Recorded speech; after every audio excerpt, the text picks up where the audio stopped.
Hello, and welcome. So during the latest Warhammer 40k Skulls event that happened, the DLC that was released for this was the Onslaught Pack, which it released units for a bunch of the factions, the Norn Emissary being the one that we get for the Tyranids, which is the one that I want to use the most. So we're going to do the entire Tyranid campaign. I never noticed this before. They actually have this thing here, which this no advantage or disadvantage, but you could choose Norn Queen and give yourself like a major buff. I never saw that down there before.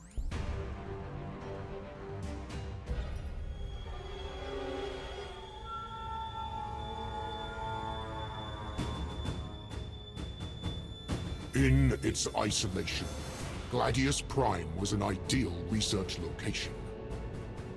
Here, the Adeptus Mechanicus Majus Biologis analyzed one of the greatest threats. That's a long name.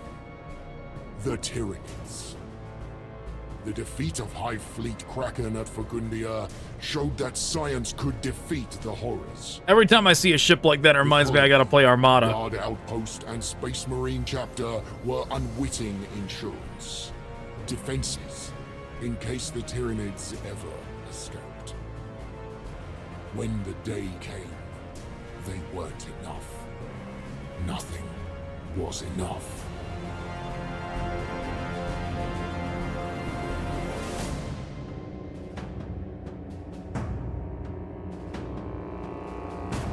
Yep. I mean, I like the art there, how it was like so many layers and they were shifting around. That was fancy. Okay. Yeah, gonna have to get reacclimated to this game. Malanthrope is for sure our city. Where do we want to go?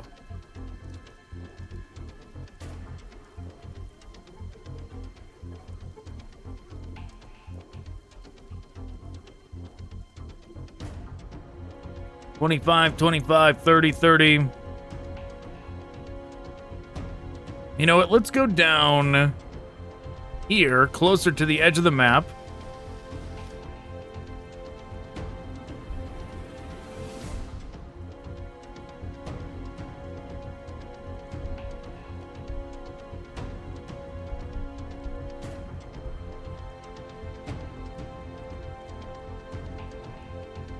I mean, it's like telling me to go over there, but why not? Why not just do it here? Duo Devore. I mean, sure. The advantage would be that it had plenty of open areas over there that we could exploit, but this is fine. It's no big deal. It takes so long to fill up all of those points anyways that it is fine. Look at them. Look at our wondrous little raptors. Okay, they don't have long range. They can't shoot from there. So they're just going to have to hang out over here. Yes, we'll have to... we could build on this location. You, a Norn cyst. But no, let's just acquire a tile. We'll acquire this one.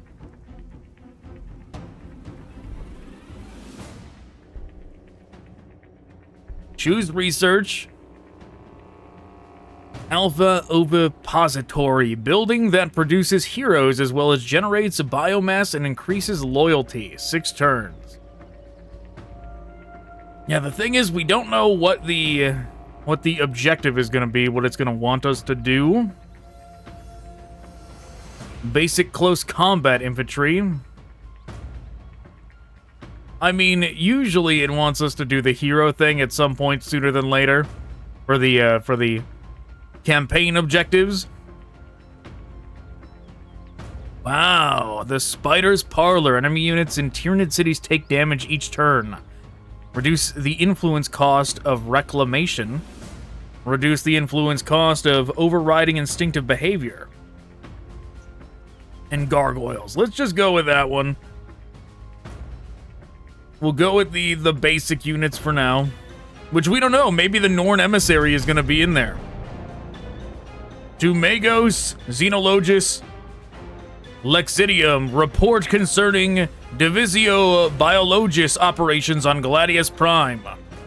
With the Astra Militarum as tech priest liaison to investigate the Circle Varnak facility on Gladius Prime, that is, the successful experiments which had resulted in victory at Fecundia.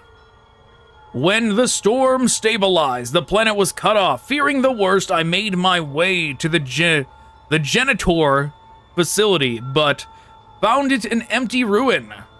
With no trace of servitors or tech priests, I returned empty-handed to the surviving Imperial forces. Soon, reports came in, monsters, horrors, Tyranids, yet the creatures were not coordinated swarms. They were isolated, running wild, easy prey for neophyte marines or veteran guardsmen. I dared to hope we could eliminate them quickly. That wish was short-lived. Knowing what I know now, the hive mind focused on the creation of mighty Synapse creatures, the warriors, tyrants, and primes. It indeed does want me to do that. Very good. Yeah, that is very much how, like, the codexes are written, where it's, like, from the perspective of somebody researching them.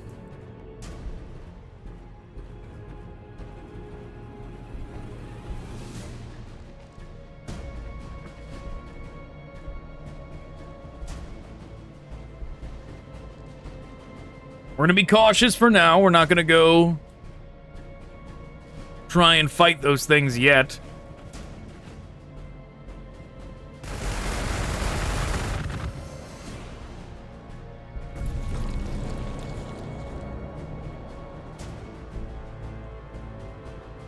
Neophyte hybrids? I mean, that's weird. Shouldn't they be on our side?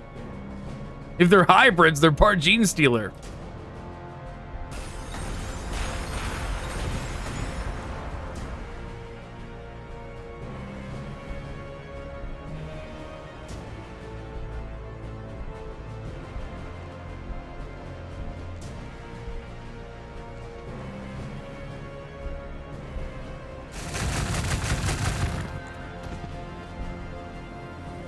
Yeah, get him. Show him who's boss. Okay, only one left.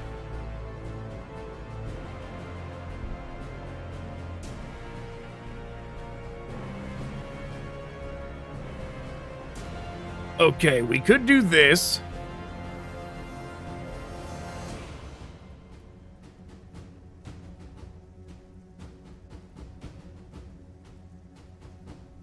The problem is it certainly will, I mean, it'll speed up. It certainly will speed up research.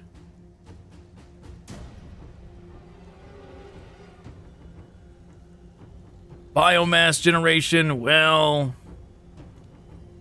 being able to produce units sooner than later is certainly something that we could do. That would be important for us to do. That would take 6 turns, though. You know, let's do it. Let's invest in resources. In research, rather. 4 turns. We just gotta make sure we don't lose all of our units in 4 turns. Well, more than 4 turns. We're gonna have to play defensively for a while before we actually have a means of starting to recoup them.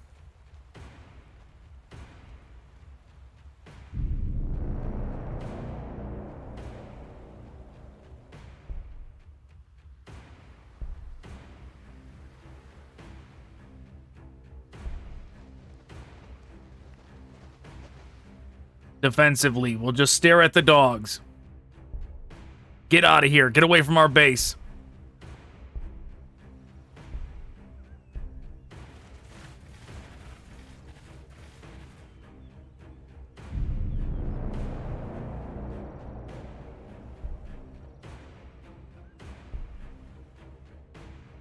There is something down there, though, we could go try and get. We just need to move as a team.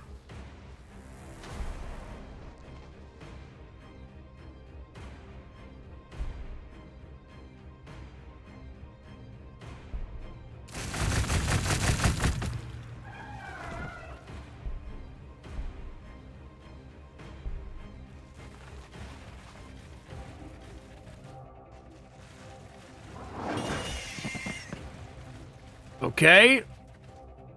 They did do a lot of damage. I'm already not doing what I said I was gonna do, and like we're being as aggressive as possible.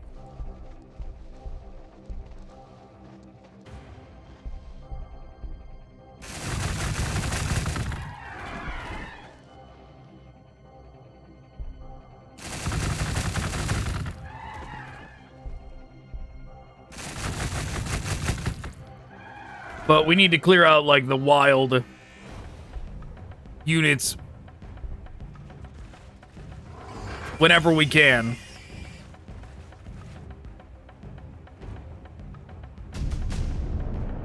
Alpha ovipository. Whilst the Anthropia emerged solely from the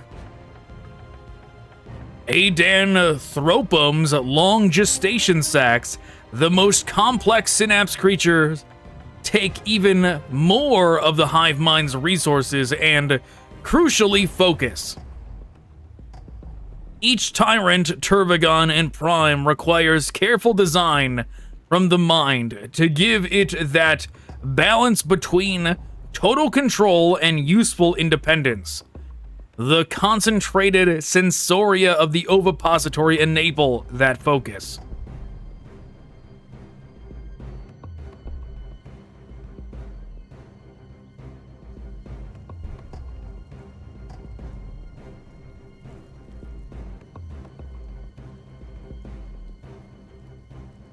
Oh, it's already built? Okay, good.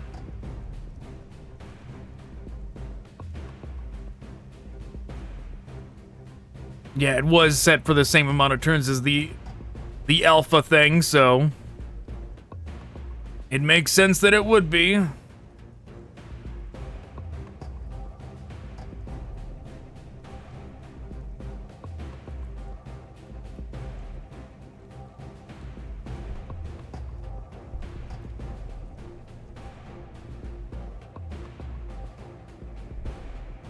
Okay.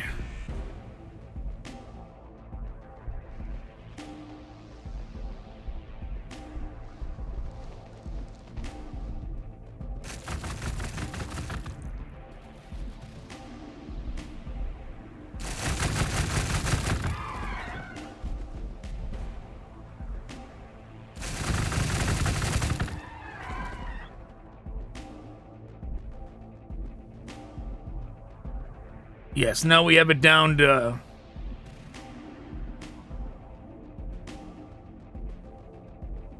Now we have it down to 3 turns. Very good.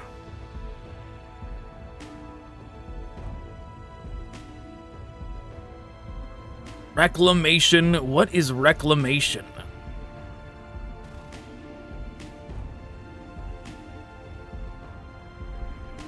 Let's go with Hormigons.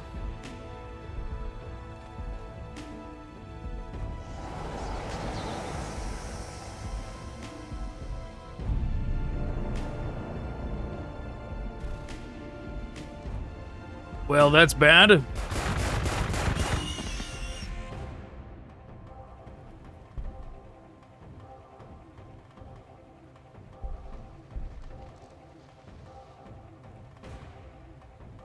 That's that terrain that causes damage while you stand on it, though.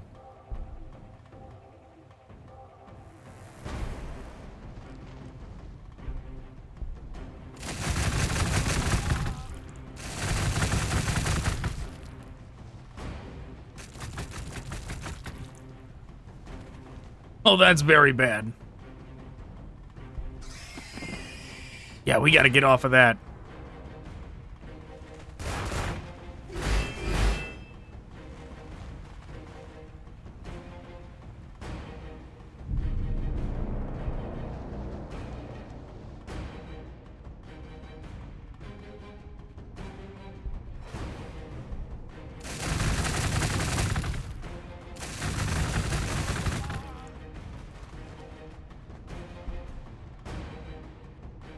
Meanwhile, over here,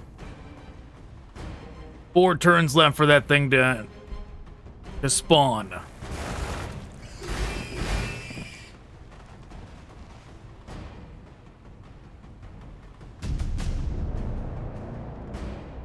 Hormagaunts are vicious and extraordinarily single-minded predators that will pursue their victims without pause or respite. With powerful hind legs, Hormagaunts dart across the battlefield in a series of bounding leaps, ignoring injury and tiredness until they have run down their exhausted quarry and torn it apart with frenzied strikes of their scythe-like claws.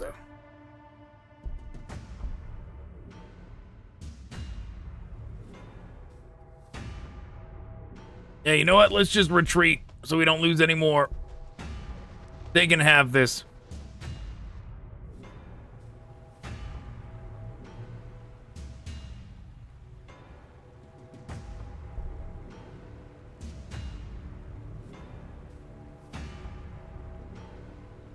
Building that produces ground-based monstrous creatures and generates biomass.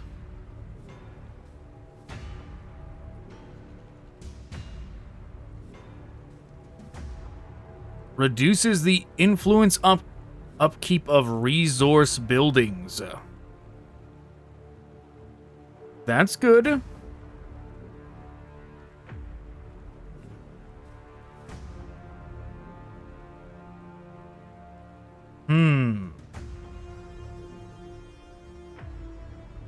Well, we need both of these.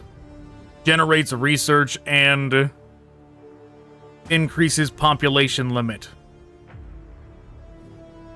We certainly need both of those.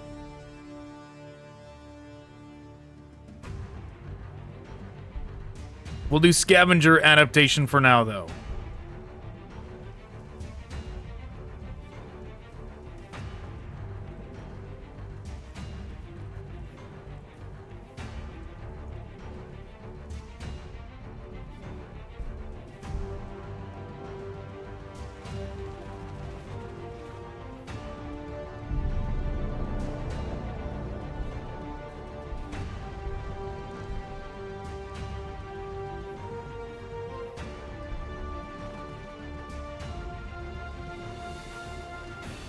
Yep, of course they took it.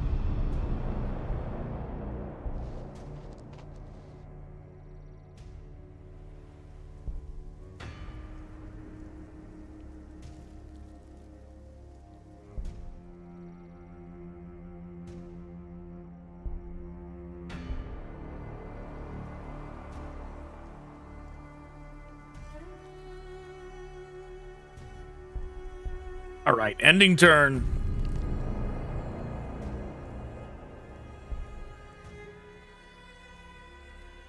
And it wanted us to make a Tyranid Prime.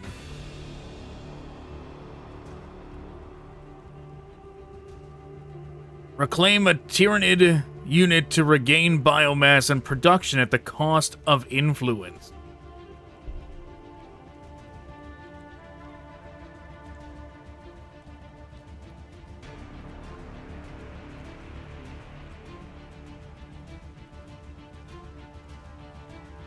And that's going to be 7 turns to do that. We need a Synapse node. Going to be 4 turns to make this thing, but when we get the Prime, our influence is going to stagnate completely. So we need one of these.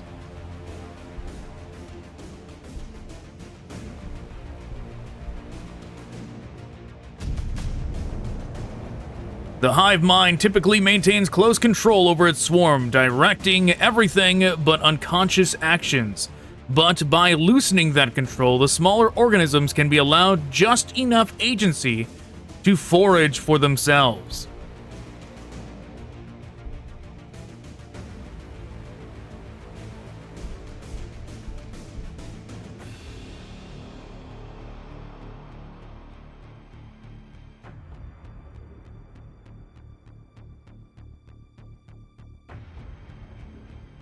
Melee weapons against infantry and monstrous creatures. You know, This is something that actually is pretty neat about this game. Most games with Tyranids just completely ignore, like, the little biomorphs that you... Well, I mean, over the years, it's become a lot more limiting in what you can do in 40K with every edition that comes out. But when you look at, like, 3rd edition and 4th edition, there was so much variety in the biomorphs you could do. If it continues with all, like, the little ones, like if extended carapace and whatever else is later on down there, down the tiers of research, then I am very much looking forward to that.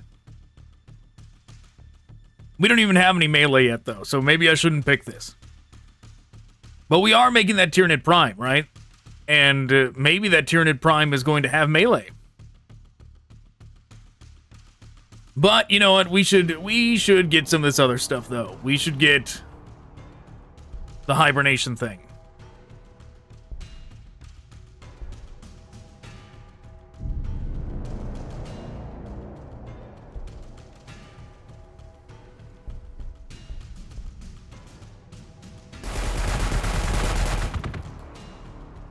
They're back.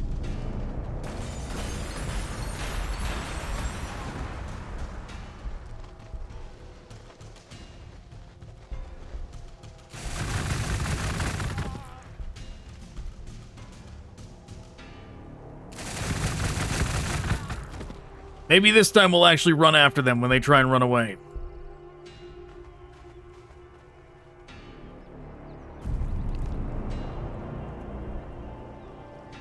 Ooh, look at that. I like that. It's like completely consumed now that there's 3 things on it.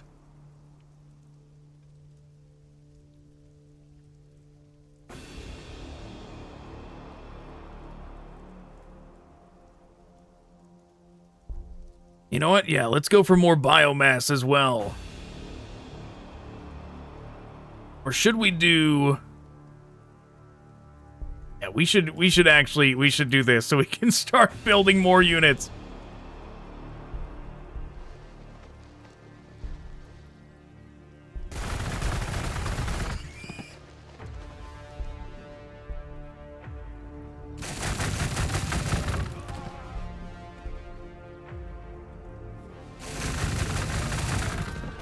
Very good.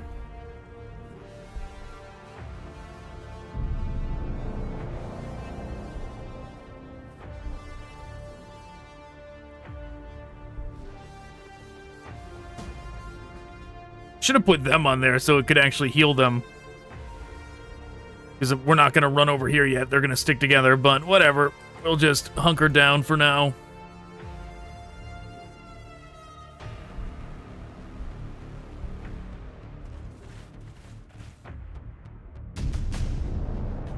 Excess biomass and genetic data are simply stored in the thickened walls of the biostructures or flow twitching between them.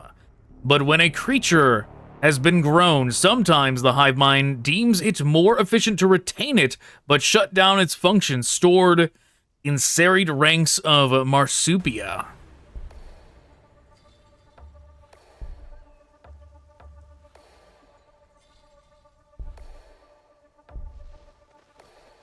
Uh-oh. That's not too close, is it? We didn't get shot, so I'm going to presume it's not.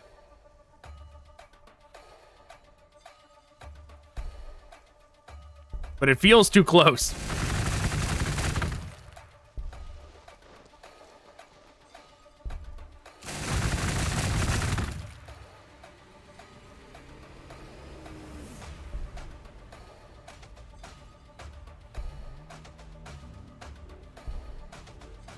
Next up, we're going Brood Haunt.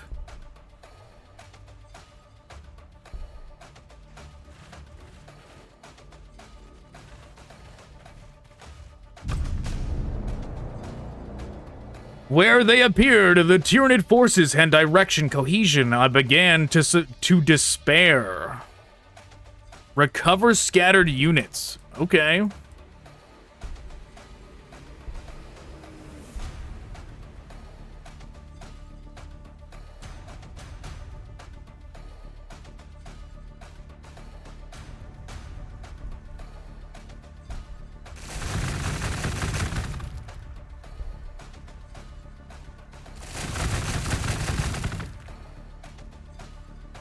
We're gonna just hunker down here. We're gonna wait for the big boss to get back here.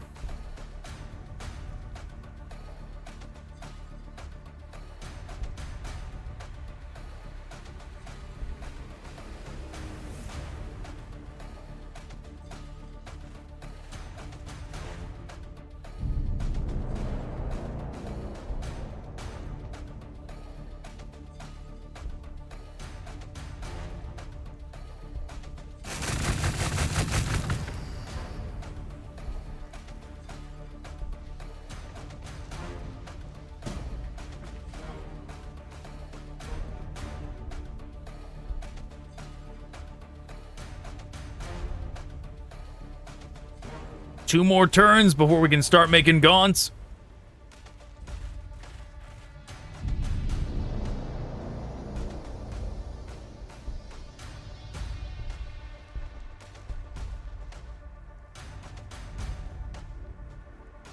Not exactly long distance on them.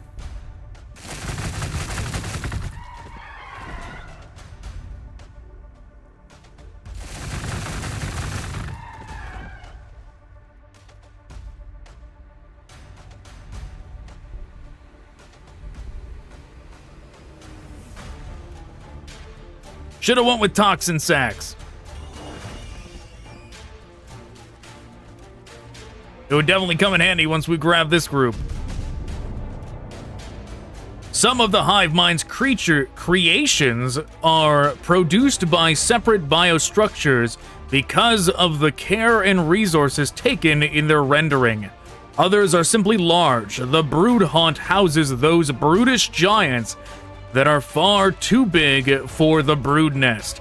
Inside this high-spined haunt, womb caverns of bone filled with suspensory fluid allow the layering of muscle and bone for those monstrous giants.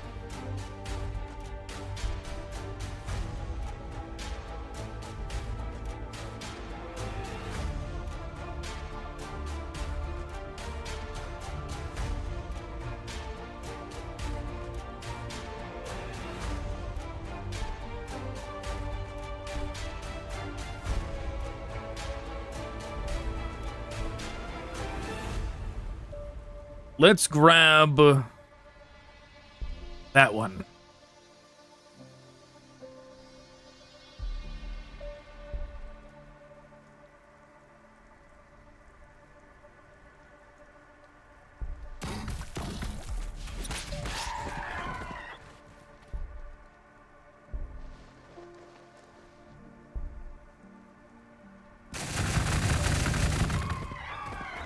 Yes, goodbye, croutons. I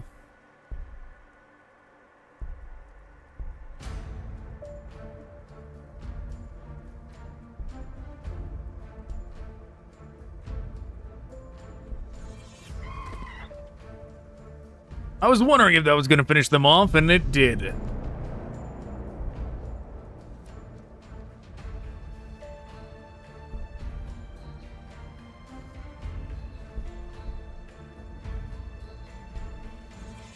Okay, that worked. All right. Now, where are the others? That's one of three. There's two of three. Okay. That seems to be the farthest, so we'll just go over here.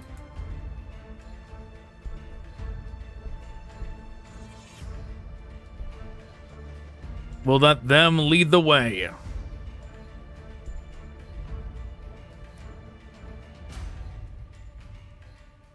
Maybe we should leave them on this one, though.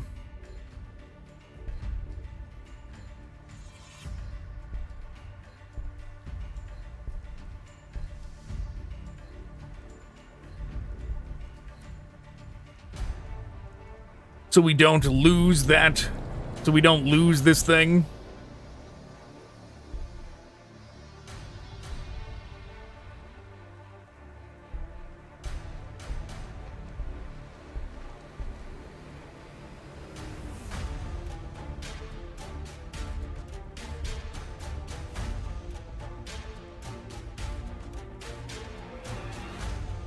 Let's do...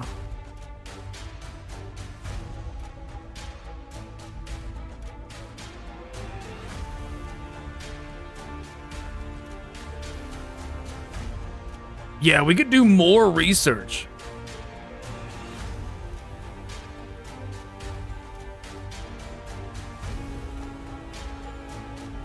Either that or we could invest in getting one of these things sooner than later.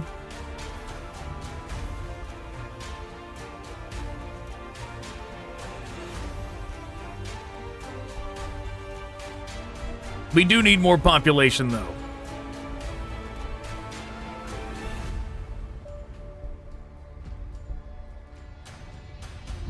The ability to have more population.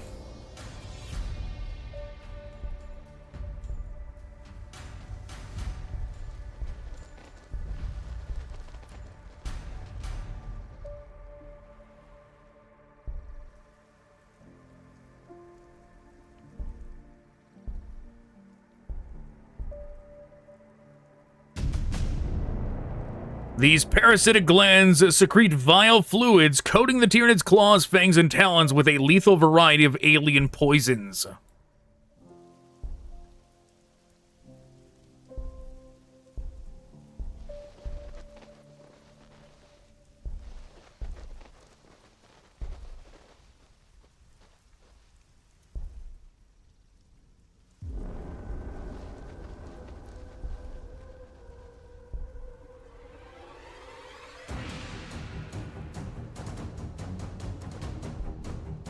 Wow, I like this music.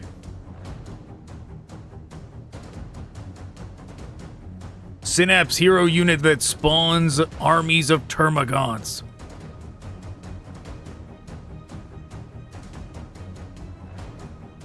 Or we could go for yeah, we could go for one of those. We could go for warriors. Warriors are always good. Let's go for the building.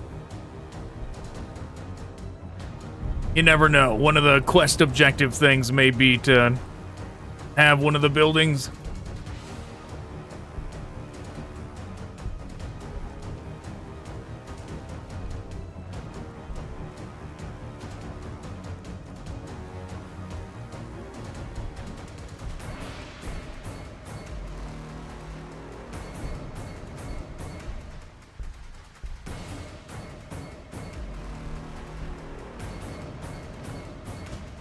There, we have claimed that thing.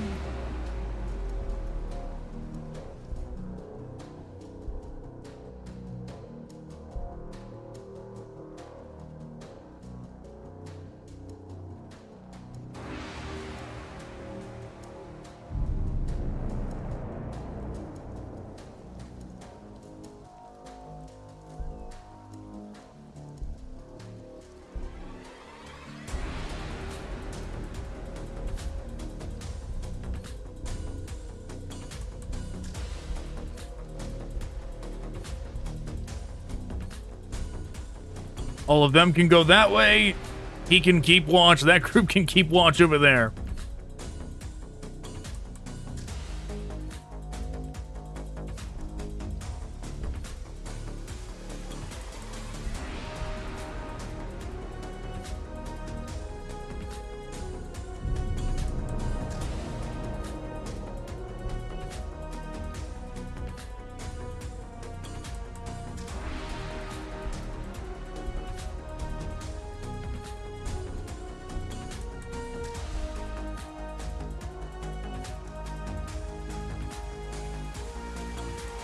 Oh, what is this? Level up? Scourge of the Brood. Plus 30% damage for 1 turn. 3-turn cooldown. It's a free action.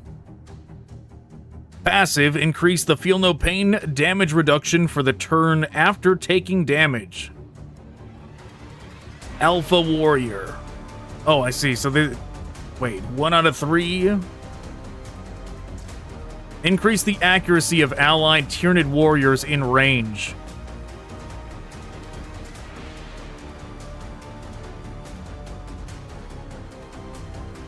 I mean, this does seem pretty good.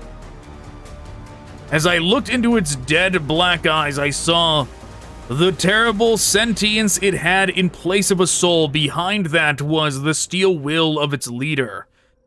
Further still, I could feel its primogenitor coldly assessing me from the void, and looking back from the deepest recesses of the alien's mind, I perceived what I can only describe as an immortal hunger.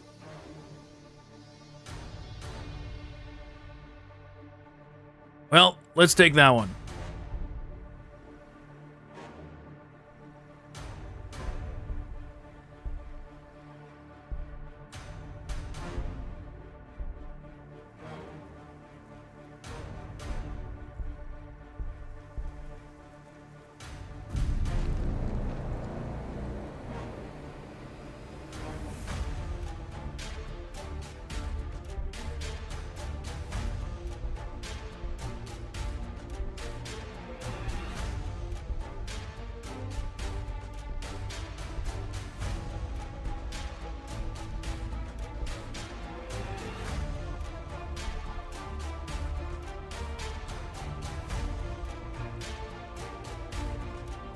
What do we need? We need influence, that's for sure. So we'll grab that.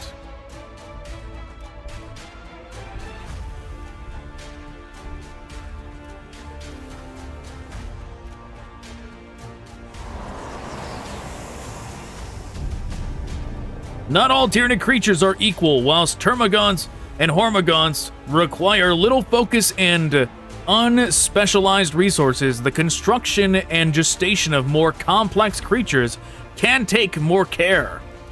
In isolated hives like that of Gladius, the diverse support creatures the Imperial calls Anthropia, Venomthropes, Zoanthropes, and Malanthropes all emerge from a specialized biostructure of grisly columns, podia, and caverns.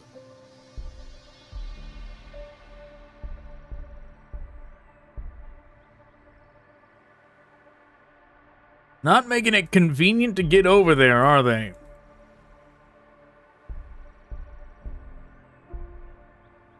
Let's just go around.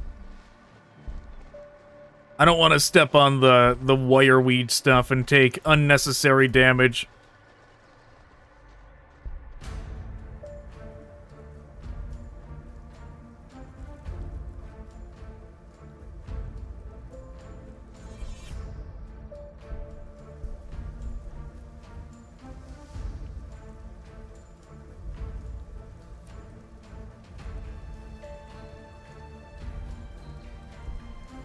Let's go Tyranid warriors next.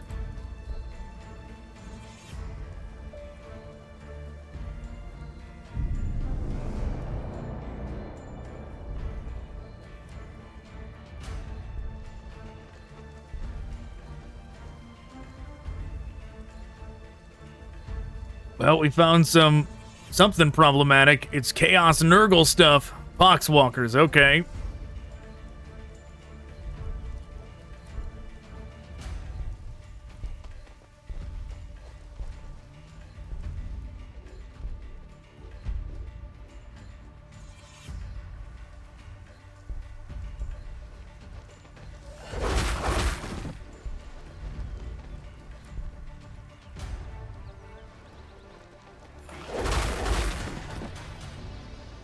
Very good.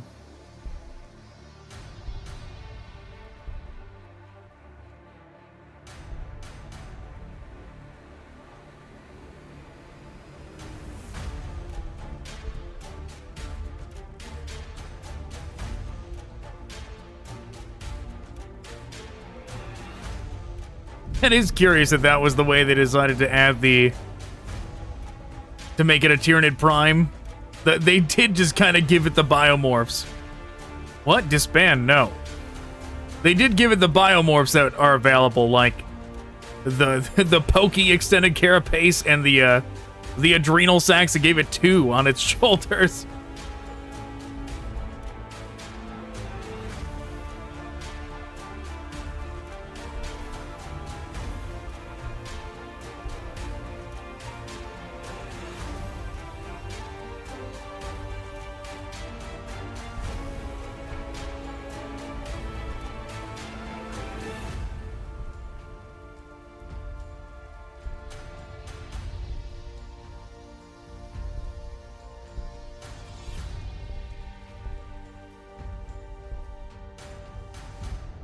Wow, it is. They sure did pick an inconvenient place to get to. Oh, maybe going down and around here. We could have done that. Well, too late now. We're going this way.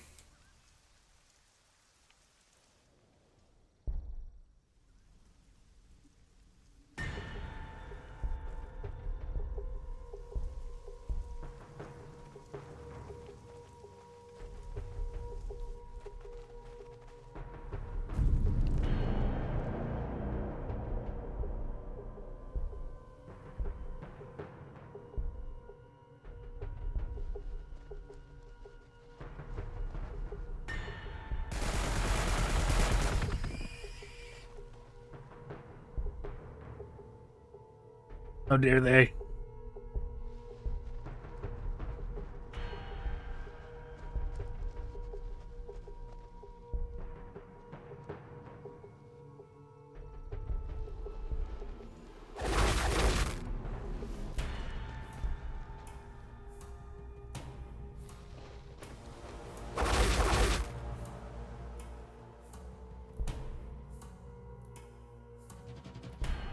Okay, they gotta run forward now.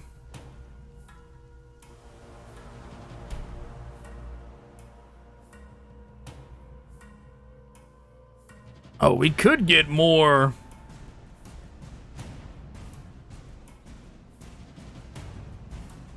Oh, we're about to run out of population.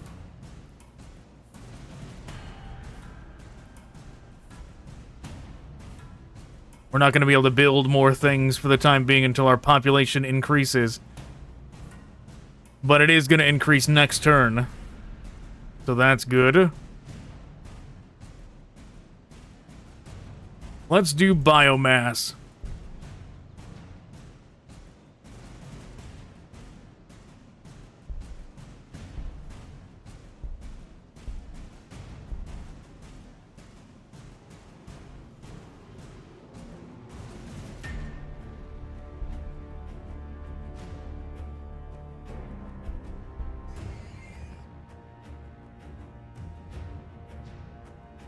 Sure, why not have two primes running around?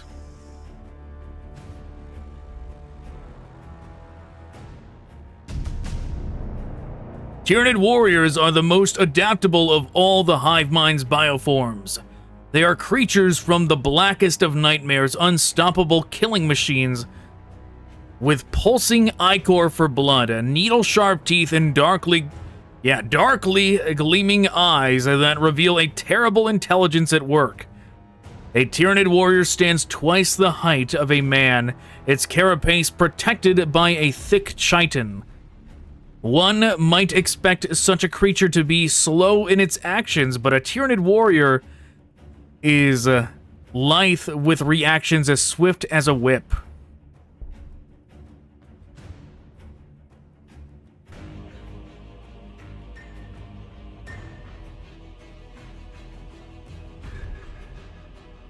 Vespid Stingwings. Here, let's do this.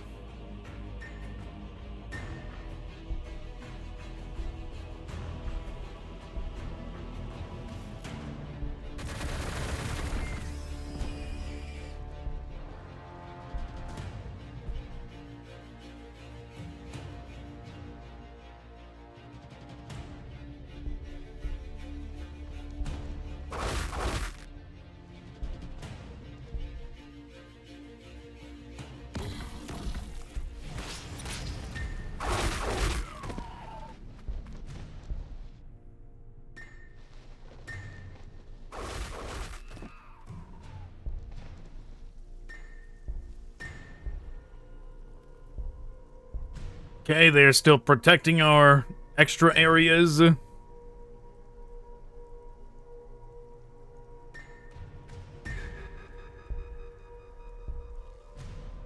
go Turvagon next.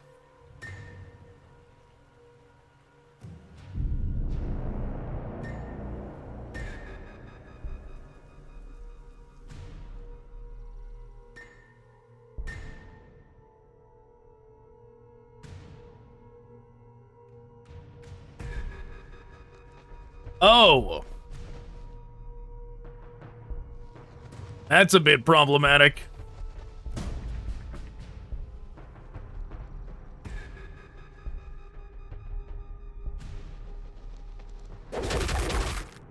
Yeah, I would normally choose not to engage with the Catachan Devil, but we did kind of, like, disrupt it already. We already got in its, like, in its threatened area.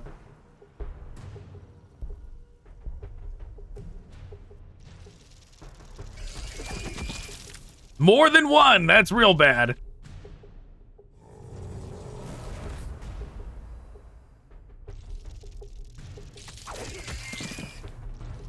Oh yeah, they gotta run.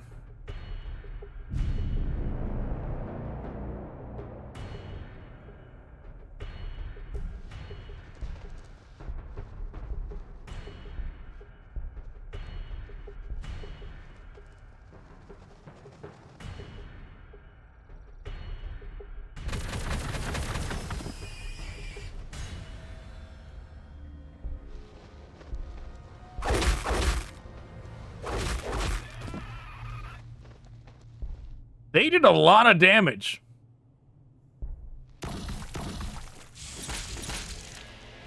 Hey, that's one down. Very good, Tyranid Prime.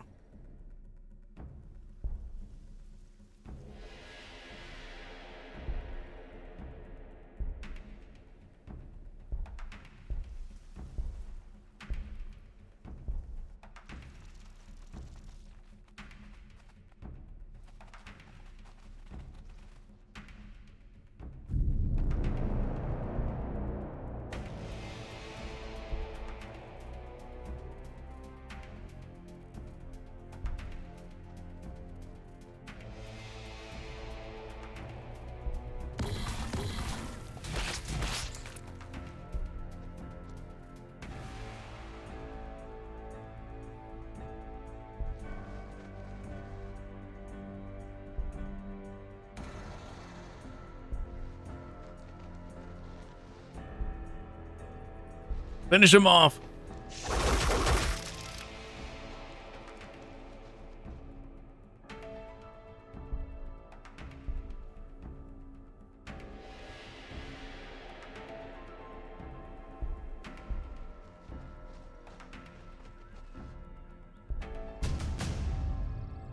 Soon the wild Tyranids were gone. The hive swarm had disappeared from view, presumably consolidating as they prepared to claim the planet.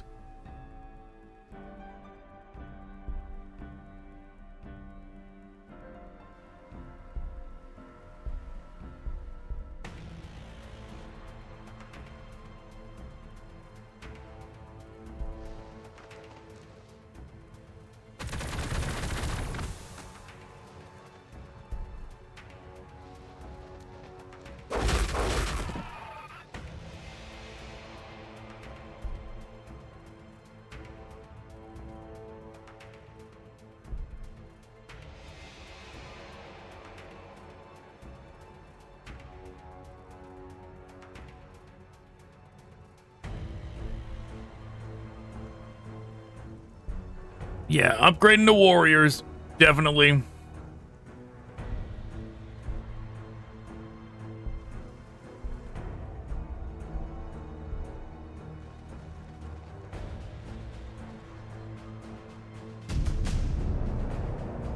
The Phagein is a massive Synapse creature whose towering carapace shields a swollen abdomen, though possessed of a formidable array of bioweapons, from monstrous claws that crush any prey that venture too close to banks of razor-tipped spines that can be fired a considerable distance.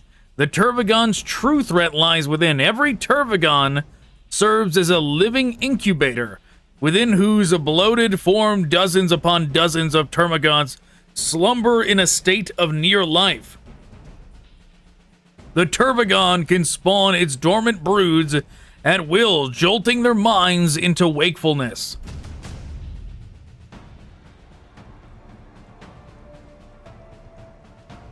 Tech Adept, I have the data from Fecundia and Macragge. I knew the Tyranid methodology, They would be gathering biomass to mount their assault, stripping isolated areas down to the bedrock for materials and building their armies.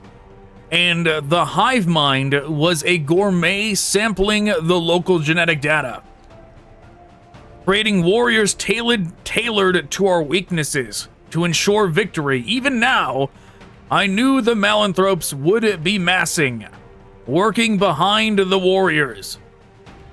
I should have warned the Astra Militarum, I know, but I was more concerned with protecting the products of our research. These Tyranids could be the key to defeating the next Hive Fleet. I chose to gather data in the hope of getting it off planet, and hence I doomed this world. The hive mind needs biomass. Given that it came from just a few individuals in our facility, it will have needed more genetic data too. It will have looked to its Malanthropes, the slithering giants that followed its swarm.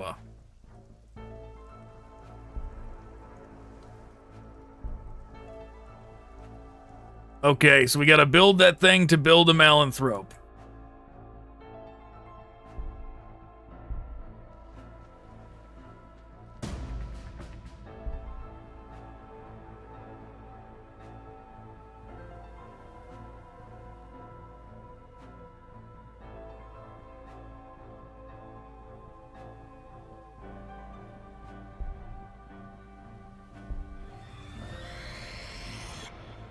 Go get it.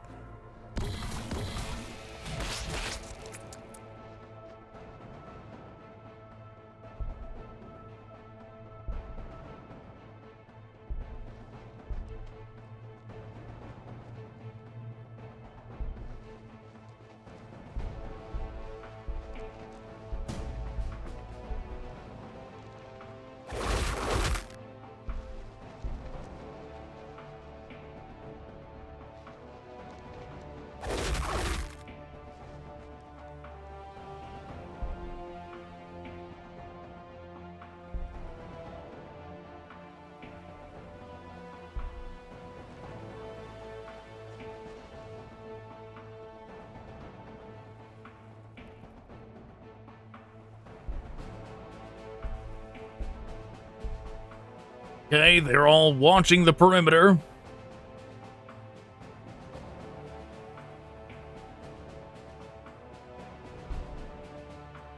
We're gonna do the Synapse parlor. Unclaimed items. Free action, one charge, plus 25% hit points. And a blind grenade.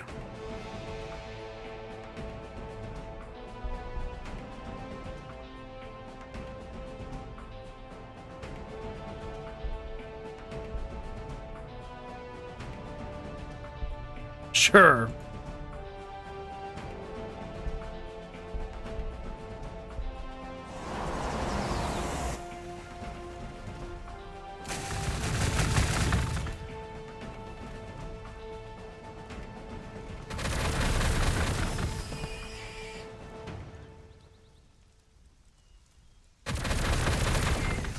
Okay, that's dangerous.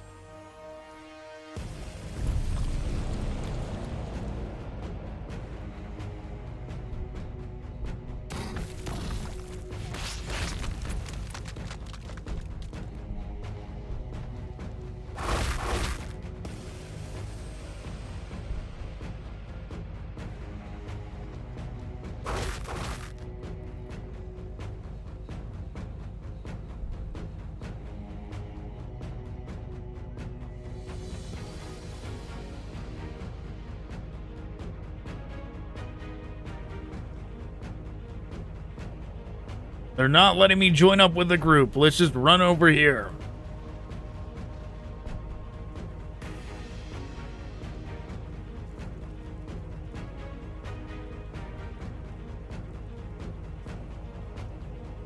Okay, this is the thing we need.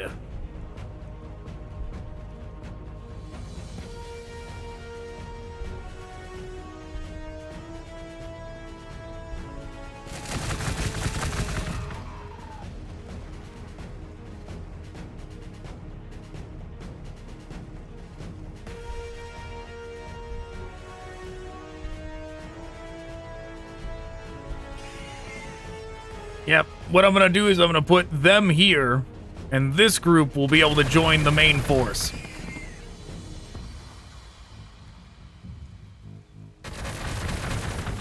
Yeah, we are definitely gonna lose this spot.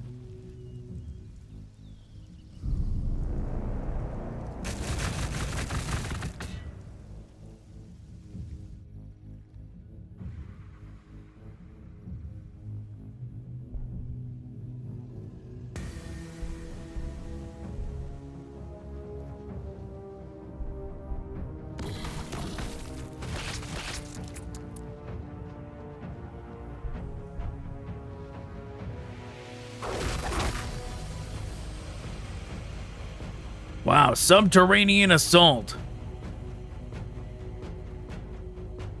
How ironic it is that as fast as we spread progress and hope throughout the galaxy, the Tyranids spread death and despair. Only united can we hope to stand against them.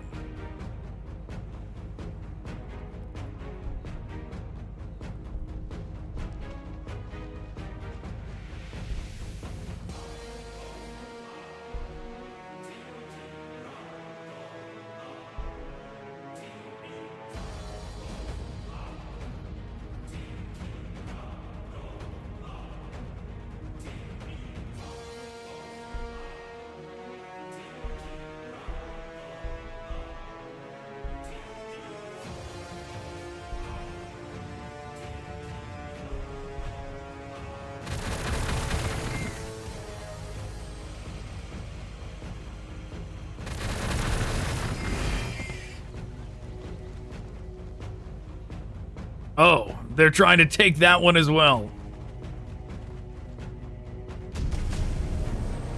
To enter into a mature Tyranid city is to walk inside giants, hostile, biologically crafted giants, determined to consume you.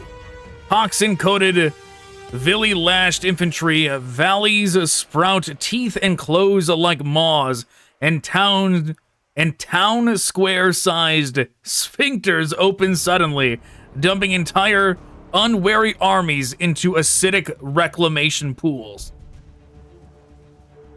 Yeah, that would be a problem.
Reduces the influence upkeep of production buildings.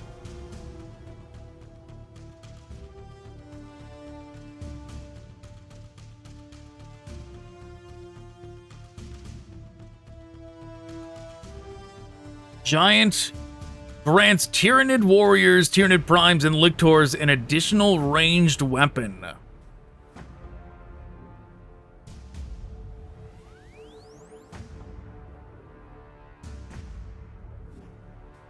Okay, that could be good.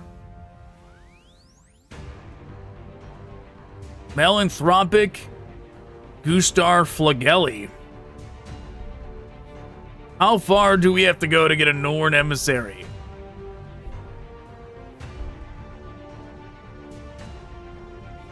There he is. He's all the way up there in tier 8.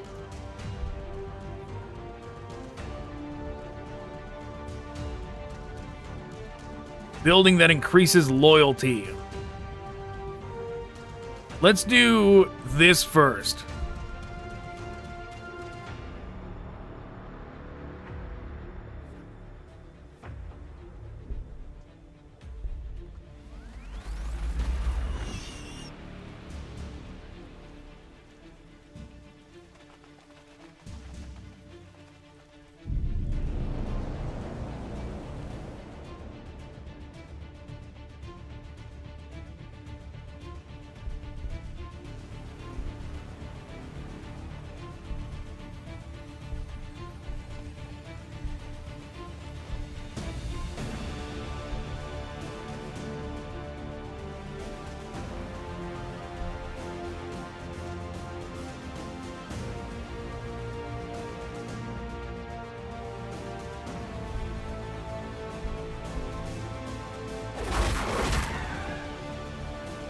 Wow, they wiped him out.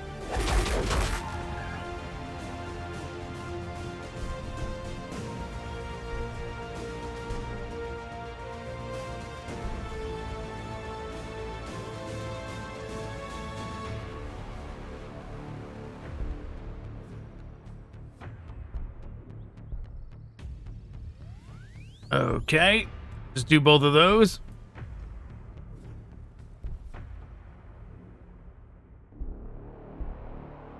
Yeah, we're not going to have these things sit on everything, but at least the stuff that's like at the furthest reaches, you know, like the border of our territory, we can have units sit on. For now, at least, until we need them.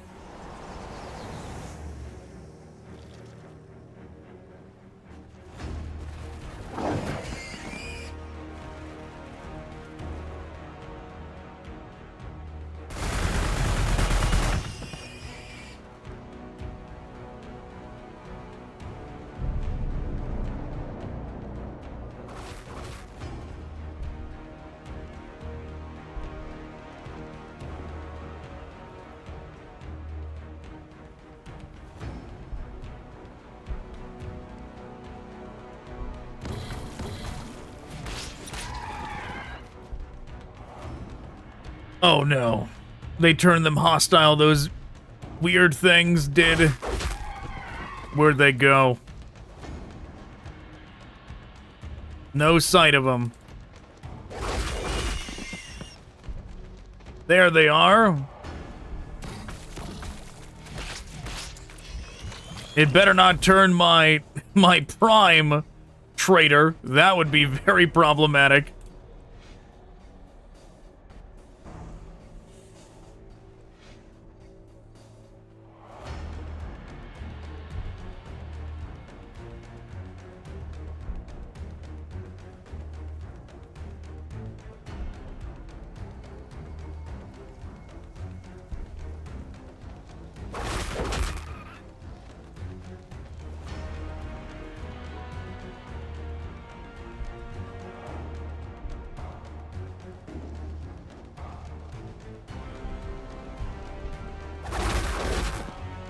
You know what? We're going to abandon all these extra areas. We're just going to group them all up together.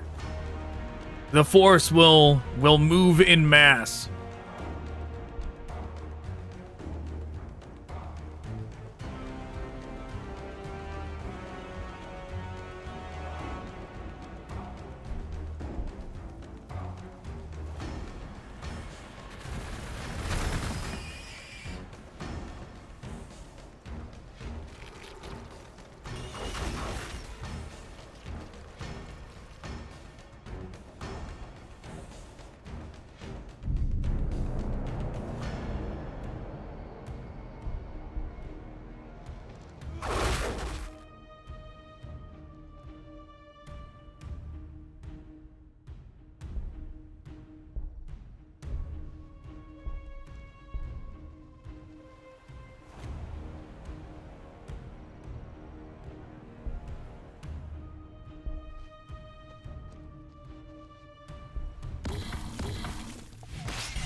Almost.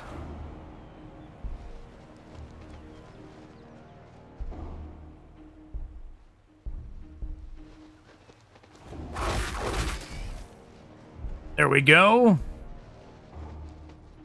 This one can come over here, claim this thing.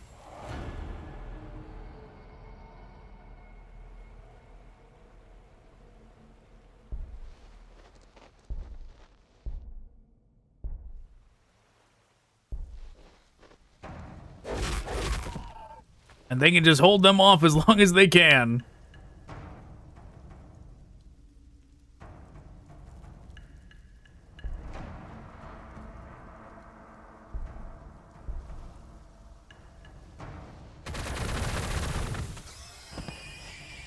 Which is not going to be for much longer.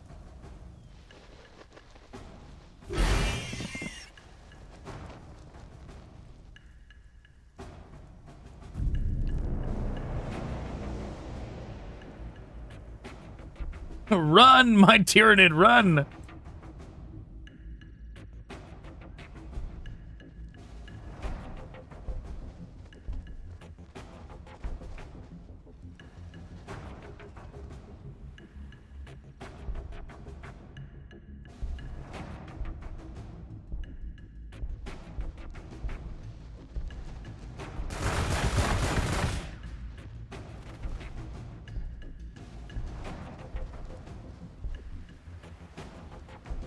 Okay, well, this one is definitely going to get destroyed.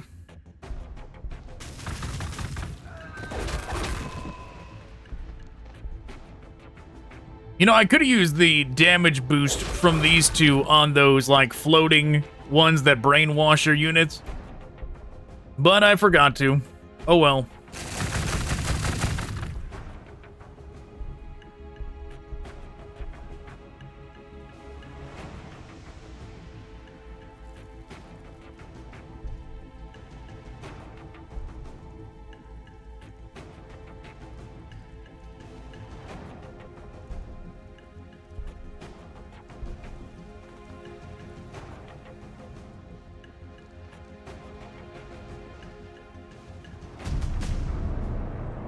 A simple shift in the structure of the great organisms that make up the Tyranid hive. Birthing canals are something like biological production lines, enabling many creatures to be produced in parallel without the direct oversight of the hive mind.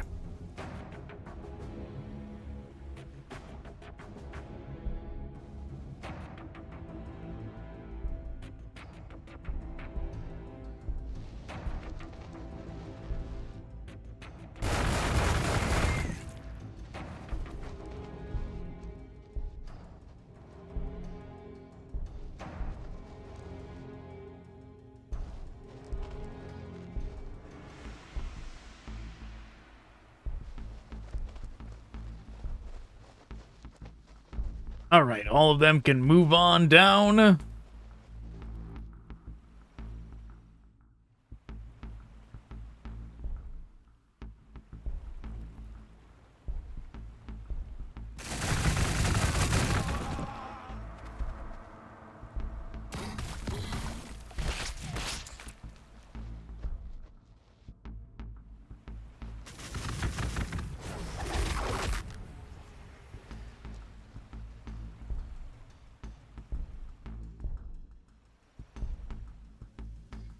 Oh yes, this one. He must run home.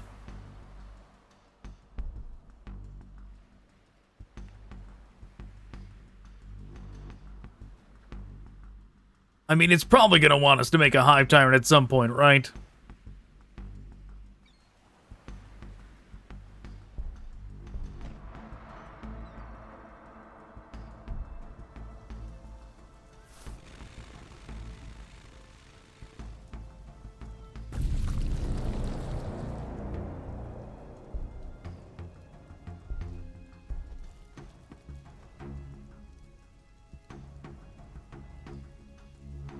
Let's do biomass.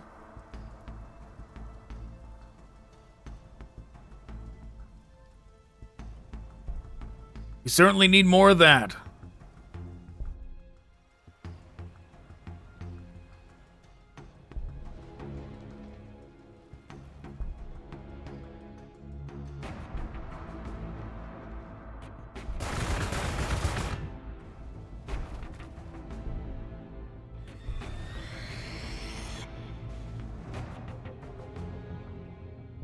Go get him.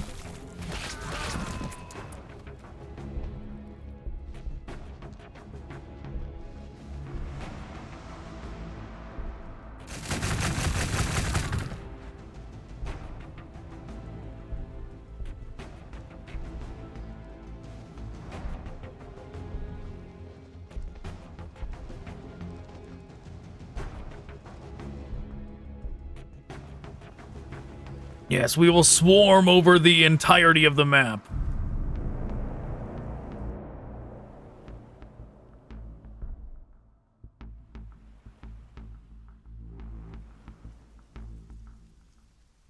There's that thing, yeah, let's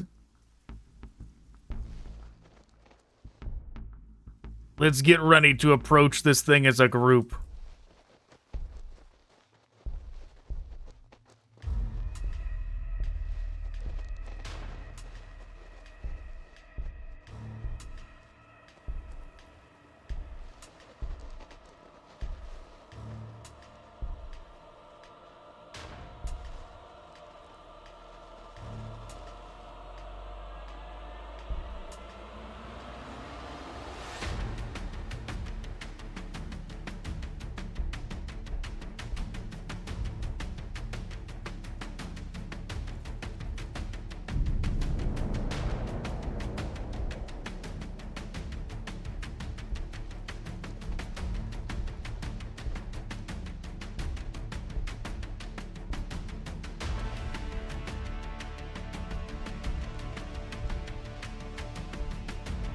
Alright, next turn we will advance on it.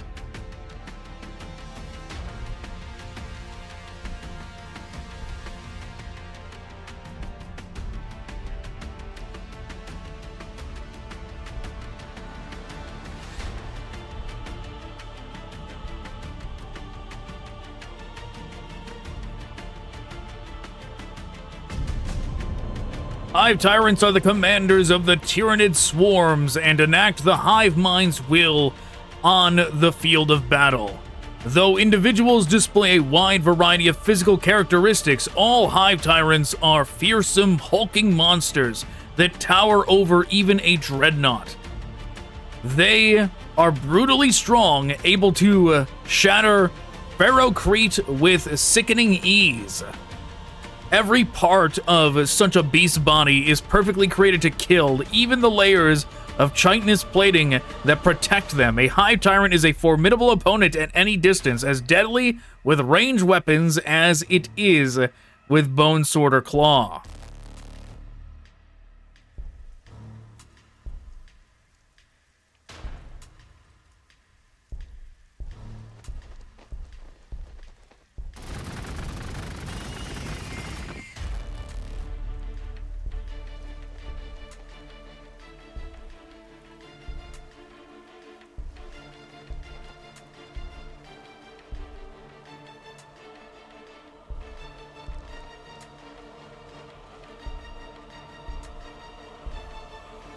All right, they're on their way.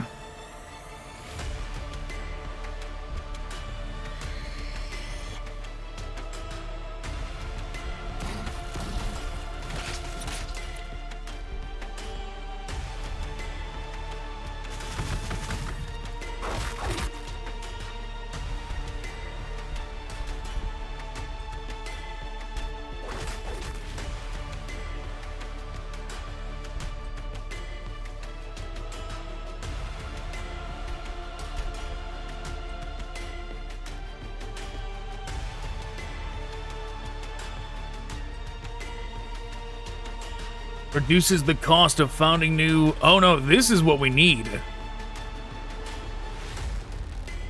The Mega Fauna Sack is really what we need.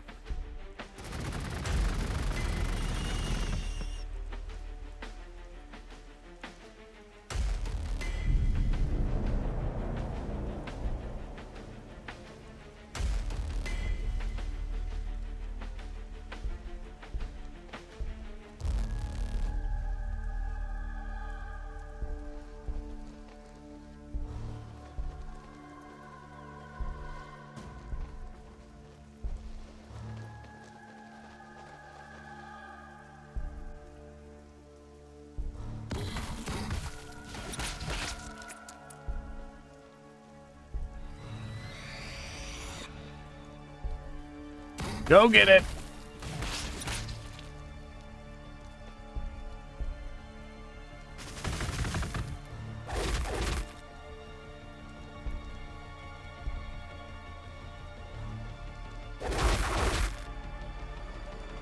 Not quite enough.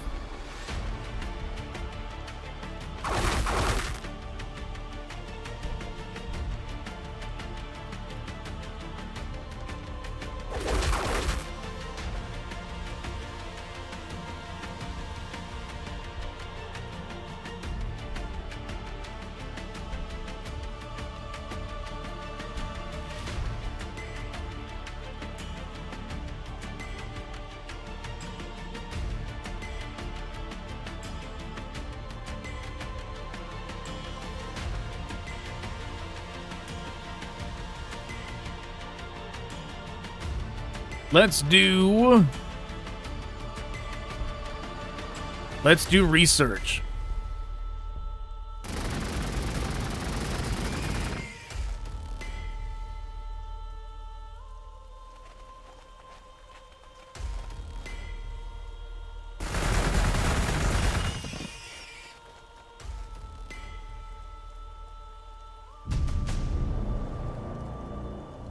Once the Mallothropes were grown, they were dispatched to recover biomass and fresh genetic data by consuming great tracts of land, killing the local peak predators, and sampling their data. Consume tile with Malanthrope. Kill enemy unit within 3 tiles of Malanthrope.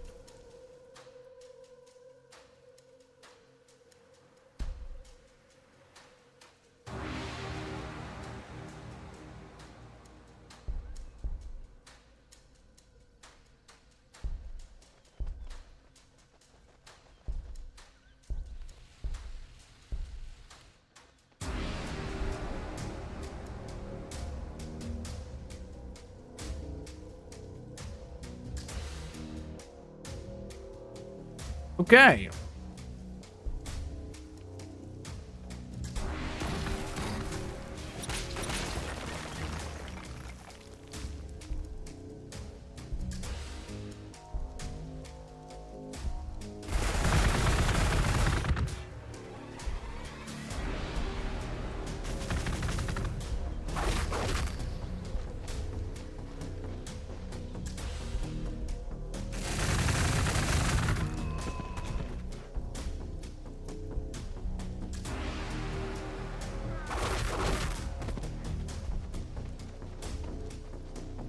Who's this? Cybernetica Datasmith.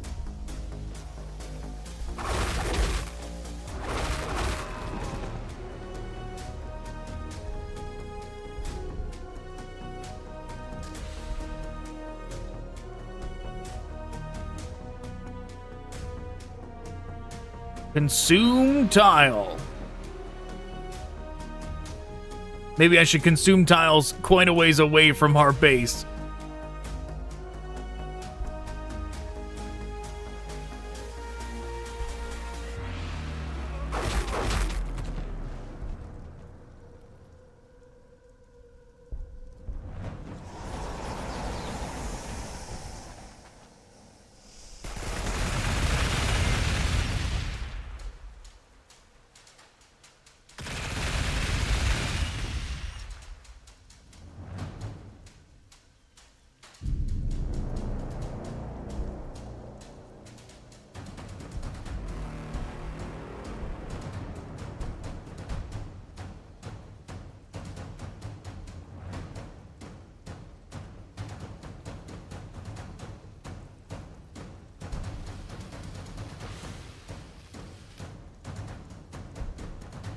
Consume the Sororitas. Wait, plus 0 biomass. That's not a good one. I was gonna say consume the Sororitas holy site, but maybe we should consume those vegetative sites. They're probably better.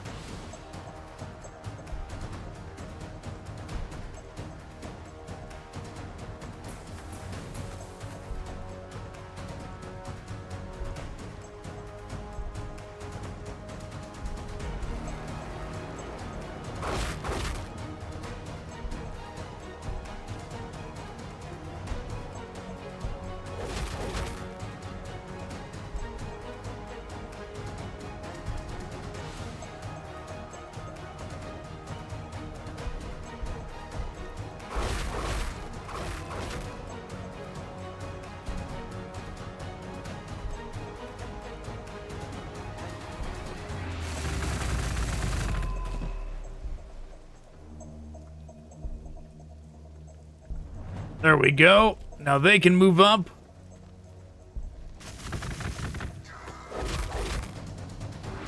Malanthrope is missing all the action.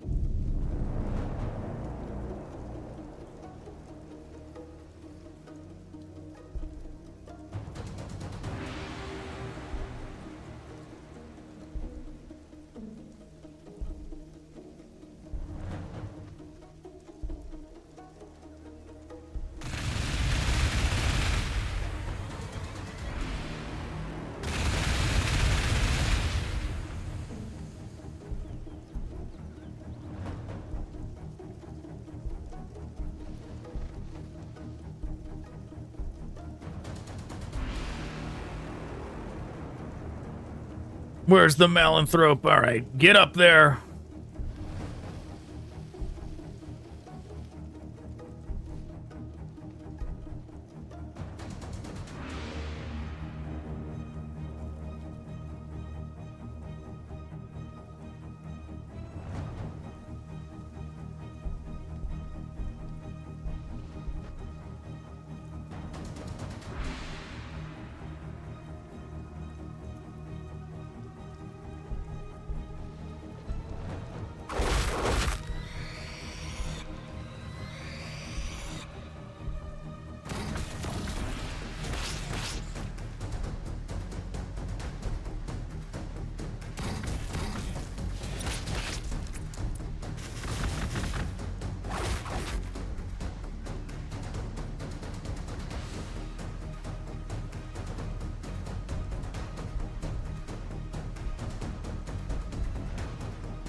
Okay.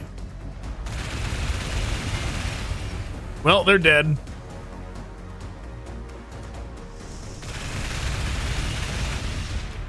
Wow, they really did not get rid of that group? That's wild.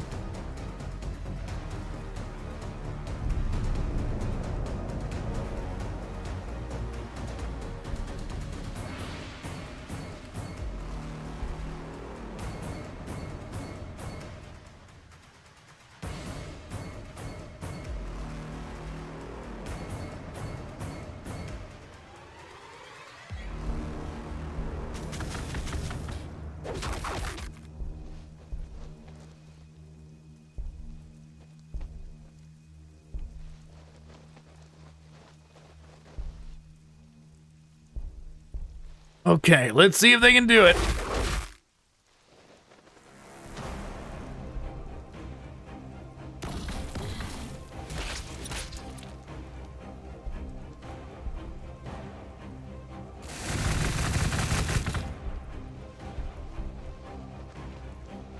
I'm offering them up as a target.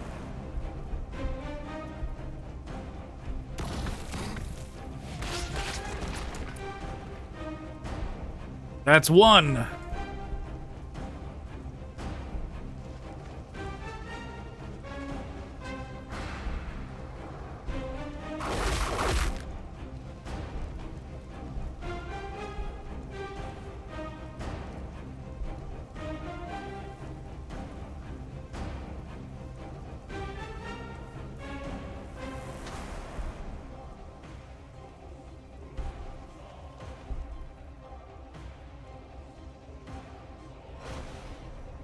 Okay, let's do...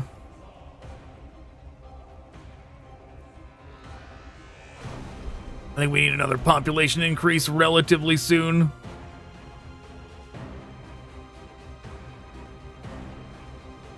No, we need that megafauna. We'll do this, and then we'll get megafauna next time we can.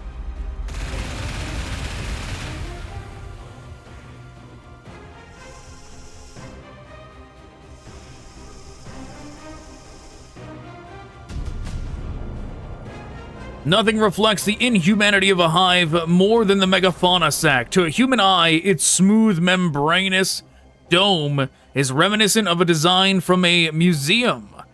However, when it tears itself asunder to reveal another giant biostructure, pulsating and screaming in its birth throes, when that building is half dragged, half crawls its towering flesh into position, when the sac gums itself back together and ripper swarms consume its afterbirth, the human mind then sees it as truly alien.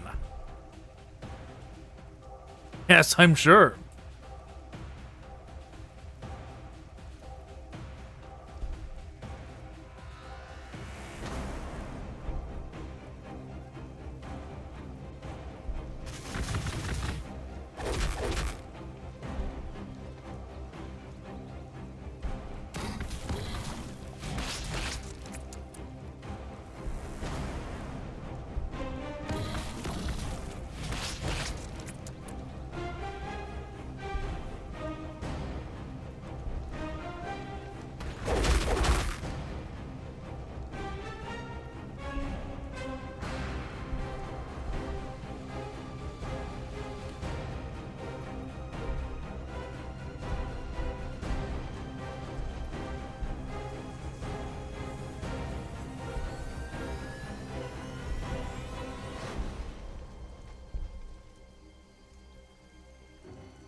Okay.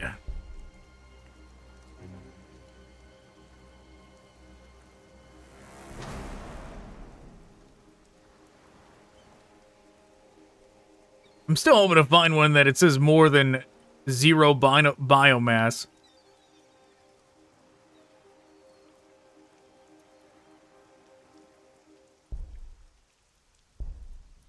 Which I am presuming is going to be if it's the tree tiles, but we shall see. Maybe not.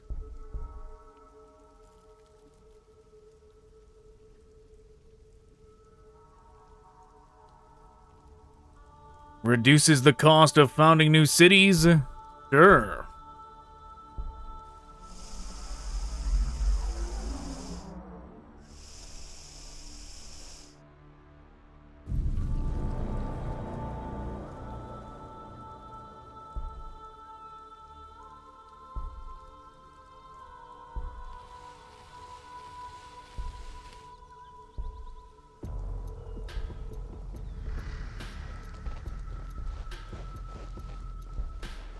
Man, this game does have a lot of good music in it.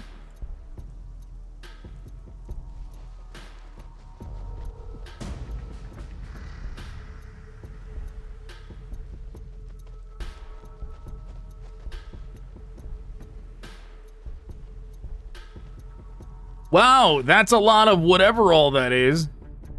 It's an army of poxwalkers over here.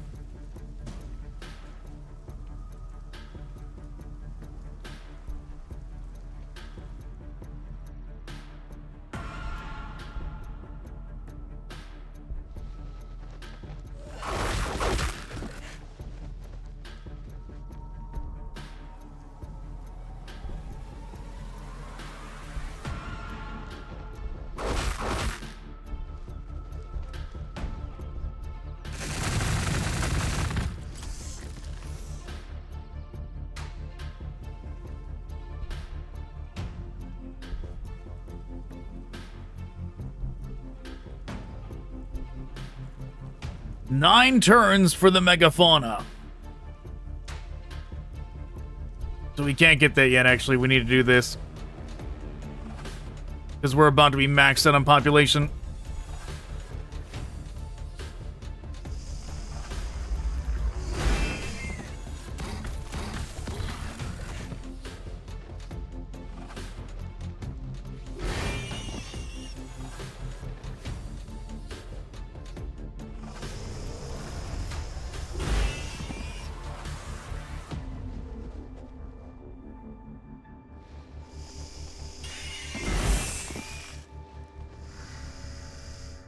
Multiple things going on over here. What in the world? Those things just like spawned there. Yeah, because they didn't move there because they didn't take the tile from me.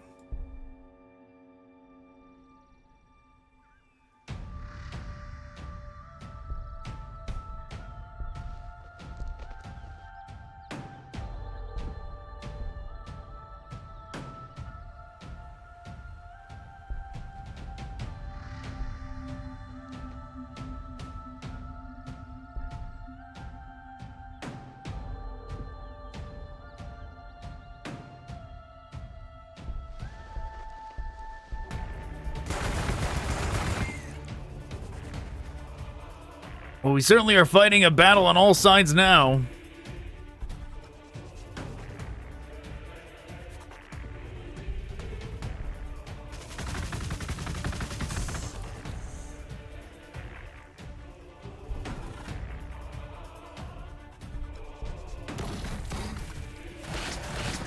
Oh yeah, I should have done the max damage thing to them.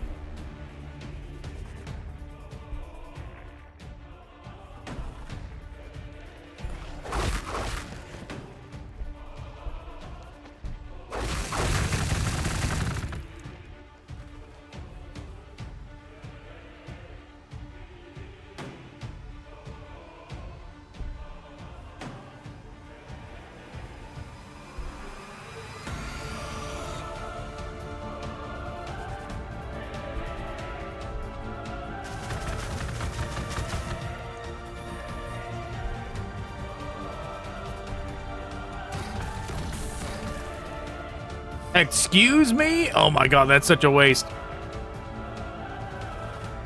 They're flying, so it does ranged only on them.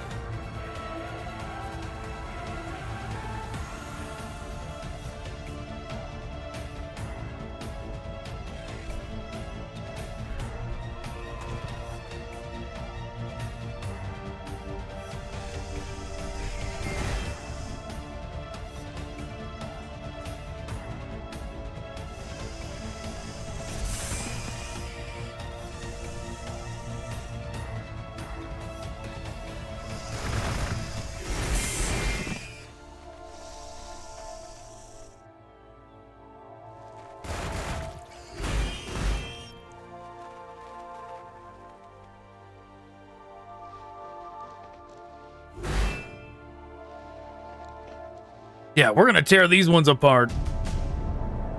The role of the Melanthrope in founding new Tyranid hives has been little studied by Imperial genitors, as in most circumstances they're dead or fleeing when the hive is founded.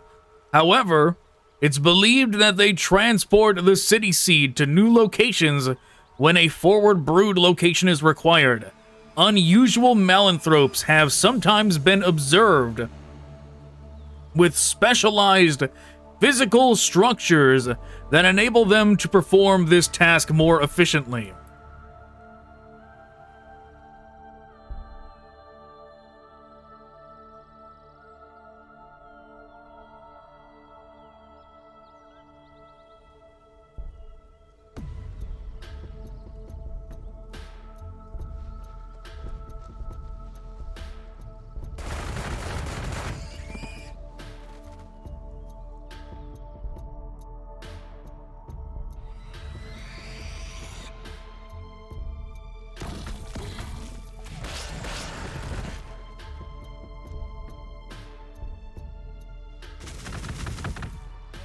There, we did it.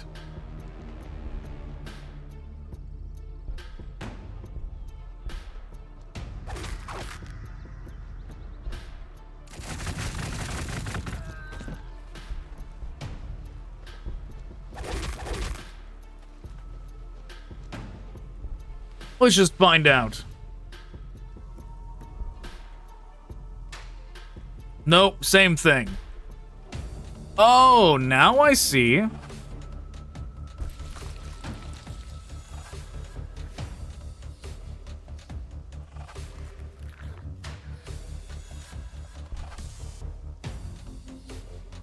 Yeah, it tells you after the fact.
Yeah, the sting wings are very inconvenient.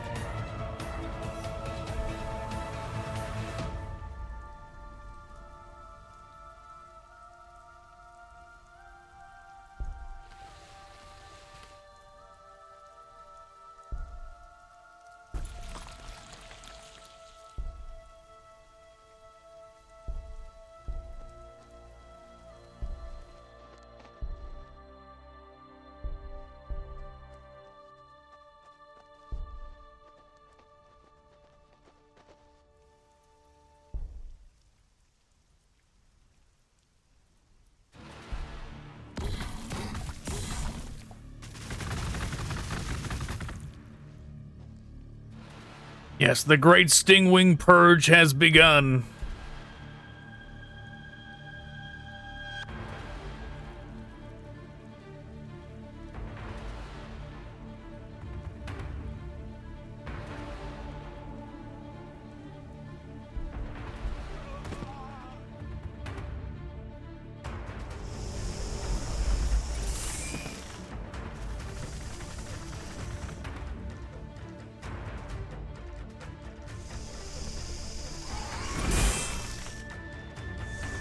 Yeah, we need to pick one front and stick to it.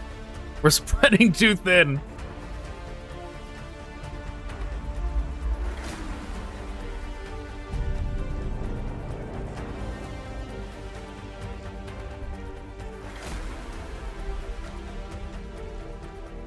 And these Stingwings are very inconvenient.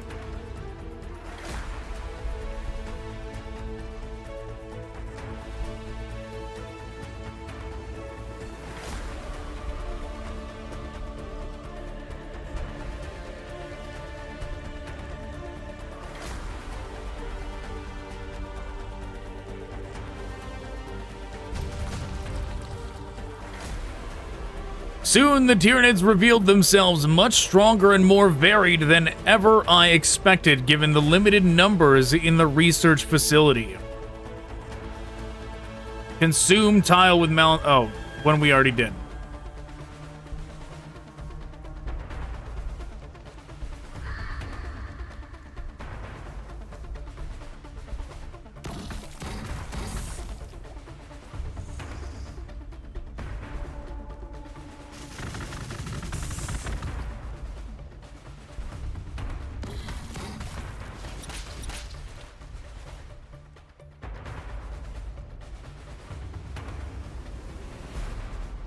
Oh, it gave us a Haru specs. That's nice. It's gonna take him forever to get over there, but we can do it.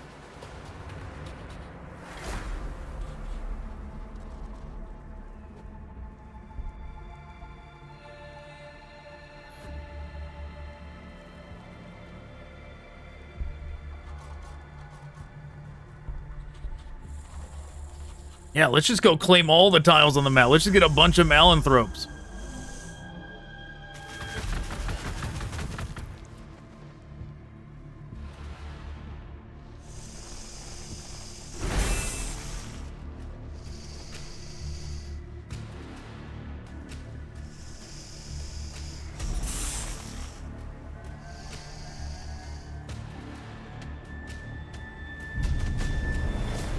Finally, the Space Marine chapter and the Astra Militarum realized the threat that they were trapped here, not merely with Orks and Necrons, but with Tyranids too, that humanity might be crushed between these three Xenos horrors.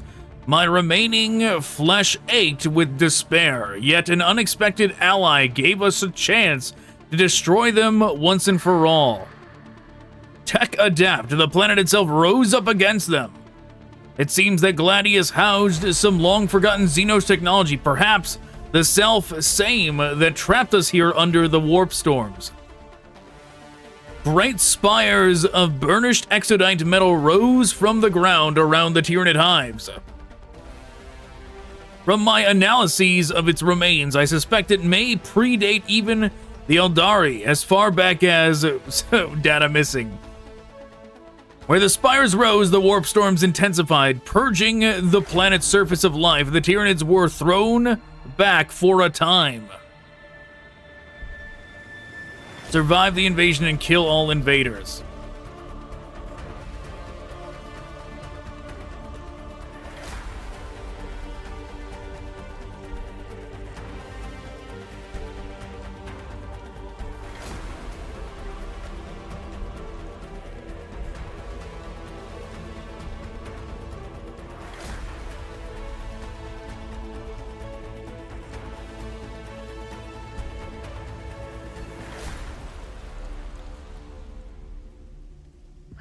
Wow, consumed it, but like left the wireweed. I thought the wireweed stuff was gonna go.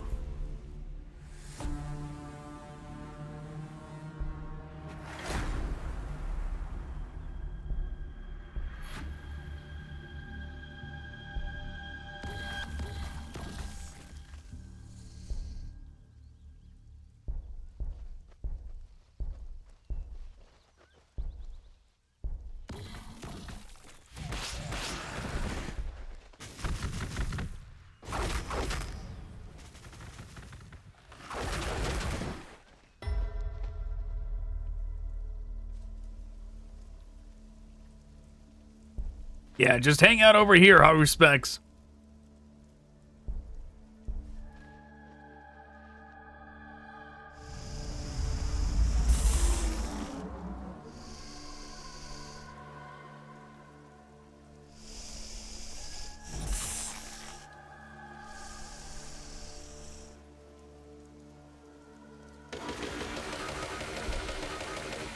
Oh, that's what we're supposed to be fighting. As the hive matures, the Rippers no longer need to swarm together in such huge numbers for safety. Dispersing them allows the hive mind to coordinate their reclamation behavior over a wider range.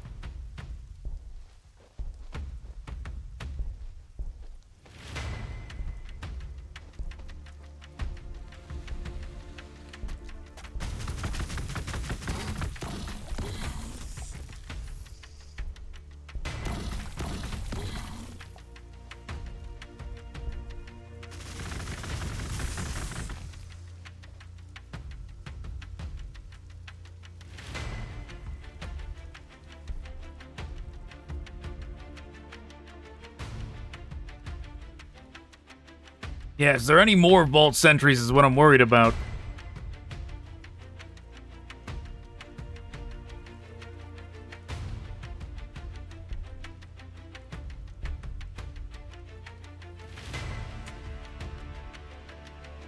Raveners.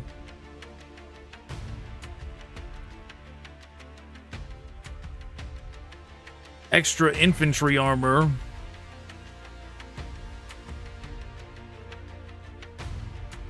Artifacts bone mace.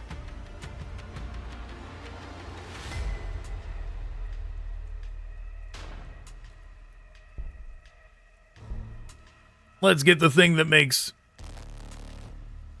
us get more biomass from them. From the Malanthropes.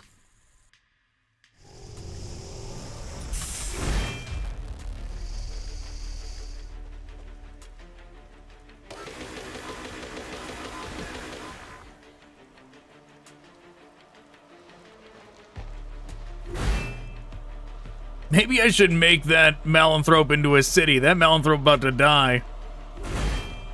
If it even has enough to make a city.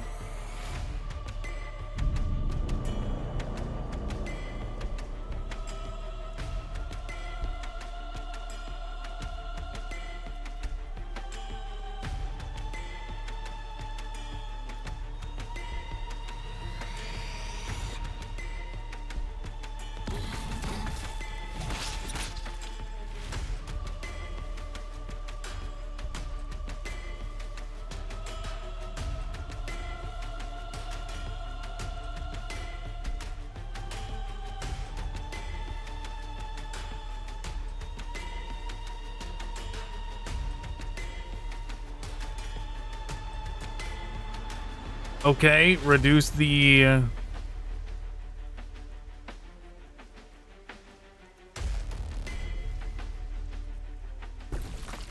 Yeah, we're doing it.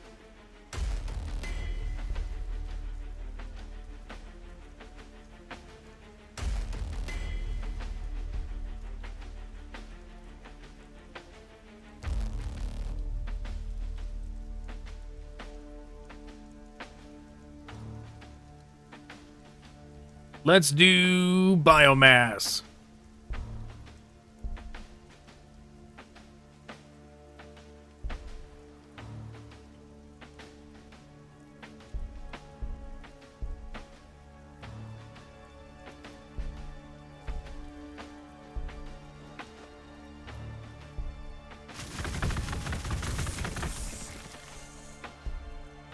Stingwings must go. They are like such a problem right now. They're very much getting in the way.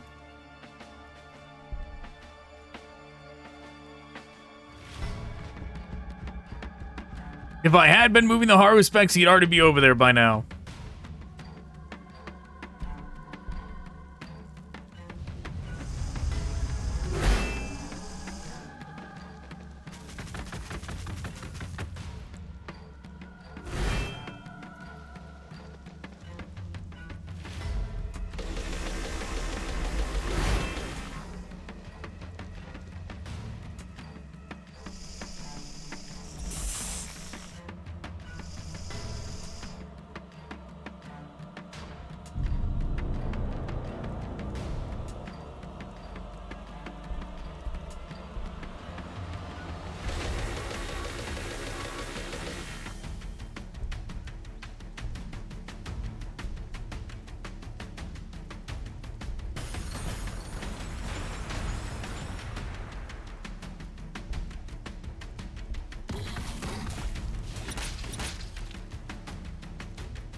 Right, we got one. We got rid of one group of them.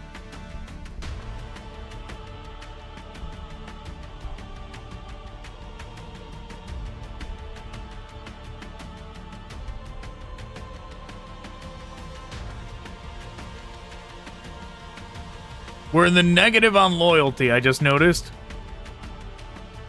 I mean, it's not displayed up there for some reason, so I didn't even think about it.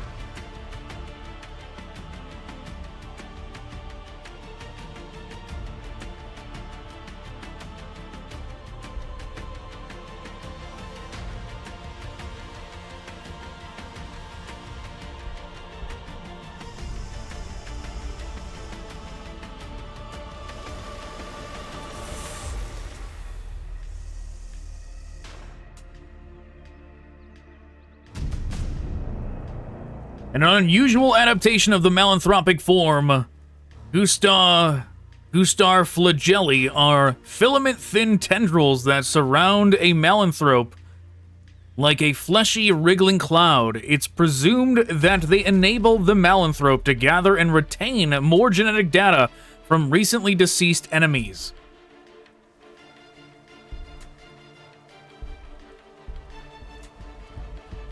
Get him, malanthrope! Plus 50% attacks. Free action.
Aggressive expansion.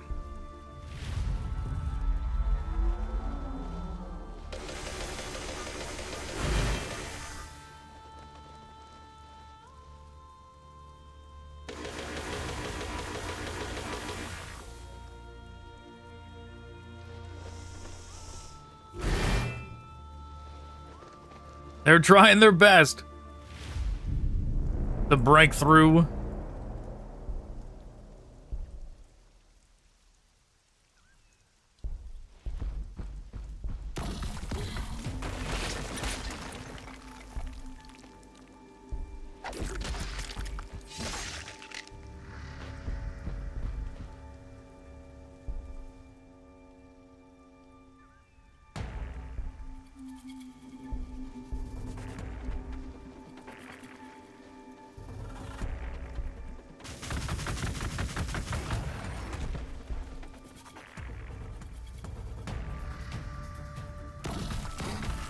I really wish the Melanthrope actually could have cleared this this wireweed spot, because it's making it a lot more inconvenient.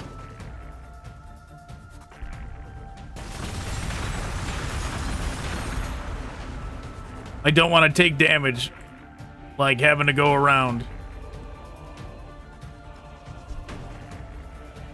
Like having to go around or going through here to take damage. I don't want to do.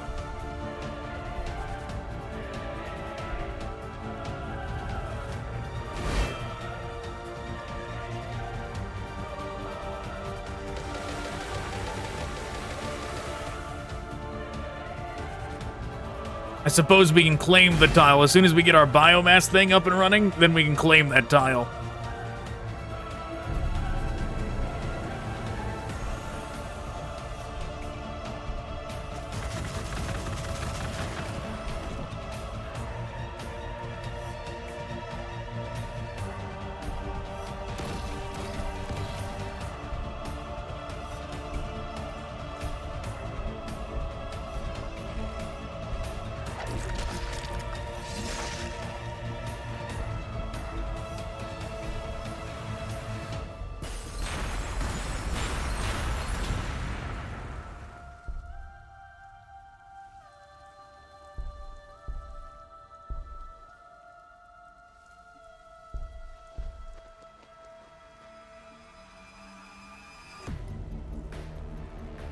Okay, we're in the negative for loyalty. We got a loyalty building, right?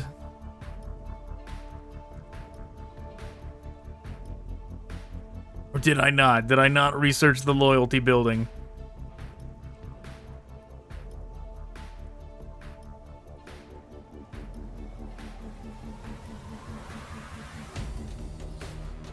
It does not look like I researched the loyalty building.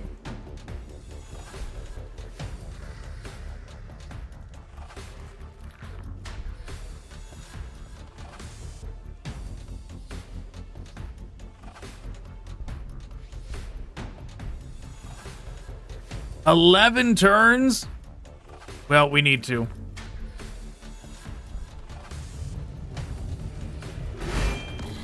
We need to, it's mandatory.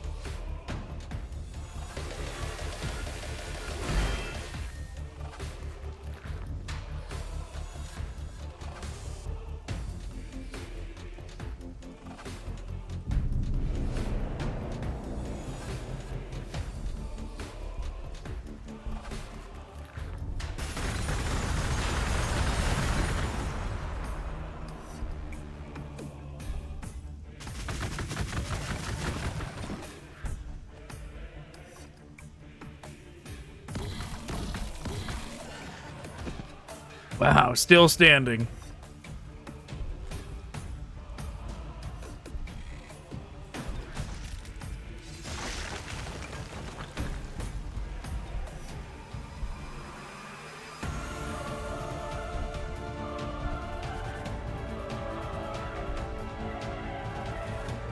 Oh, well, that's problematic.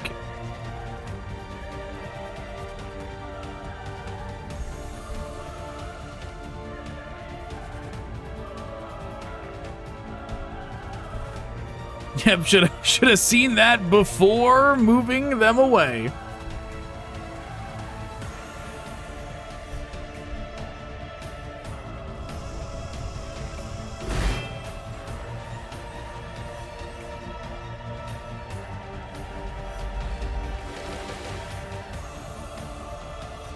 Oh, there's more than one. No, there's not more than one. It just moved over here. No, there is more than one.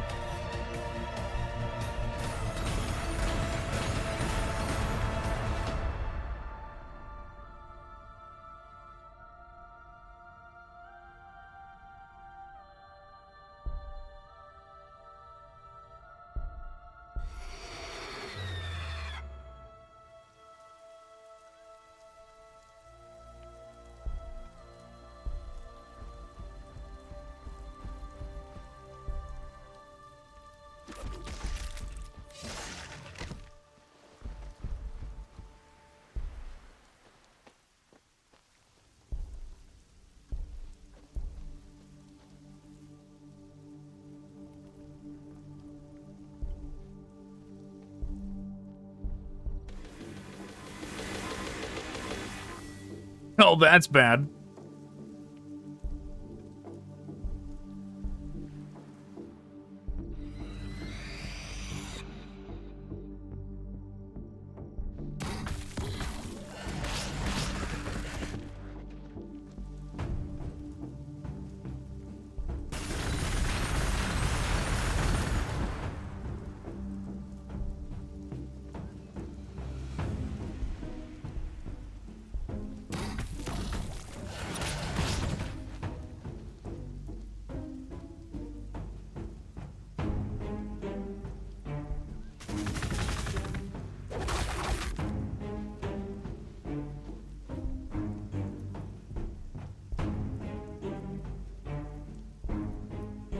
Yeah, that tile must go.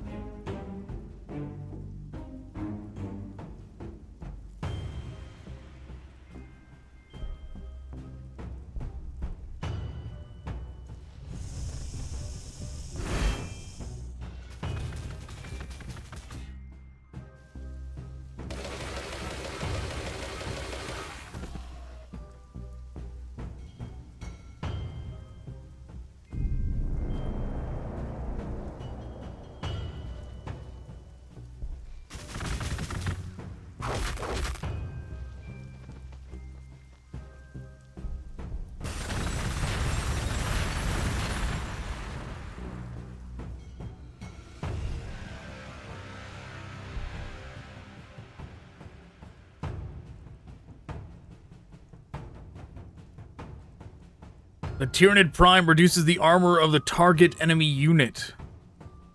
Free action. Minus 50% armor. We retreat, we fall back, we make strategic withdrawals, we consolidate, we evacuate. No, we evacuate. When in the name of all that's holy are we... When in the name of all that's holy are we going to fight back? Not today.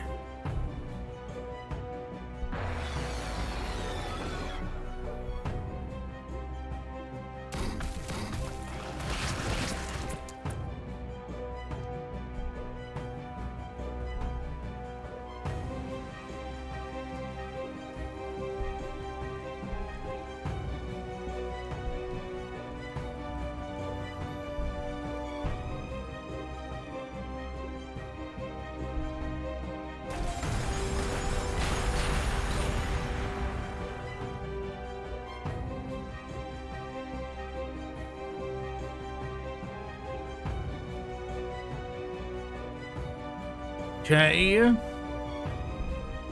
I don't know if this is gonna do anything to that. Probably not.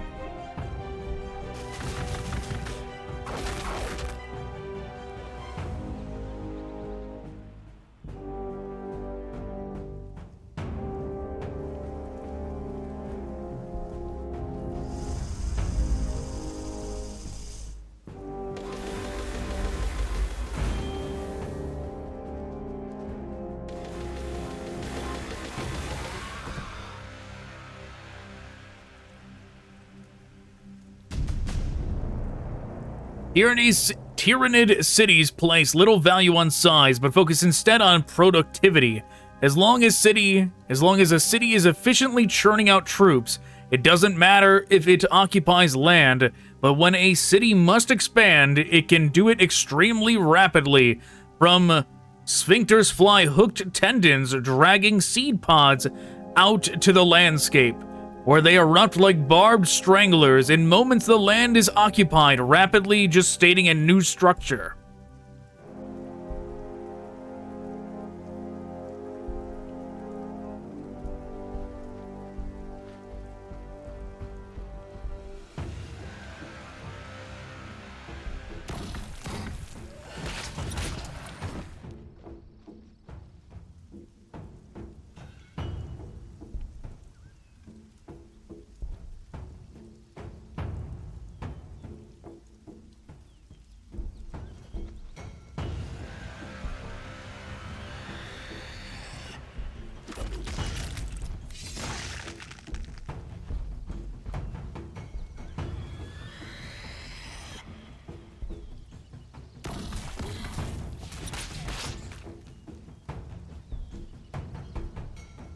You can do it. Take it out.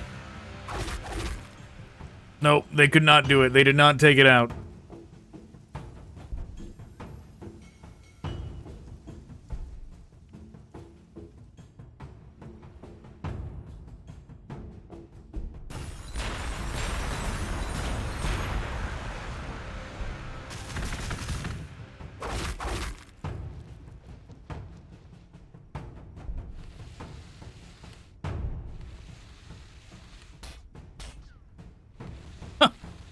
Oh, wow.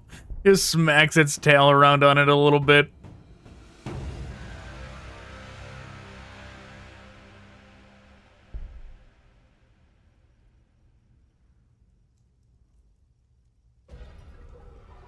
Short-ranged weapons. I don't know what that... It just says... Like, it shows the flesh borer, but does it also work for the... Oh, we need this. The loyalty building. But does it also work for the warrior weapon is what I'm wondering.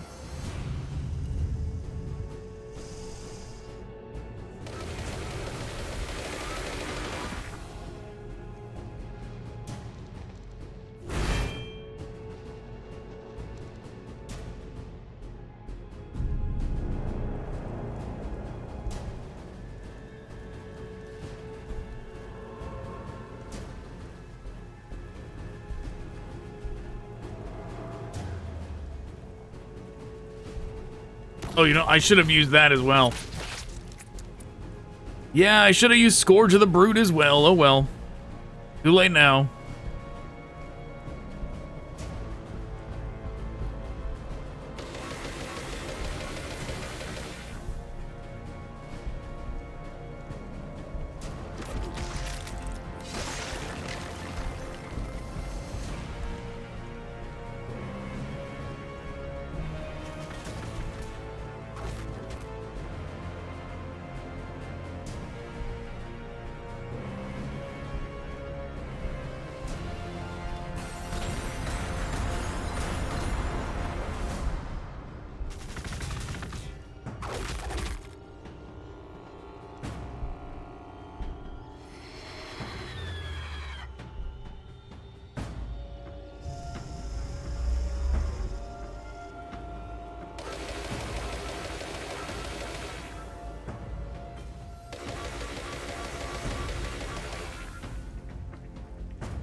Still alive, wow.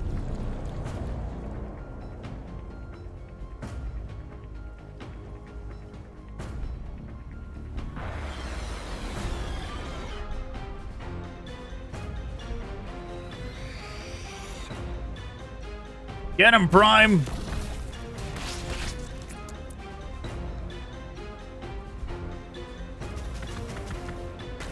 Wow, it actually did it.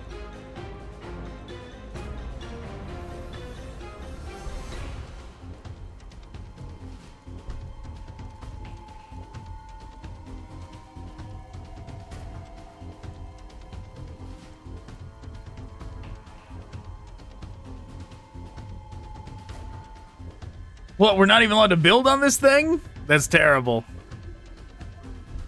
Clear tile.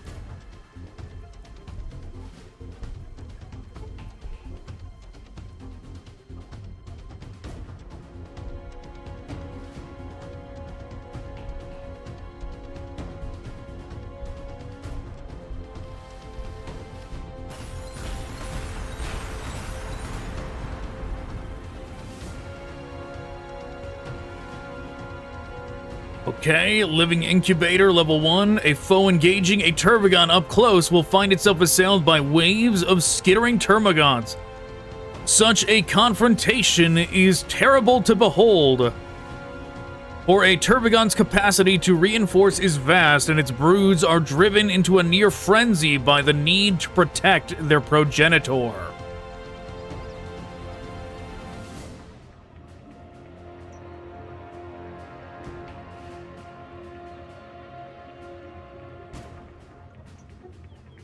Consumes action, but it's a heal.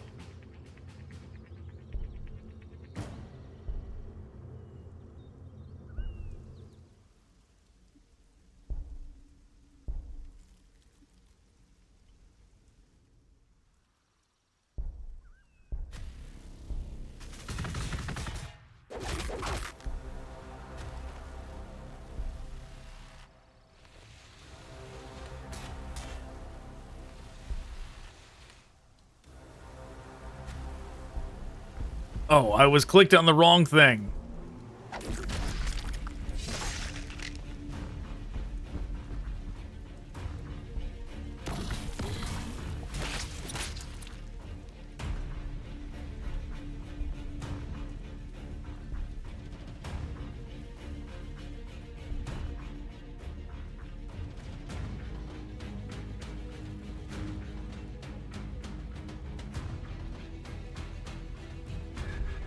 Yeah, let's get another Malanthrope, because once this, like, endless battle is done, I want to start claiming all the tiles that are around.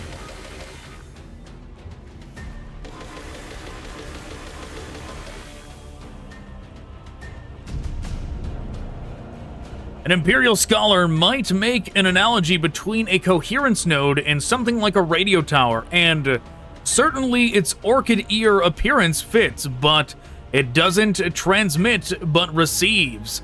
The node's folded surfaces track the locations of the hive mind's creatures for the most efficient deployment of its synapses to prevent the hive swarms falling into anarchy and chaos.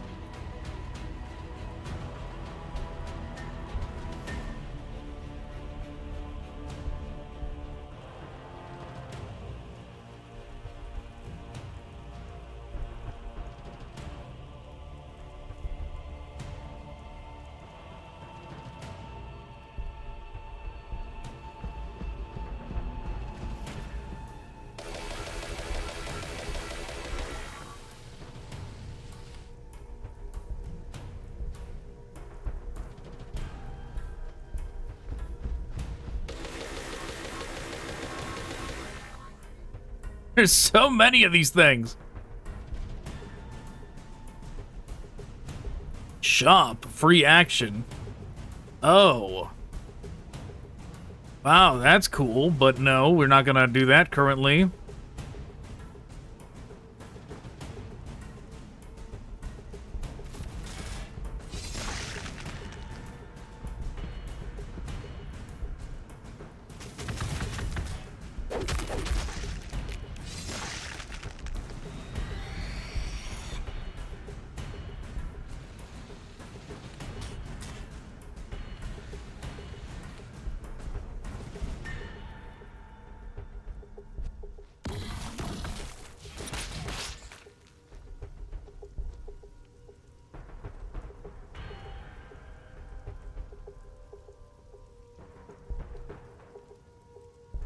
I am a big fan of Carnifexes, so I want them.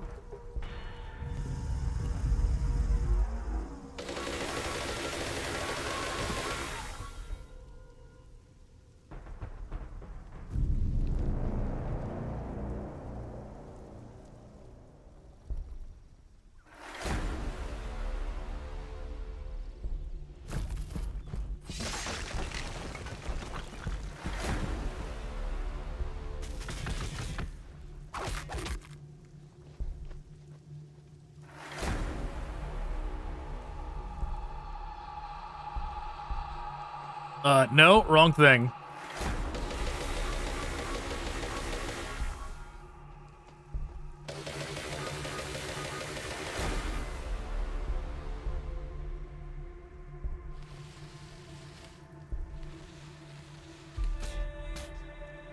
I was really hoping it would finish it off, but no luck.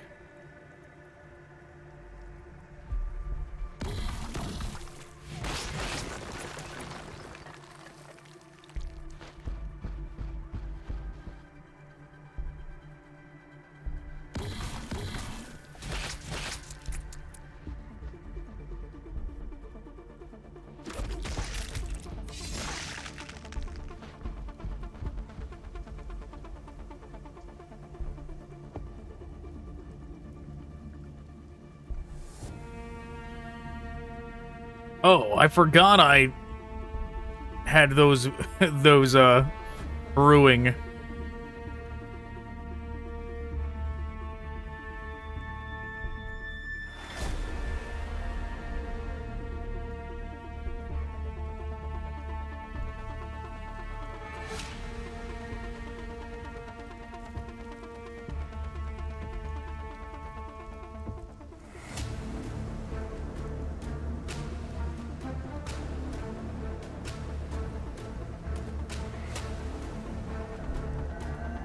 Influence.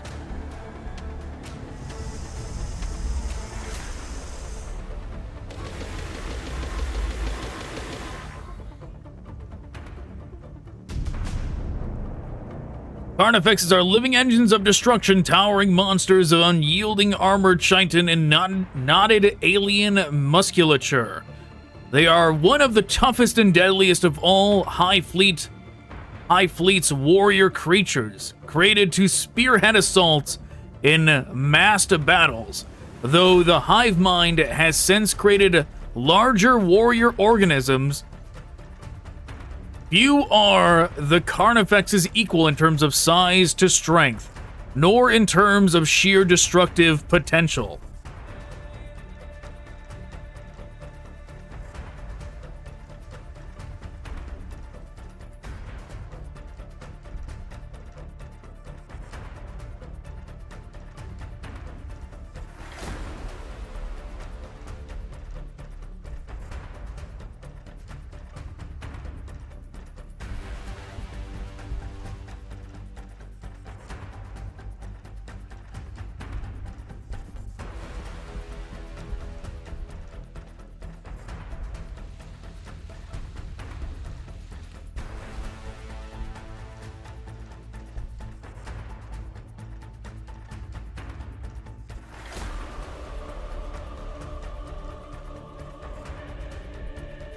I need that Prime to heal.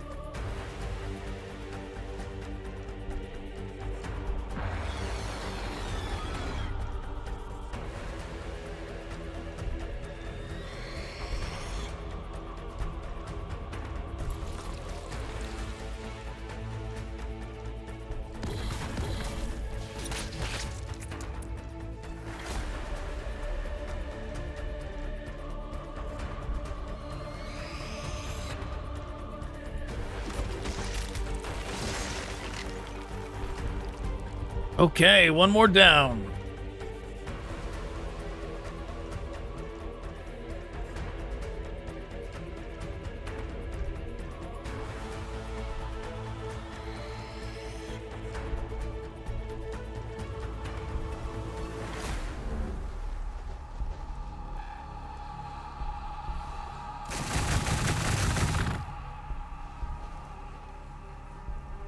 We definitely need that upgrade now for the short-range weapons if we're going to be summoning them.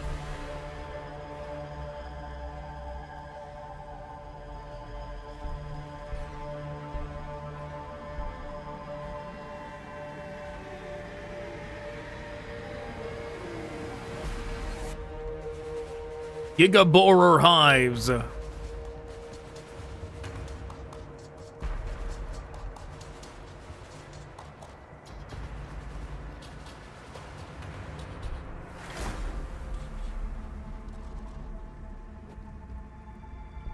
Let's do flesh hooks. No, let's do the thing.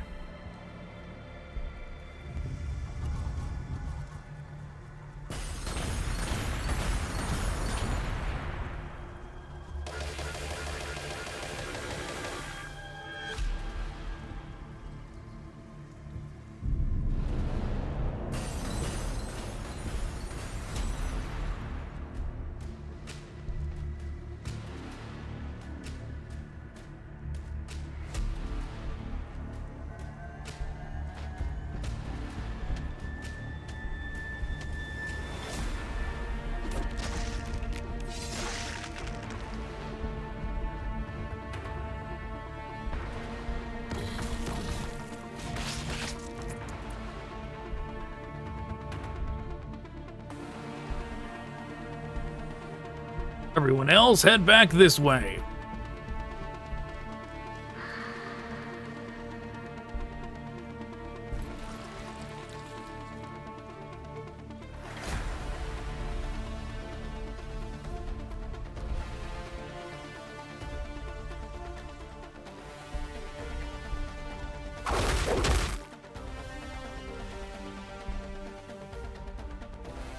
Surely we have gotten rid of the majority of them already.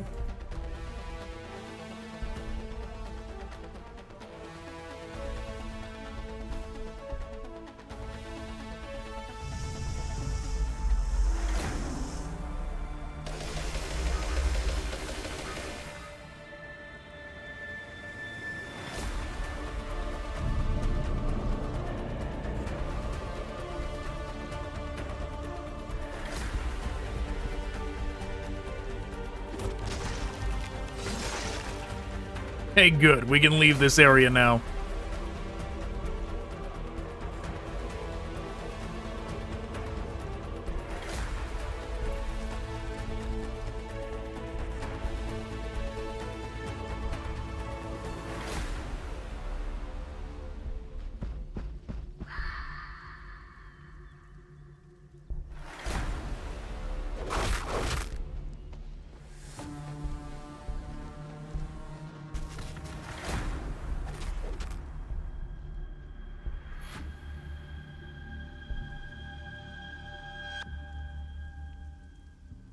All right, we're at negative influence. Definitely need to grab one of those.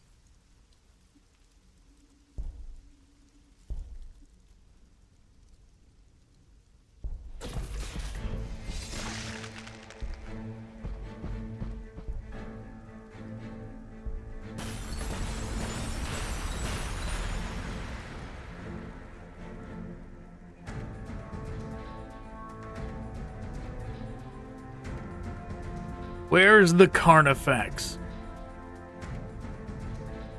Do we not have the building to make it? I don't think we do.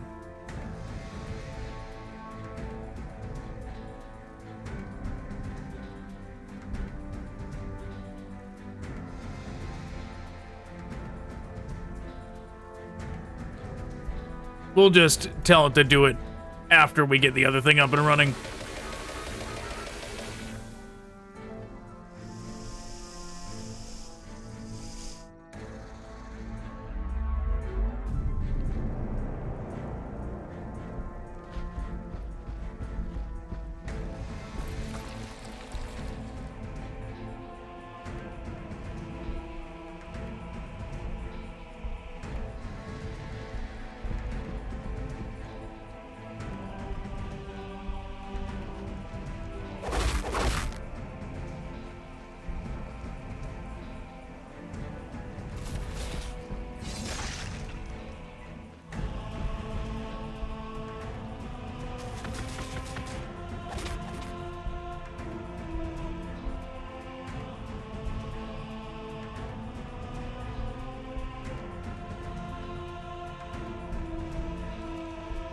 Yeah, I don't care if they take damage on that one. It's just some gaunts anyways.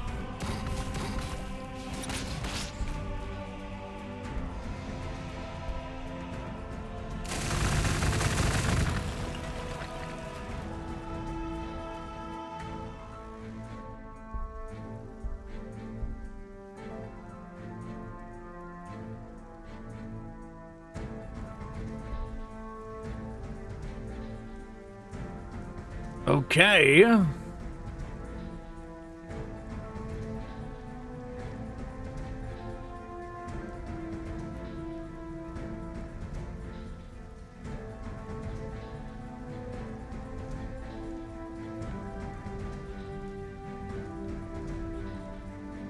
Nine turns, but I mean, why not?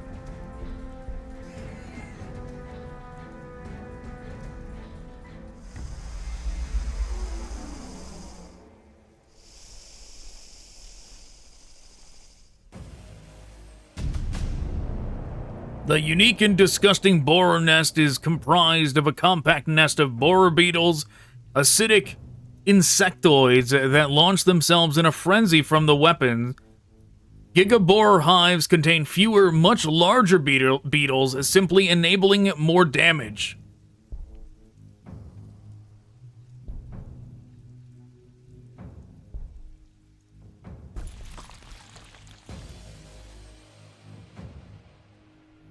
Kill the invaders. And we still not completed that. We don't know where the last of the invaders are.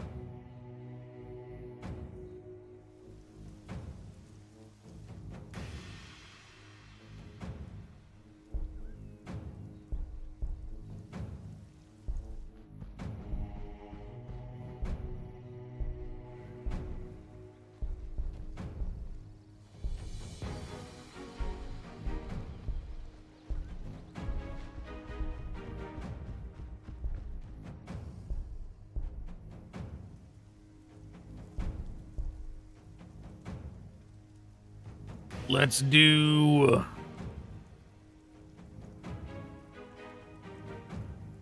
additional melee weapon. We'll do infantry armor.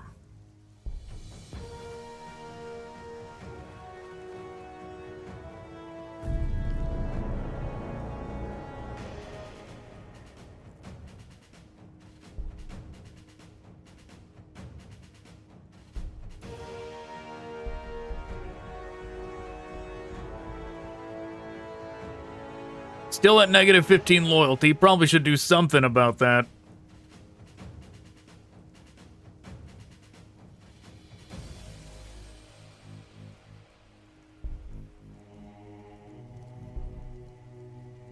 We're gonna do that first, though.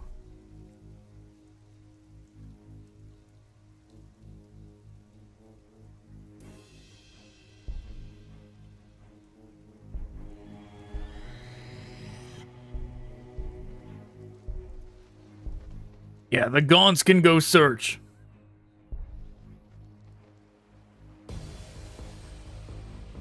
For wherever this thing is.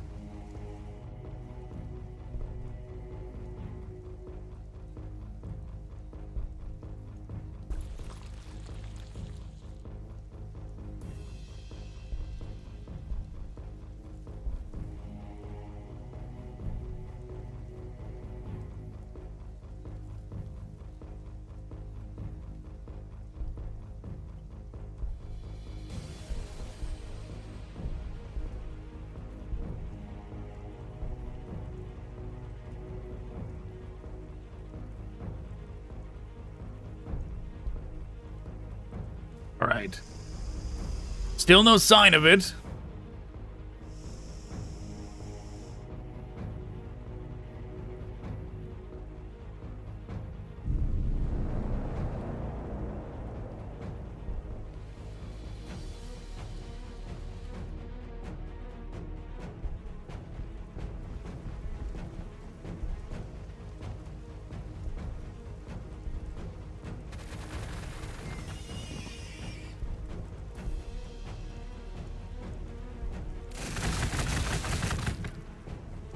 Okay, that damage boost did not help much.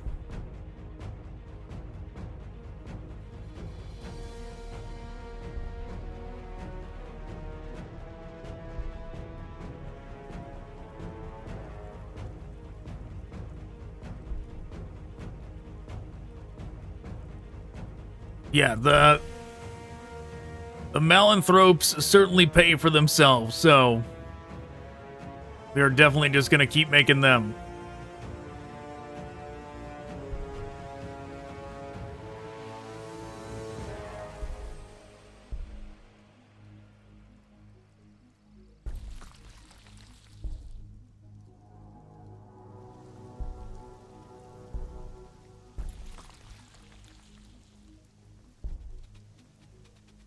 Well, I'm getting impatient waiting for them to show themselves, so we're going to just go out and look for them.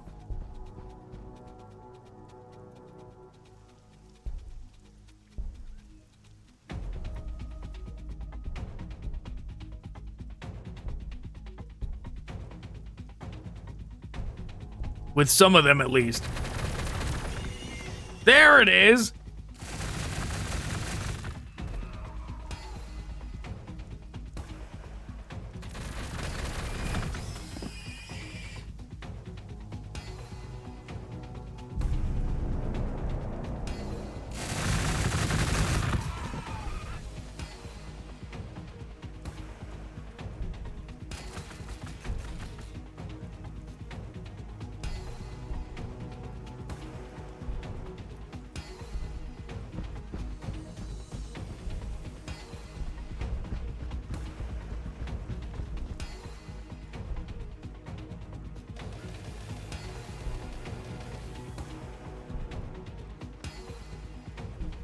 Okay. Not enough resources? Oh, it costs 30 influence. I see. That's the cost of using that ability.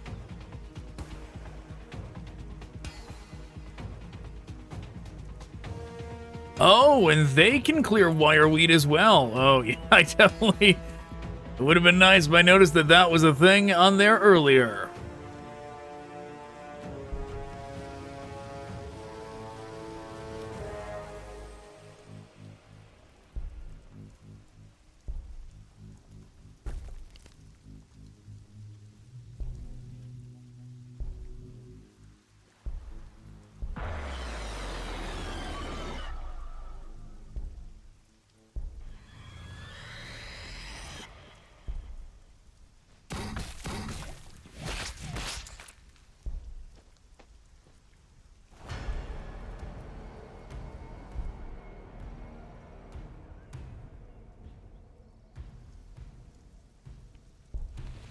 Yeah, now that we don't have the influence for it, I'm like, well, maybe I don't want so many Melanthropes.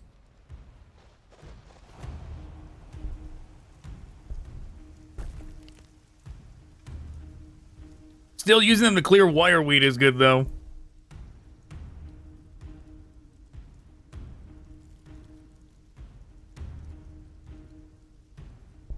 Yeah, no more Melanthropes. We don't need that.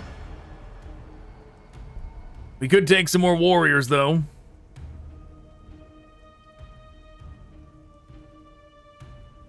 Nah, no more warriors, because we're going to get that in 2 turns, so we're just going to get some Carnifexes.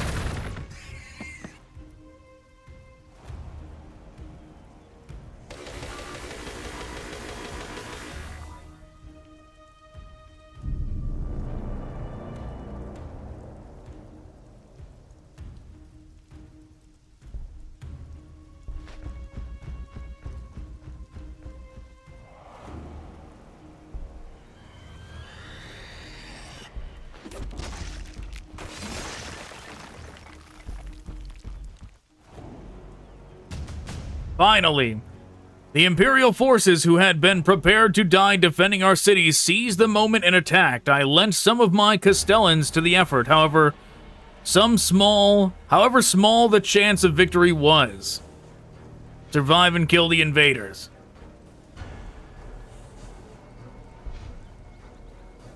Okay.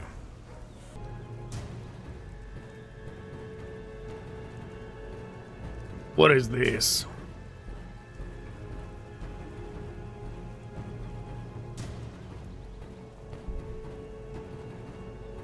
Where's our...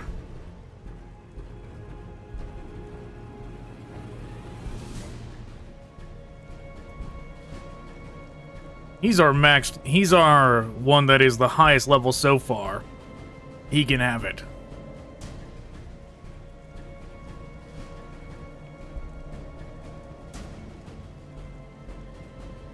Oh, it's like an instant level up, but it costs a ton of influence. I see.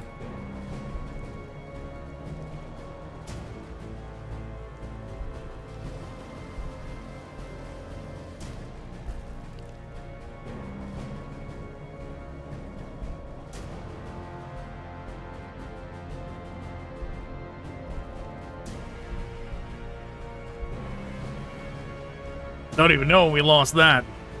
Must have lost that so long ago.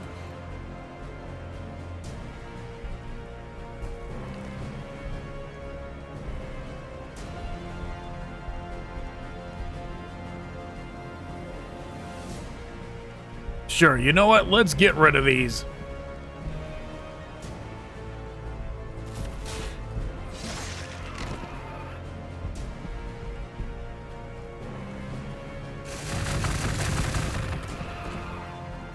It worked. Now we gotta get over there and get rid of that.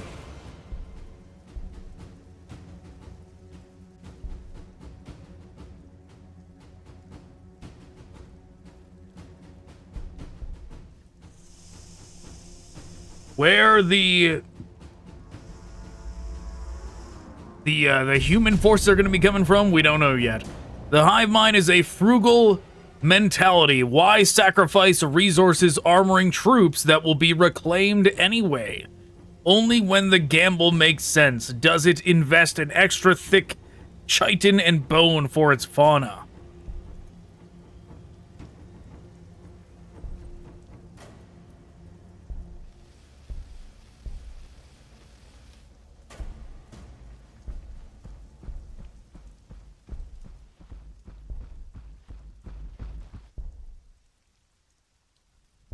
4 attacks.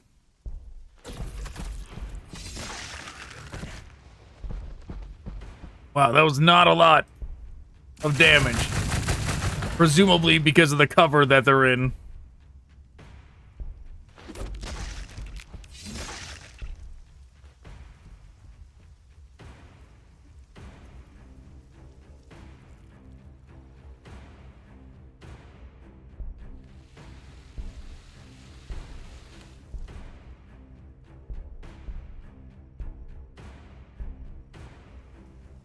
Okay, so we got this now. We can make a Tyrannocyte if we wanted.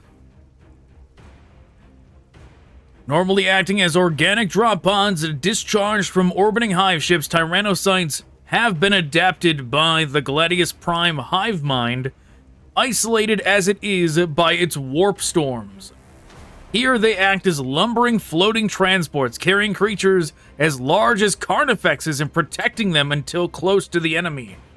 Then the Tyrannocytes' gravid belly opens, disgorging their monstrous cargo whilst it assaults the enemy with endless barbed stranglers. I see. So it's probably like... It's probably like the,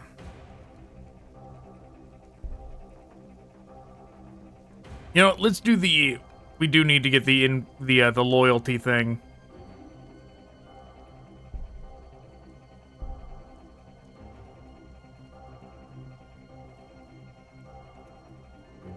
We don't have enough biomass to get that.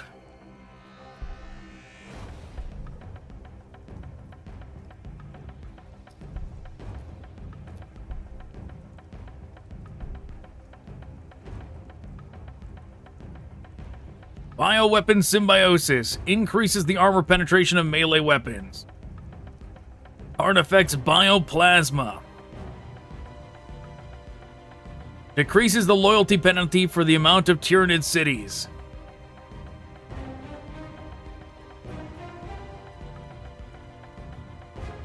Reduces the biomass upkeep of infantry.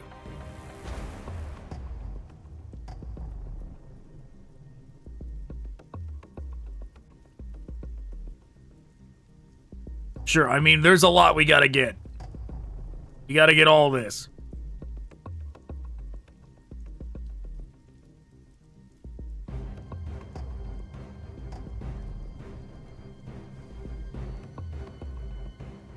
Let's get this.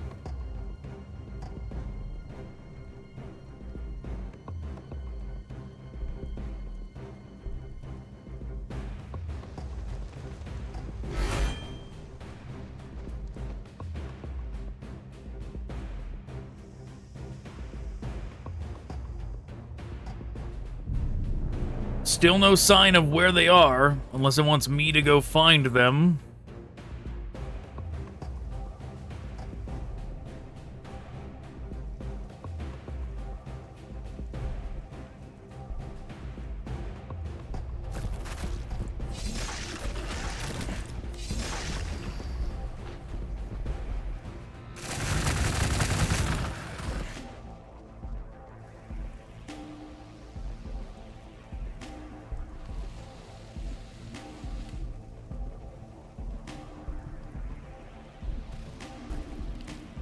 Clearing all the wireweed on the planet. Simplifying travel.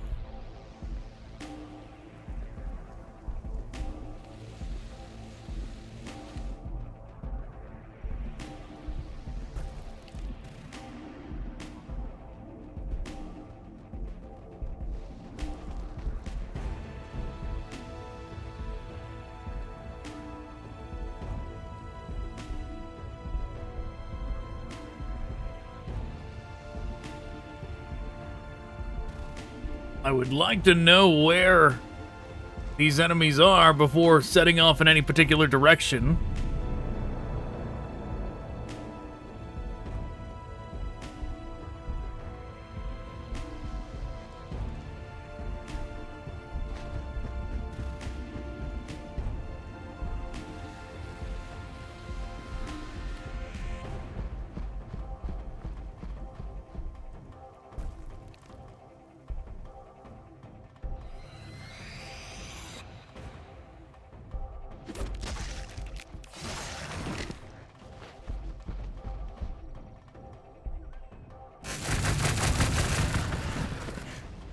Okay.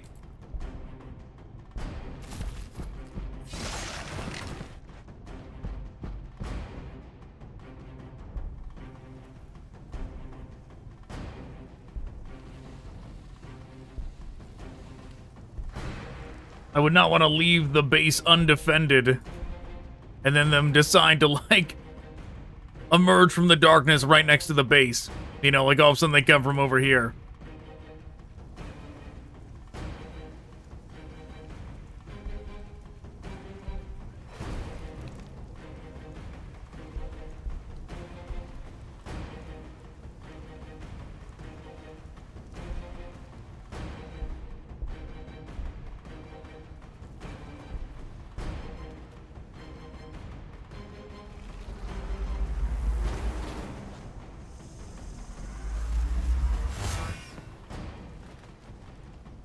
Well, there they are.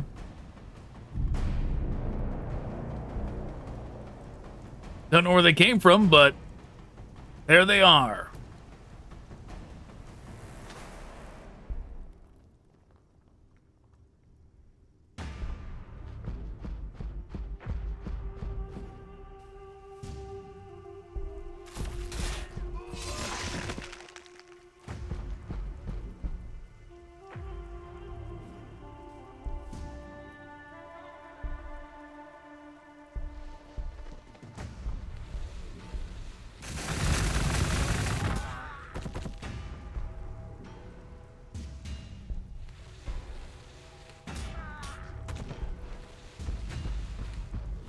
Let's see, how much biomass will we get from this?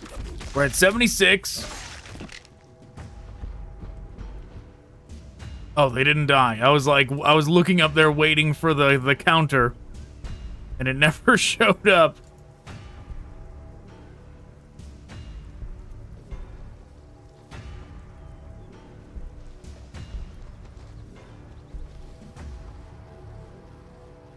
Oh, there's more of them. Yes, they did. They just were delayed in spawning around.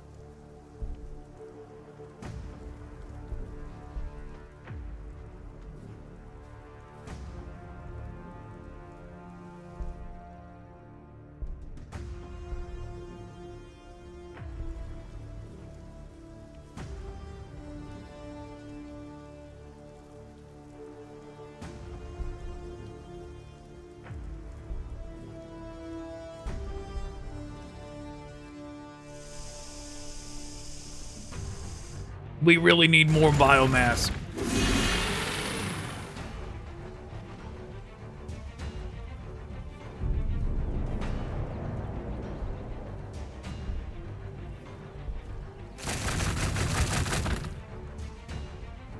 I wasn't looking to see how much we got from that.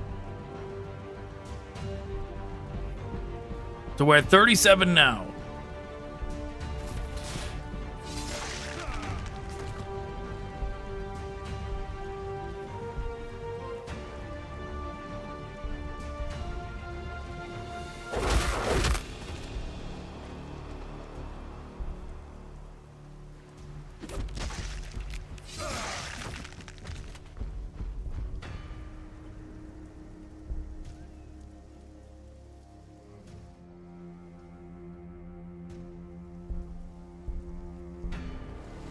Yeah, they don't need any help over here.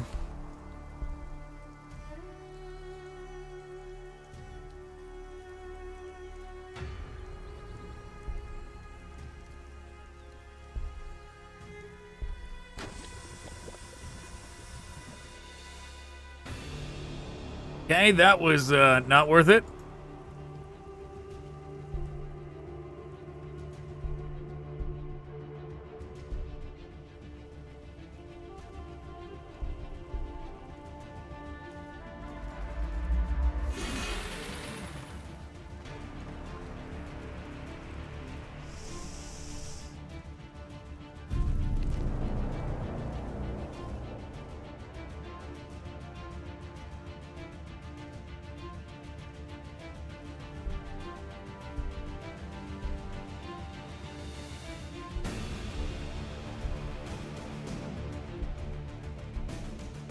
They're gonna go look for the ones that were over here, wherever they went.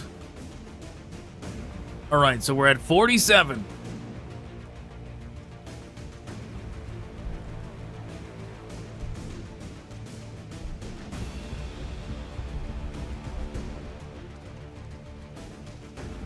We're at 47.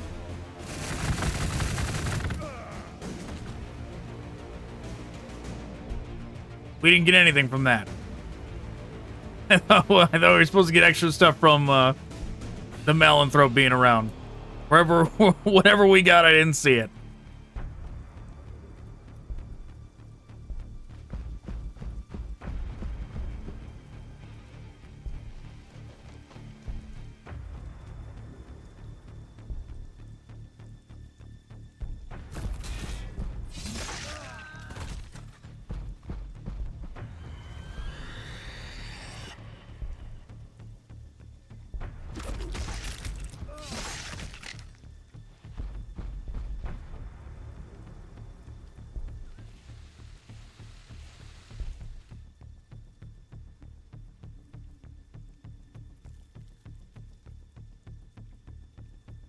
Still at negative 11 loyalty, even after I got that loyalty thing.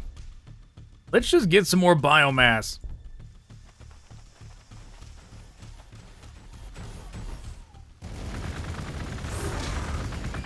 Wow. Oh, I thought the whole group of those gaunts went down.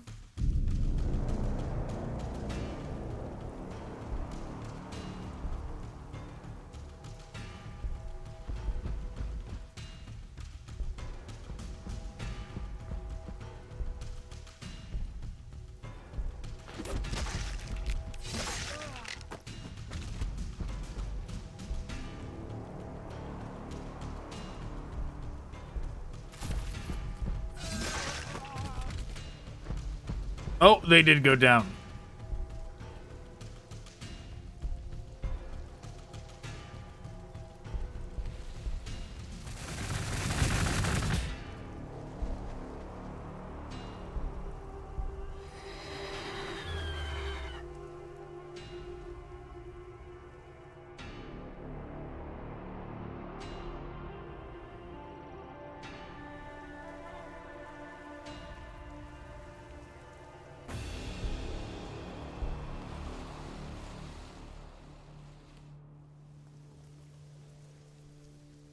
You know what? We'll just group them up together. No sign of wherever the ones over here went. Oh, they can all just hang out together and fight together. Yeah, there's that one that they're going to go towards next.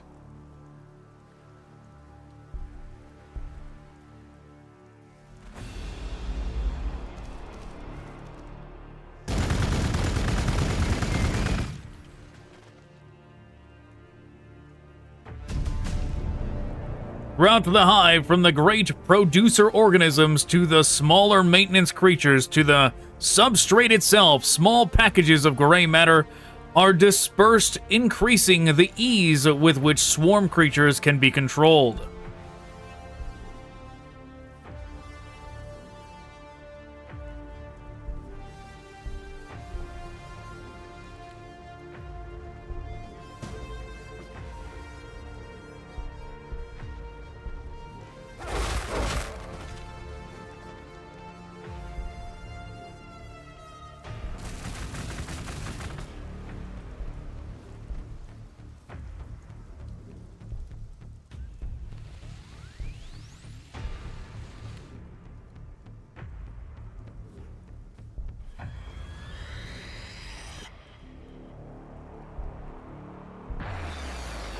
This is probably overkill, but whatever. Never mind, it's not. He didn't do melee. How terrible.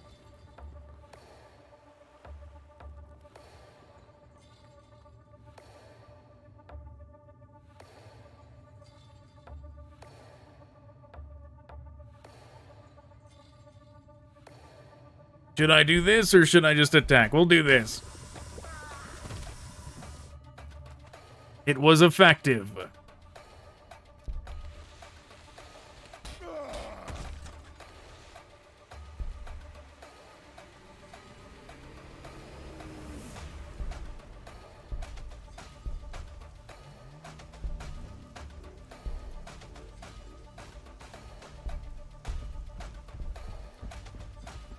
Those two are sticking together. They're gonna go beat up this thing.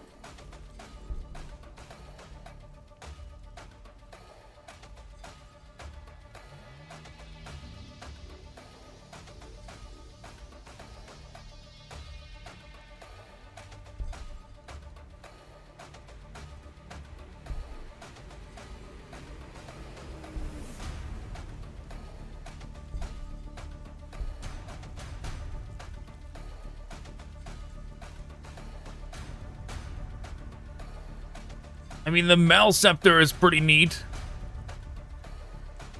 Let's get this. Melee weapons.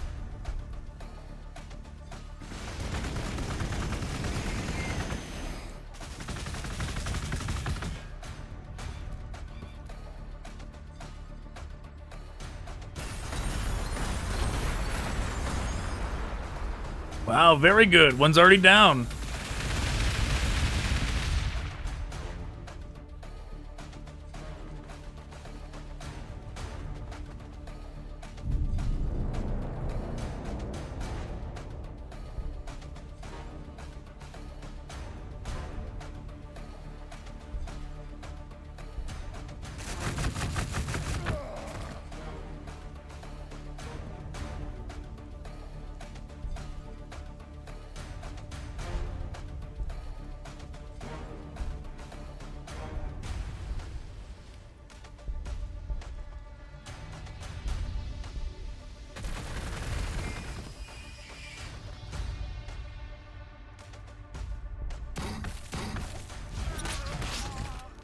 Okay, didn't need them all over here after all.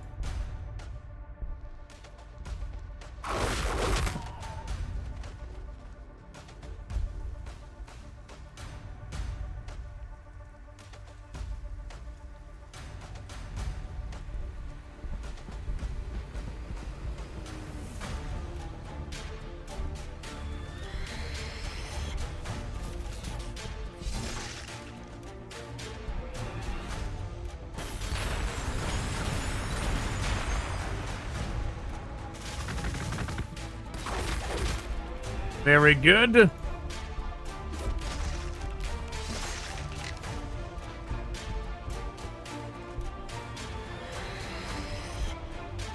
Should have had them come over here first. Do that before the rest of them attacked.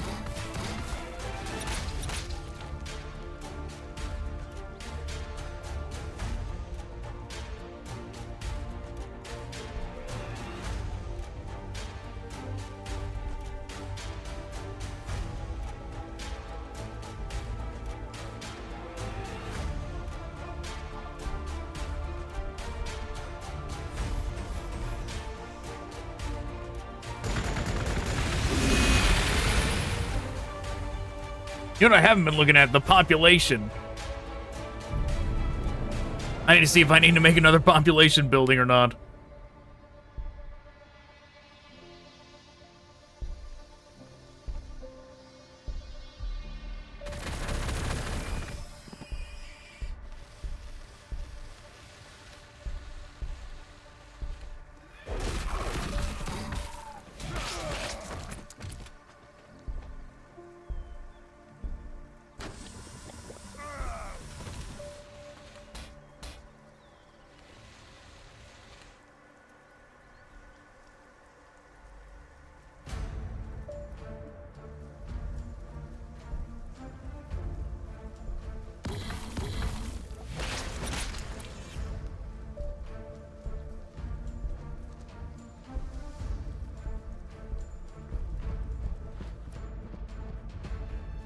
Okay, everybody groups back up at the base.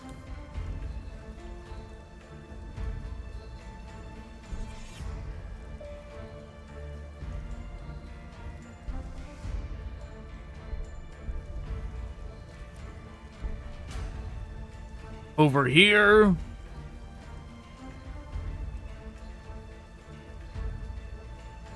Let's just claim some tiles.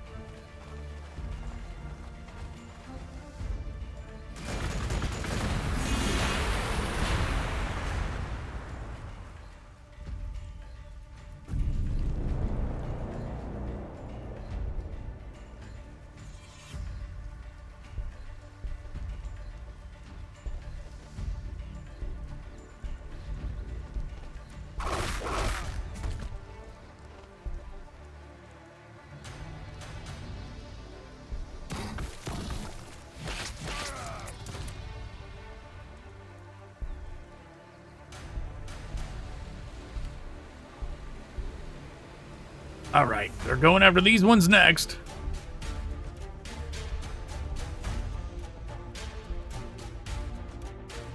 Oh, there's some enemies. Crouched down waiting to rocket launcher us.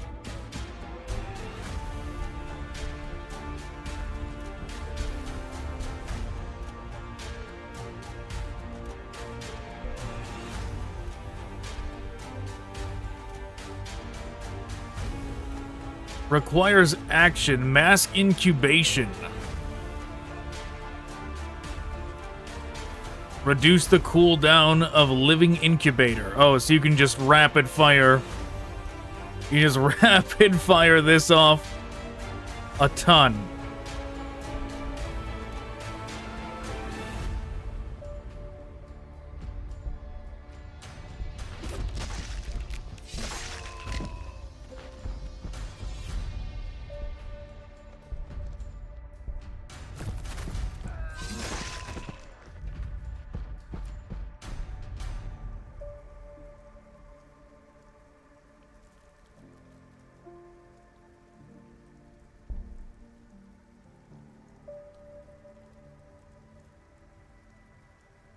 We do need a population building.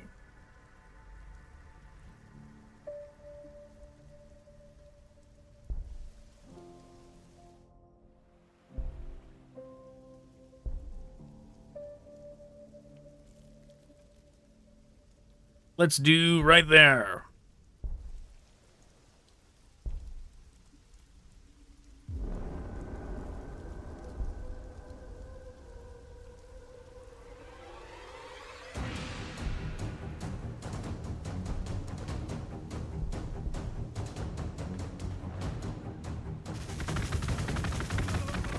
Down they go.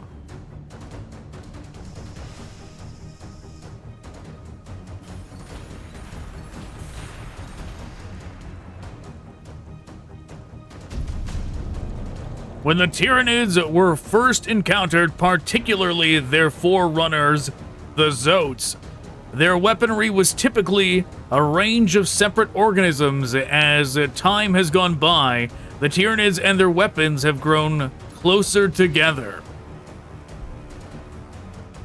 Yeah, I mean it. The Zotes were one of the Tyranid forces back then. And, like, the lore around them is very strange. Because sometimes things like that say that they were a type of Tyranid, and then some other times it says that they were a race, like, conquered by the Tyranids and, like, forced to fight for them.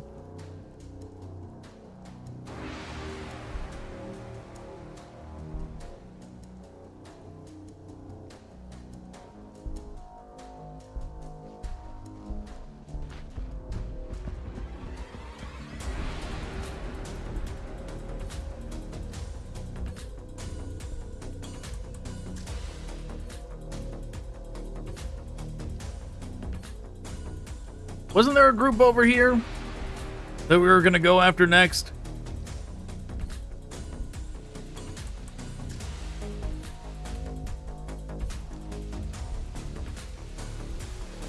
There they are.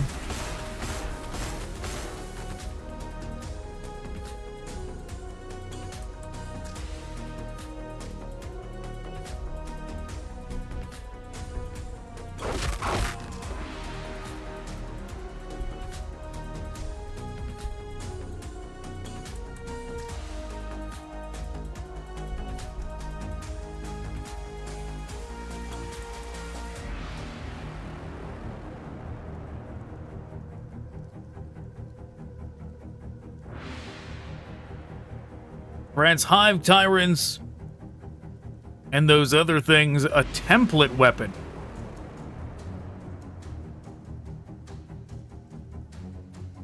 Extra monstrous creature armor. You know, let's go with capillary tower. Just because I'm sure that's going to be a requirement at some point.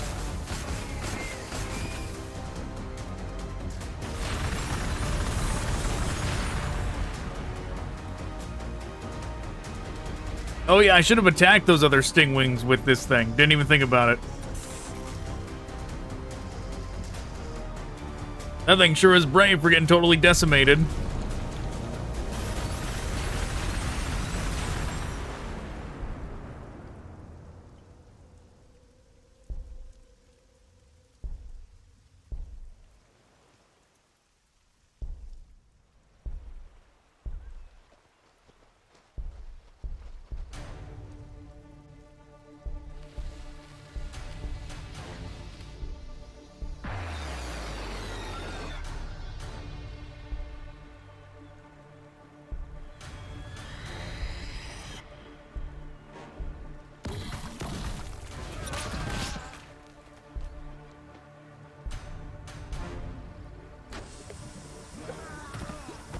And there we have it.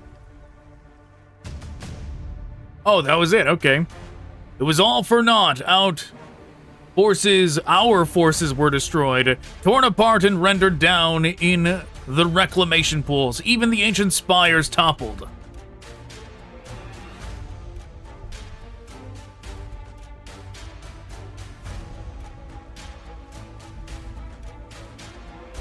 All right. Well, in the meantime, they can all go explore now.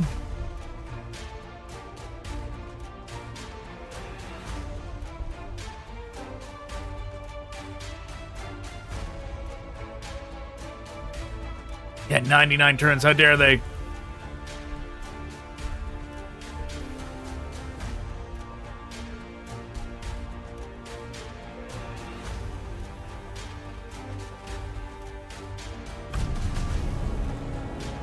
With the planet as our ally, we dared to dream, but the human forces couldn't afford to lose another expedition like the last, instead focusing on something.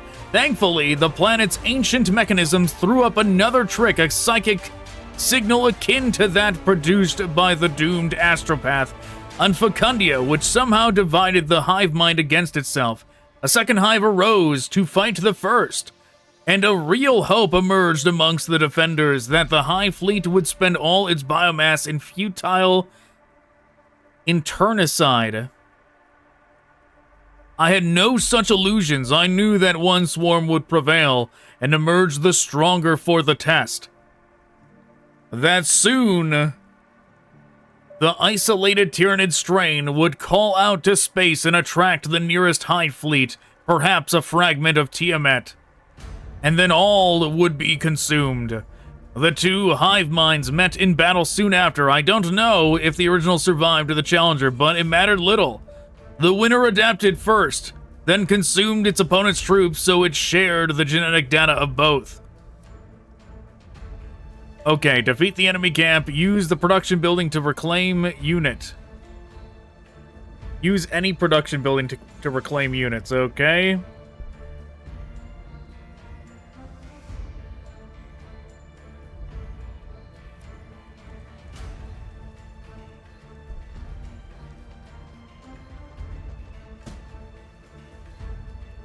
Oh, there it is.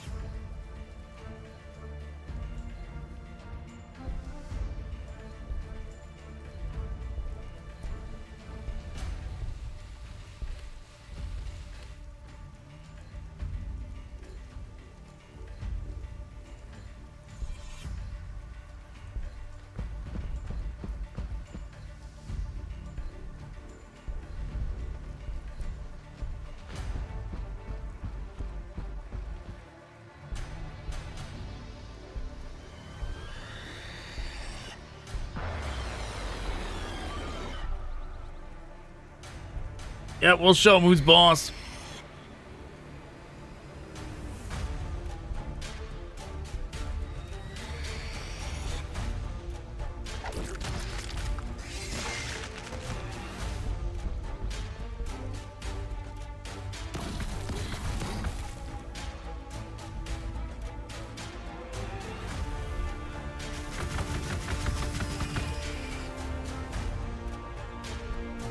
Well, they're not quite defeated yet.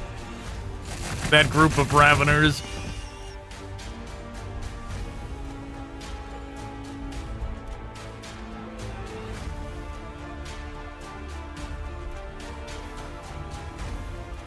Only reason I'm doing that is to complete the objective of reclaiming units.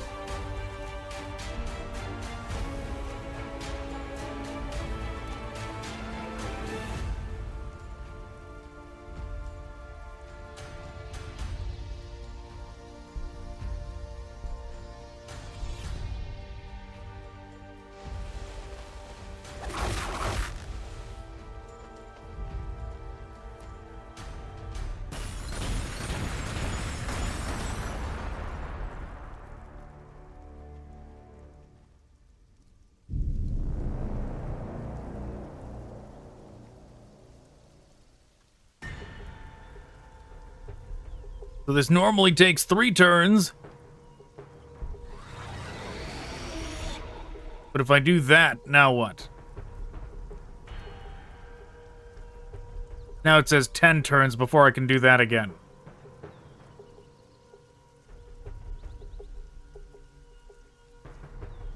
Presumably I'm going to get to use this next turn. I don't know if it worked. It said requires action, but I got to go again.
Okay, more than no damage.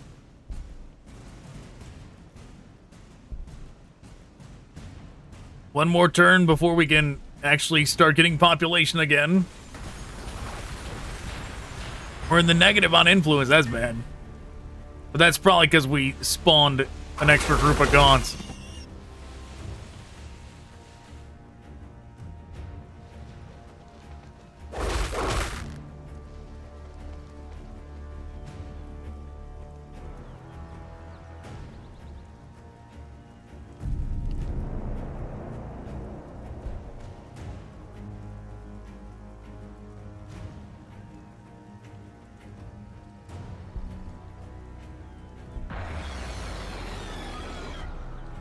Probably overkill.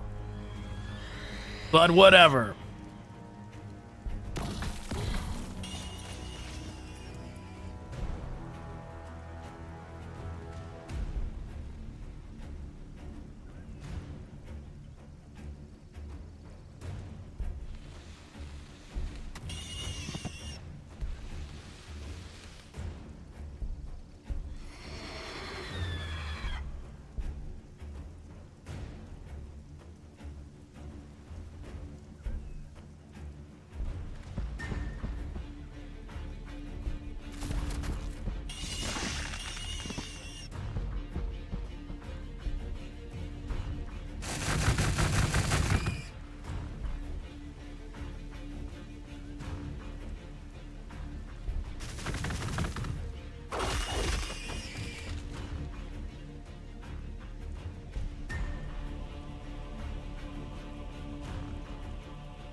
They probably should stick together.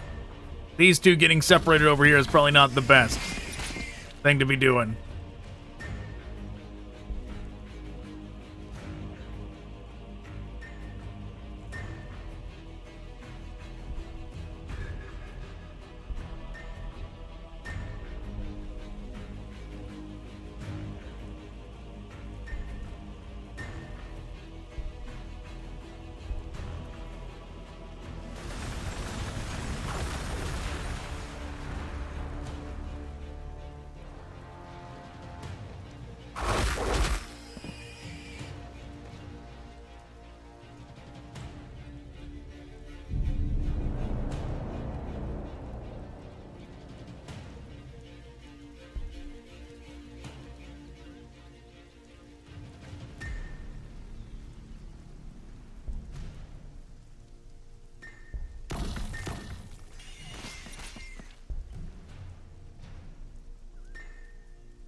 Okay.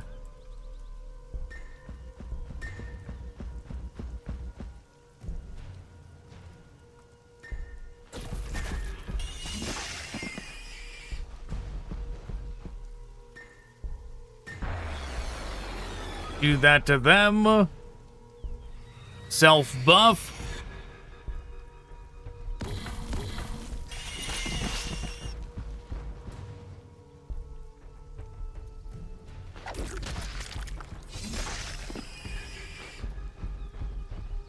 Oh, I should have done this. I should have done the increased attacks things.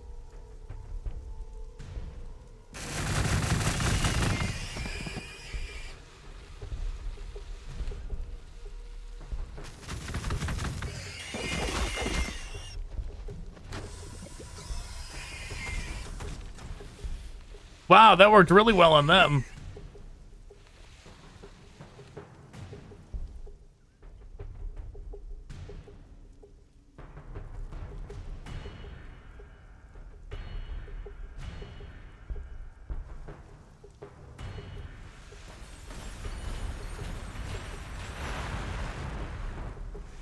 The Poxwalkers have joined forces with them.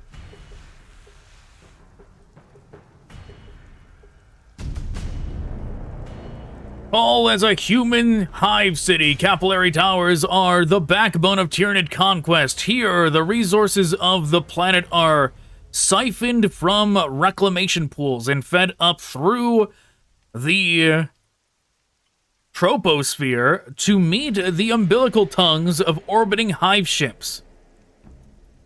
On Gladius, the towers have no hive ships to feed. Instead, gargoyles and hive crones crawl from birthing sacs on the tower's sides and wait for their newborn wings to stiffen so they can join the war.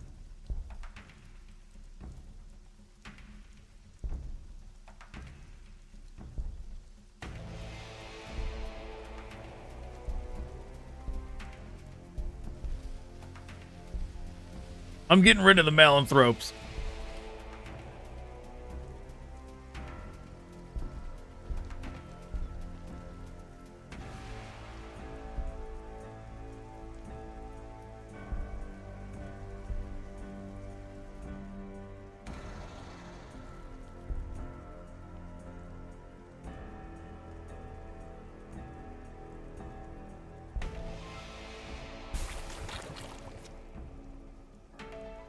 Malanthrope gone.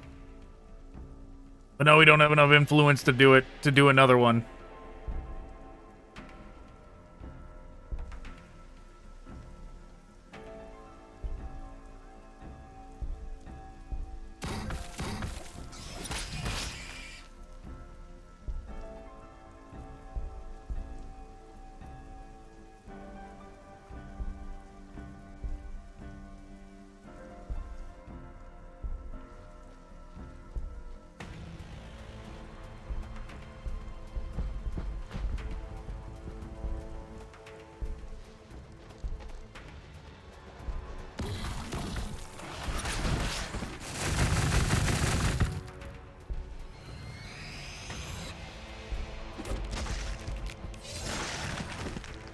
Still standing.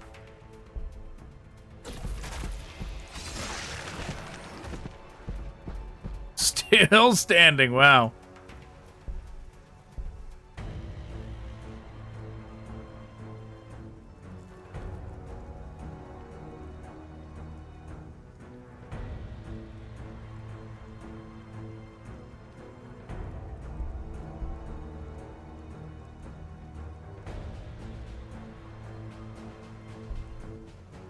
Sure, extra monstrous creature armor.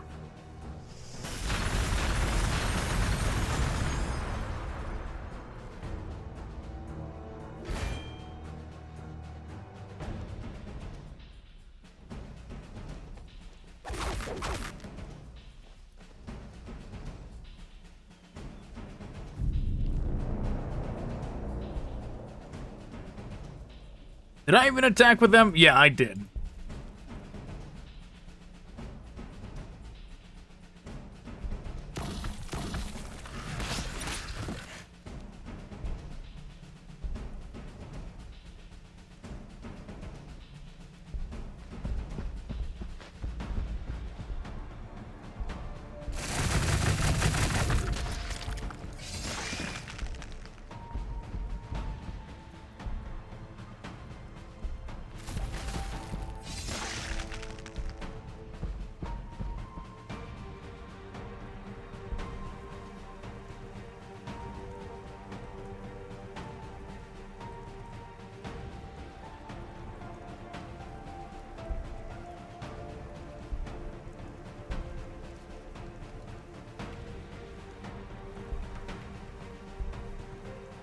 Well, still need more influence.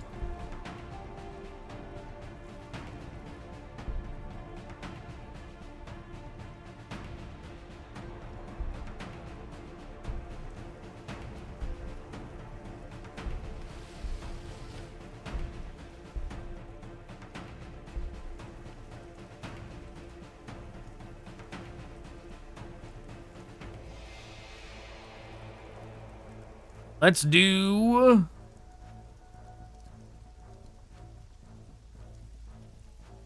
You do a loyalty building.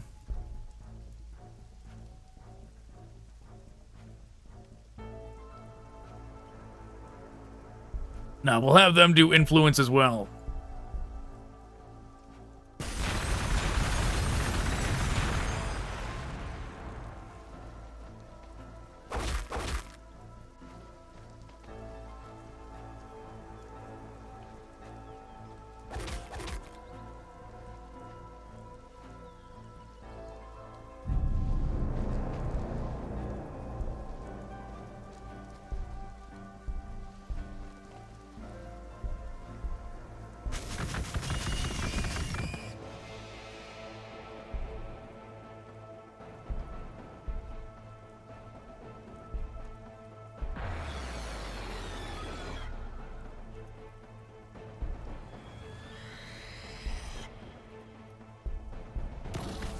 Ooh, that helped a lot.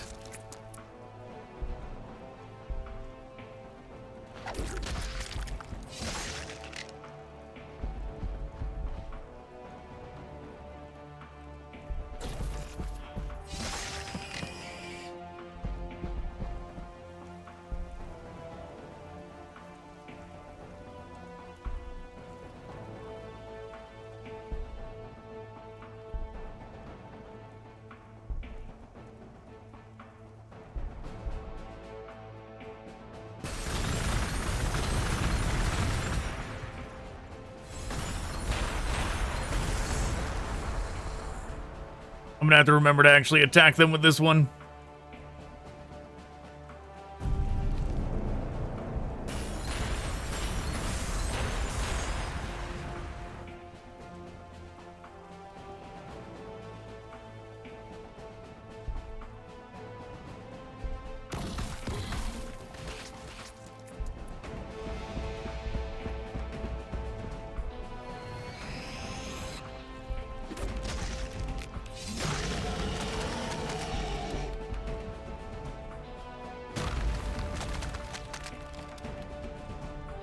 Okay. We did it.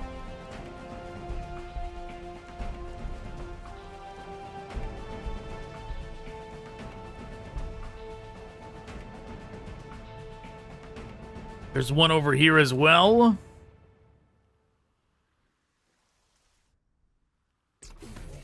I guess we can keep one Malanthrope. We want to go clear out the wireweed.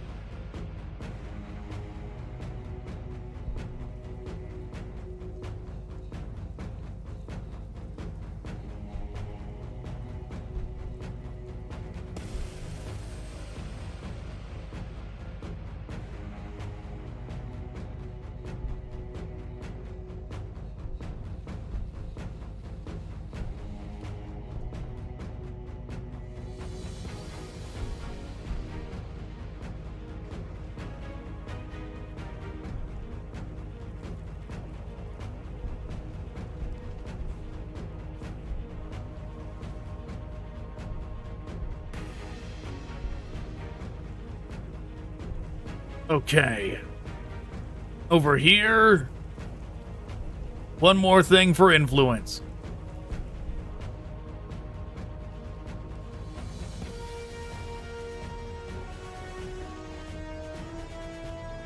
After that, the secondary city will start on... Oh, what is this? Skulls for the Skull Throne. Your troops intercept an unsanctioned Psyker's desperate last message to the Imperium. So much war, so much death, so much blood. It's drawing... You know, this is that blanket message where it goes to any army, right? Because it does not make sense for Tyranids to intercept a message. It's drawing this world through the warp rift closer to his realm, into a realm of war without end, where the mighty shall die and rise to fight again each morn. My greatest fear was that he would send one of his servants to hurry our arrival. It is realized. Whatever we do, this planet is Khorne's now. The Lord of Skulls is here. We have 10 turns to defeat it, but the problem is, like, we need to know where it is. Like, maybe we could do that if we knew where it was.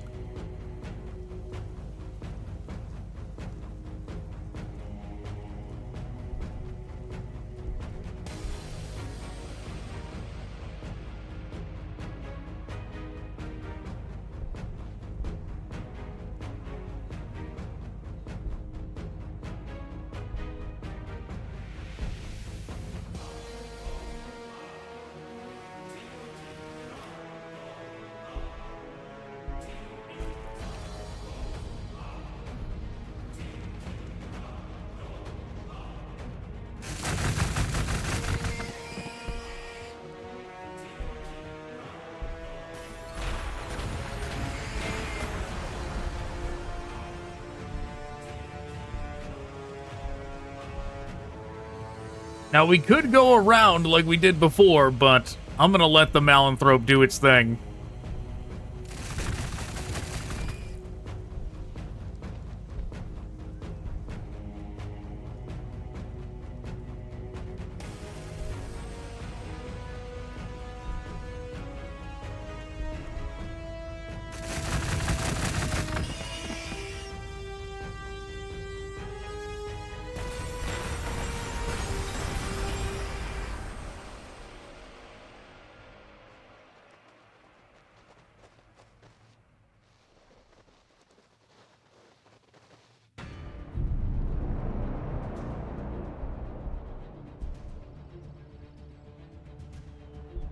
Get in there, Malanthrope. Oh, is he not allowed to clear it when they're on the tile?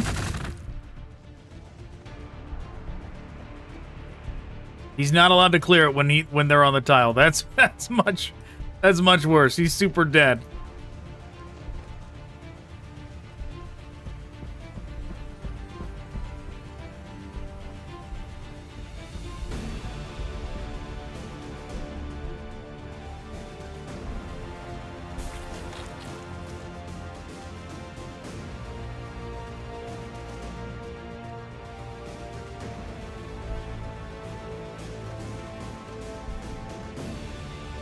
Oh.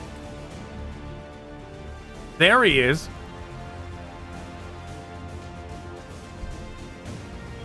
We're busy, though. He comes back, I think. If you don't get rid of him in 10 turns, I think he comes back.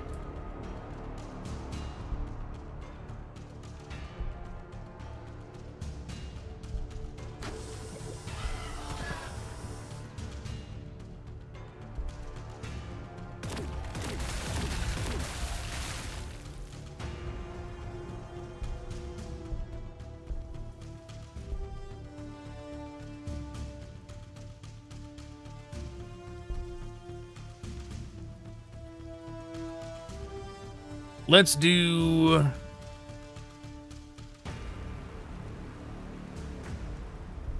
loyalty.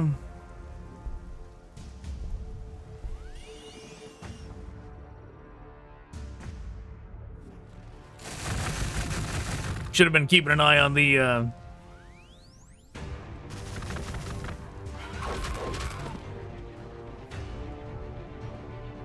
population as well. I don't know where either of them are sitting right now.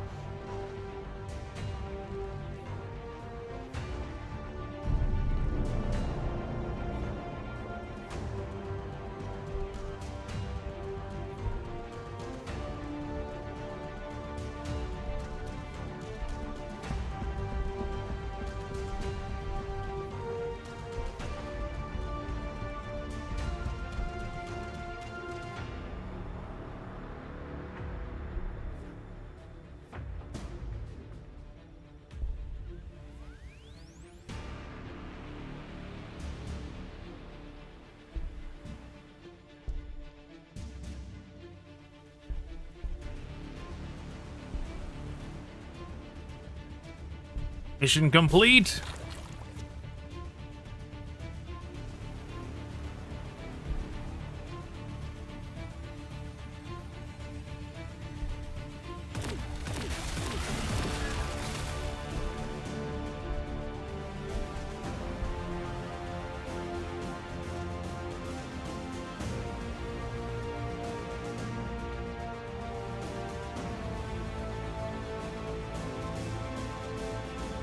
I mean, if I do this...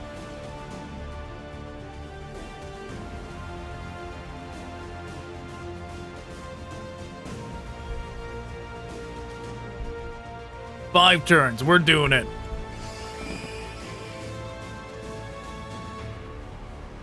We need the building to be like rapid fire fast out of that place. Through a combination of hardened carapaces, disruptive fields, and deadened nerve endings, the hive mind can alter the resilience of its larger creatures easily.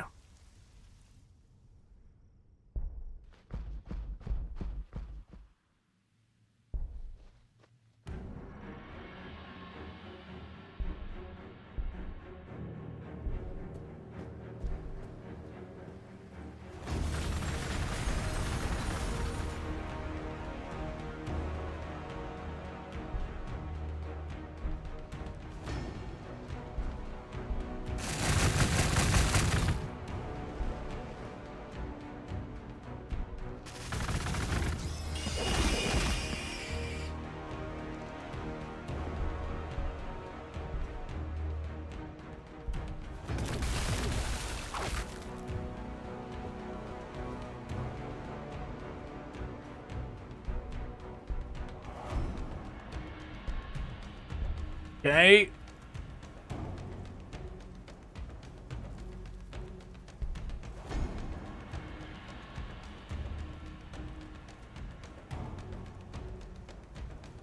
The influence cost of consuming tiles. Grants Tyranid monstrous creatures and primes the trait to deal damage all melee attackers. Oh, and the Norn Emissary. We can finally get it.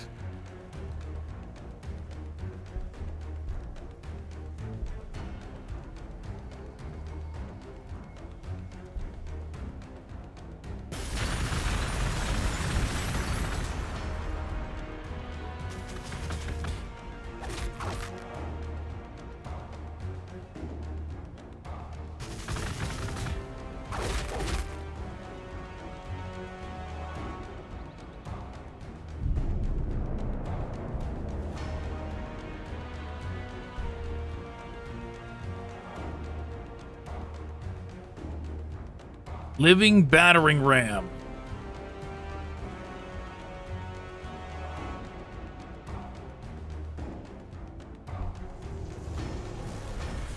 Get him.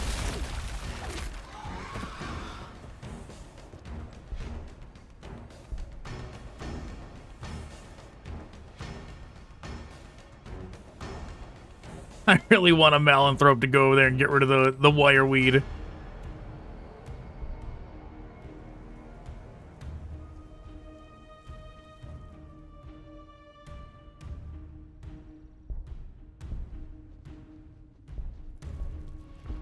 Let's just get onto it. The faster we get onto it, the faster we can get off of it.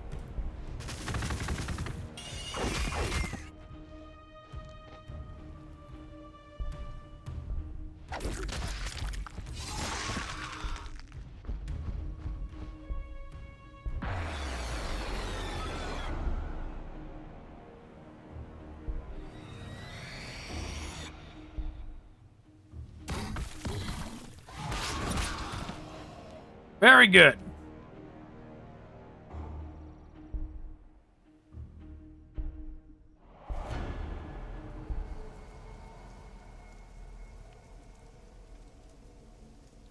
Let's do same thing. Give them one.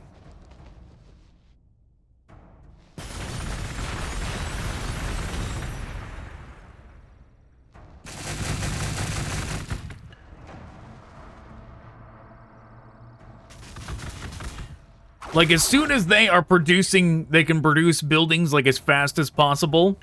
As soon as that is the case, we can start rapid-firing the buildings to produce more units, like lightning fast.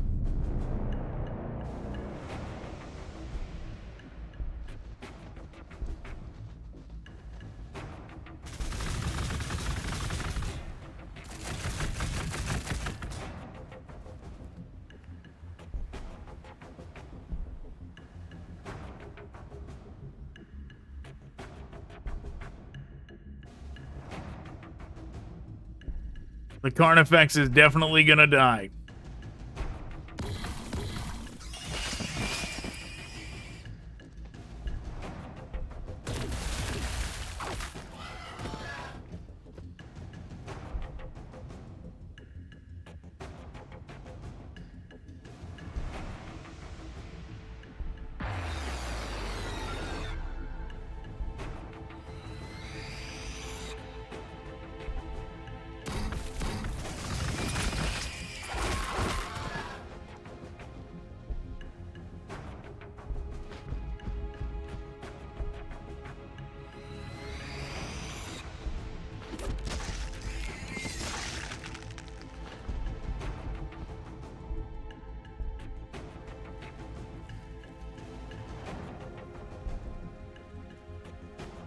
Yeah, we could be spawning reinforcements this whole time, but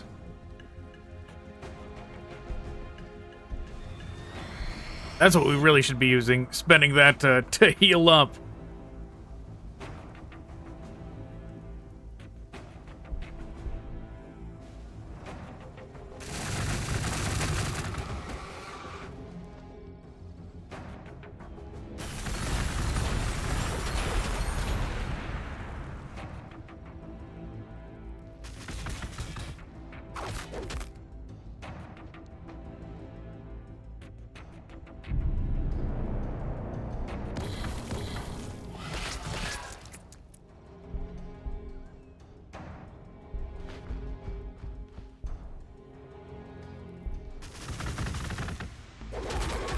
Okay, that gets rid of that one.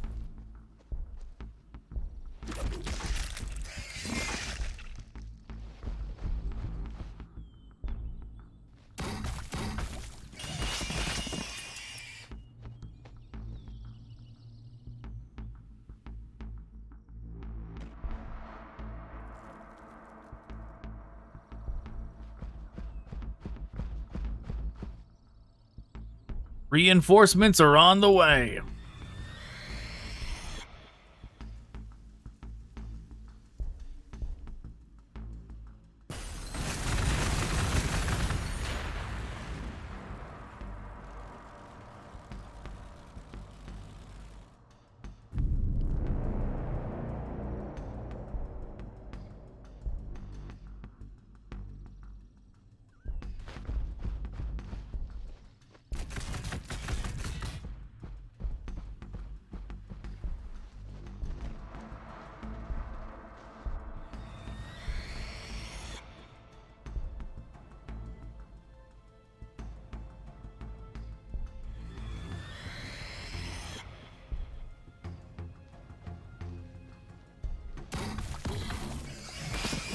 Okay, I was really hoping that was going to take them out without me having to use the armor ability on them.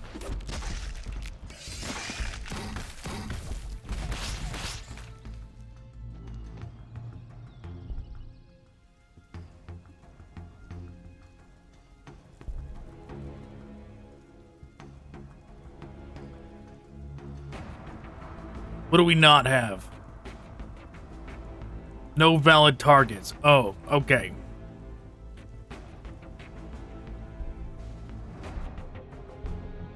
Ran out of space to build. Wow, that thing almost wiped out the warriors in one shot.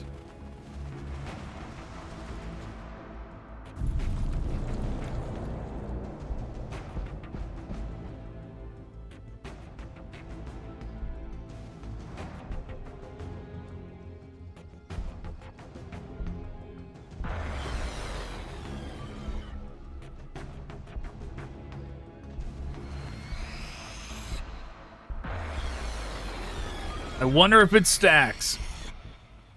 I suppose we're about to find out.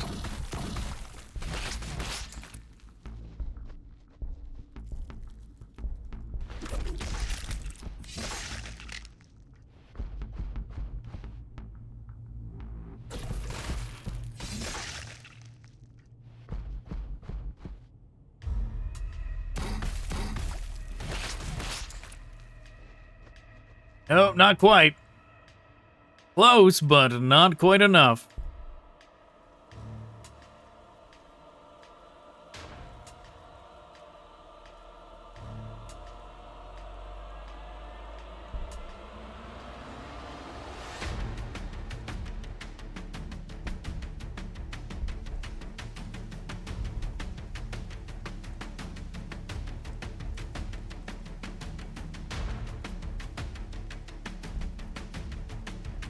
Biomass forever.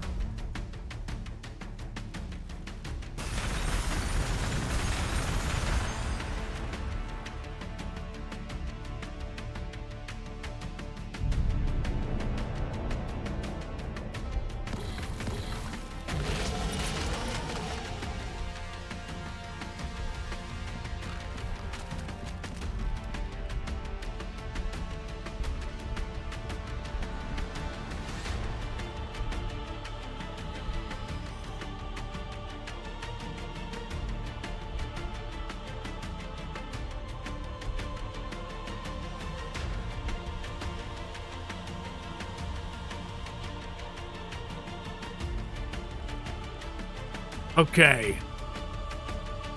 Let's do it again then. No, you know what? Let's do research. Yeah, goodbye, Lord of Skulls. You leaving?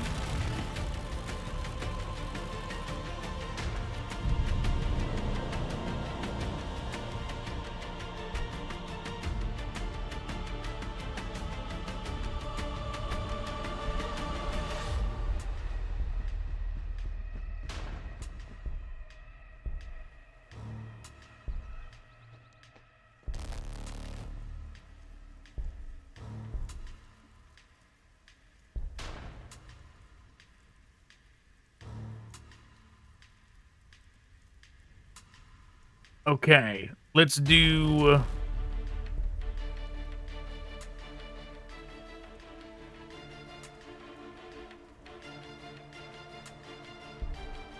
do population.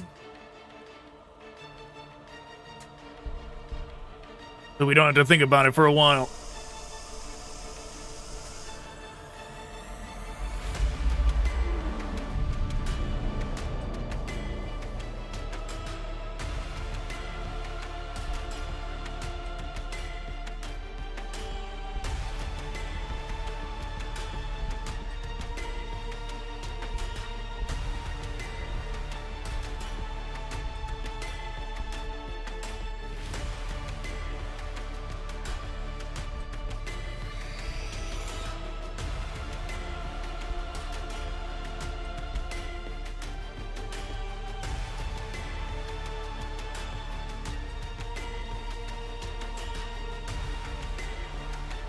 And then they shall do loyalty.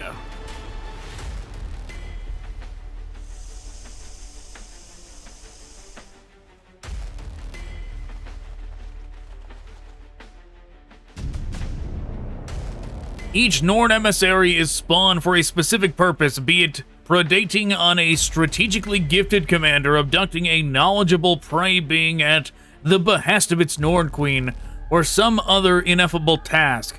Melding terrifying psionic potential with speed, agility, and awful strength, the Norn Emissary is more than equal to its mission.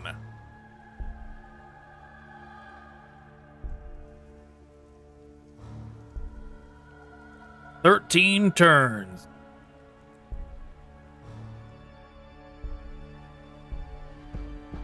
Wow, look at that.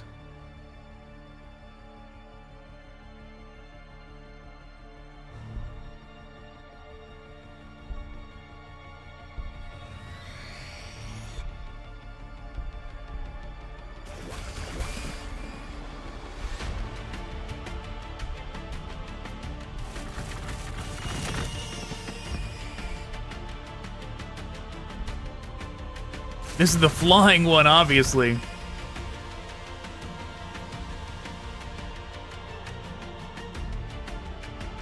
I like that animation of how the thing, like, dips down a bit, the crone.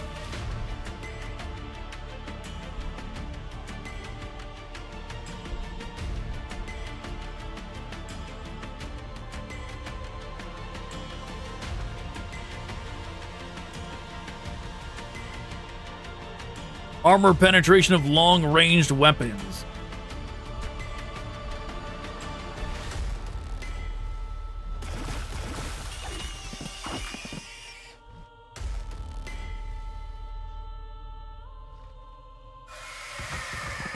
Oh, wow, they dive bombed it.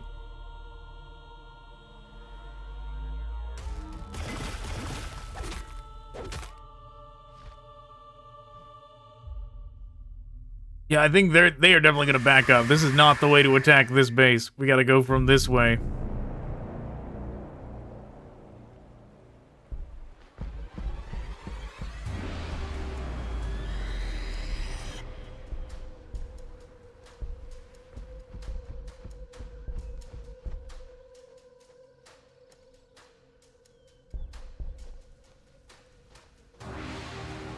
All right, now time to expand.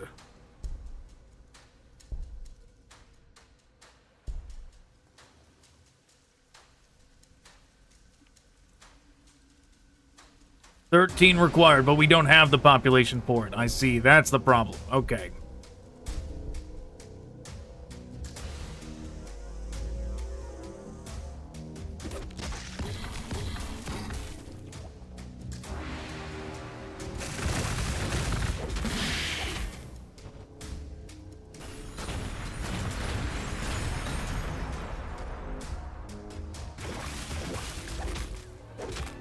Look at these moves the crones are doing.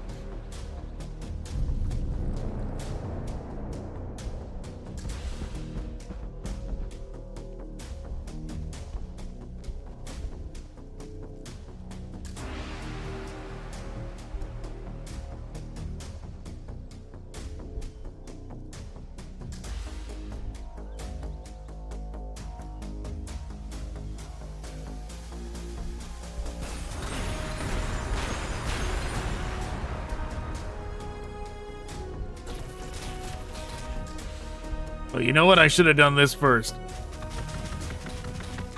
We'll do it to this one.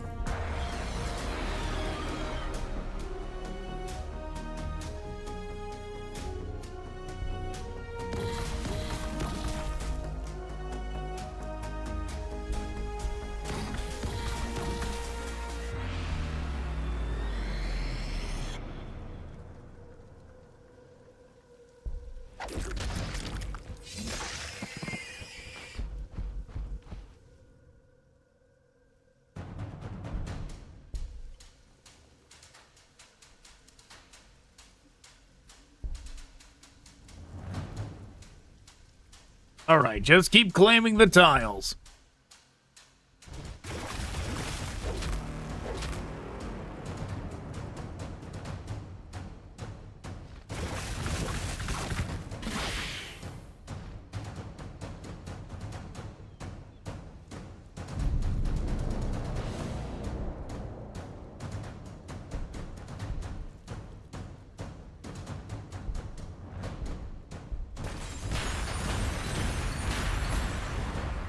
We definitely need the ocular proliferation now more than ever.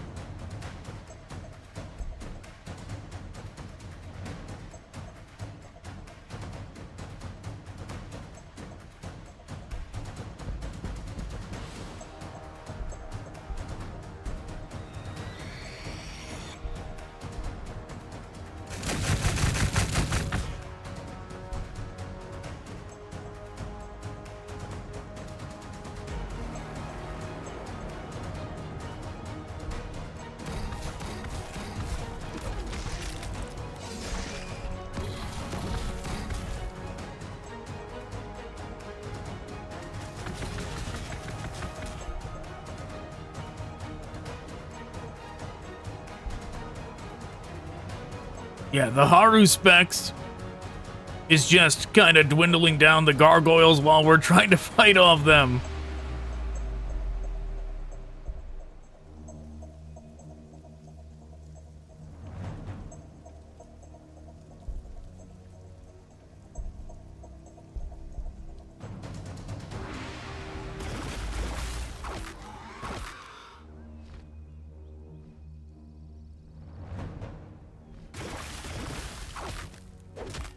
Wow, so many gargoyles.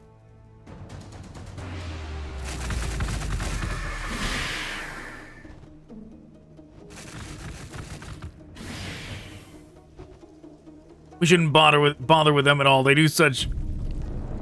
They only pitter-patter with their damage.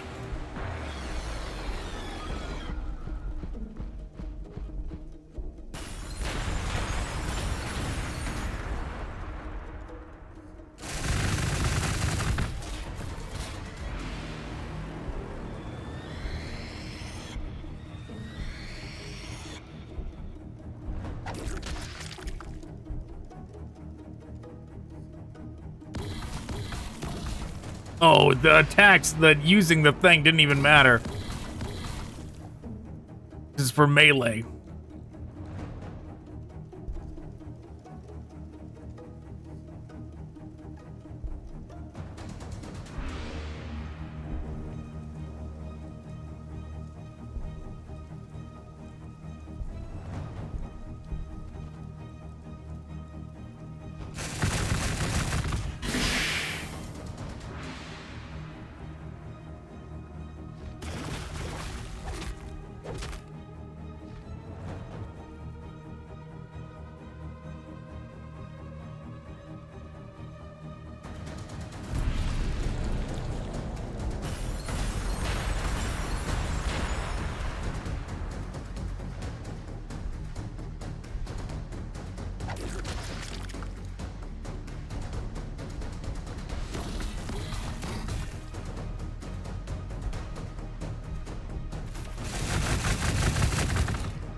Finally!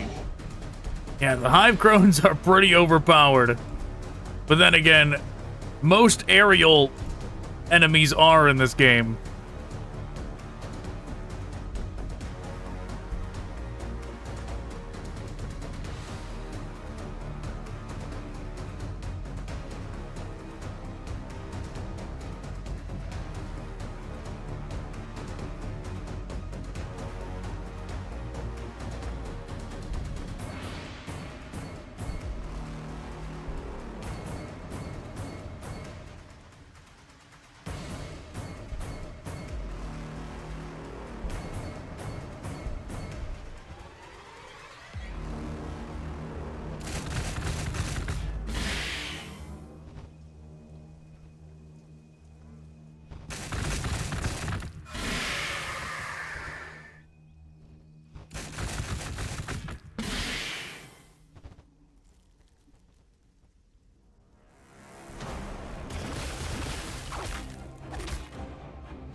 Should have done that first.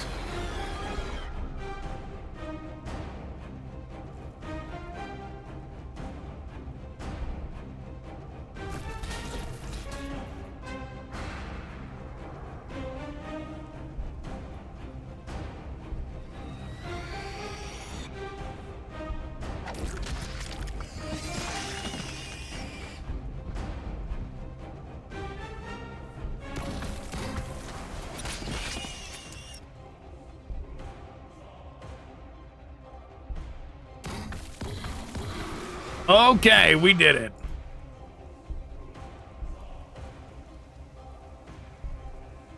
Jeez, they saved the toughest for last. Good thing we didn't walk over to this one first.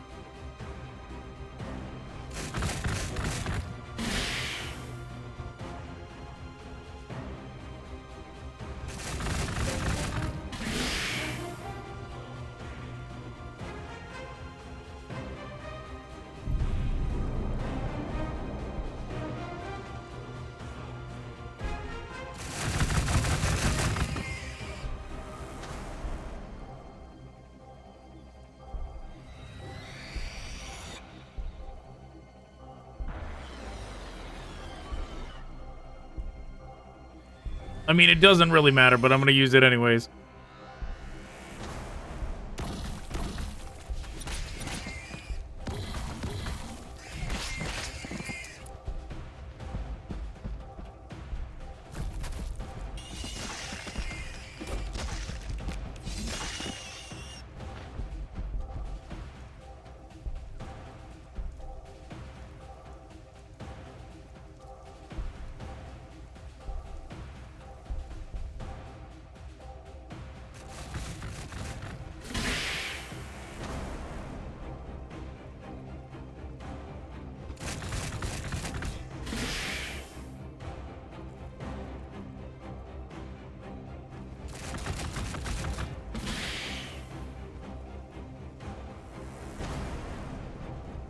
Alright, my Prime is gonna retreat. Targeting enemies at range can be difficult with simple binocular vision. A sensible adaptation is to increase the variety and number of ocular sensors available to the organism to improve the targeting of all enemy types.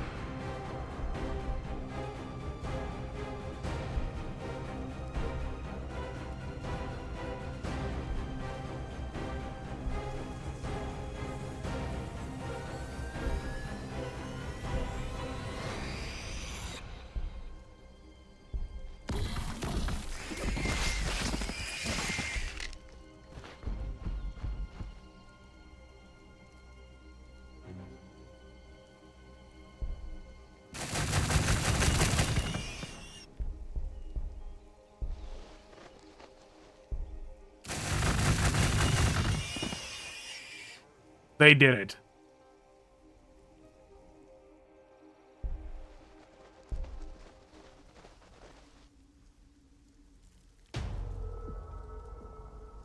We got 3 Brute Haunts.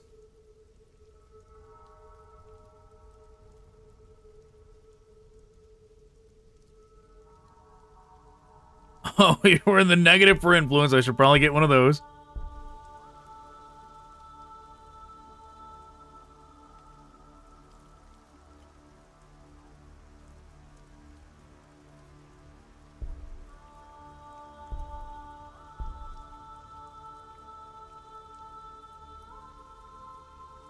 Grants monster creatures and primes hit point restoration each turn.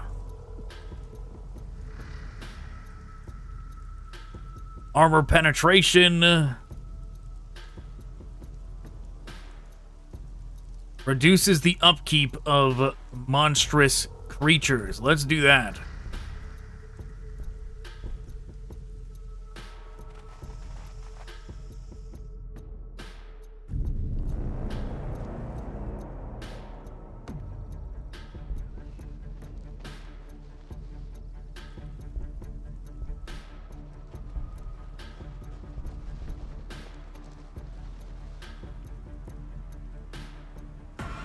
Oh, we need influence to do the consume thing? That's right, I forgot about that. Well, that's inconvenient.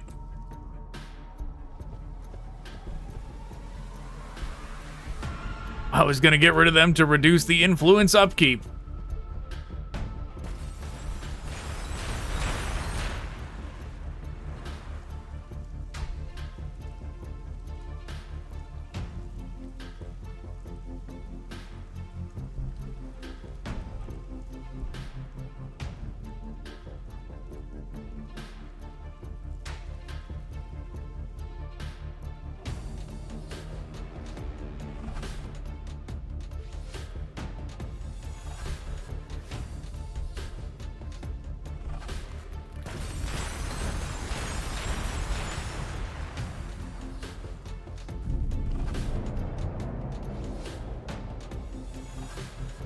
What? Get out of here.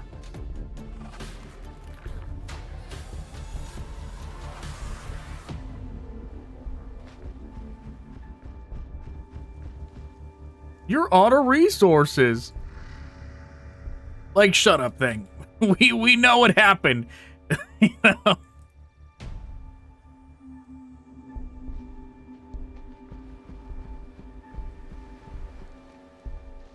Right, I shouldn't have spawned these extra gaunts. We'll go throw them into battle. Maybe this thing will kill them.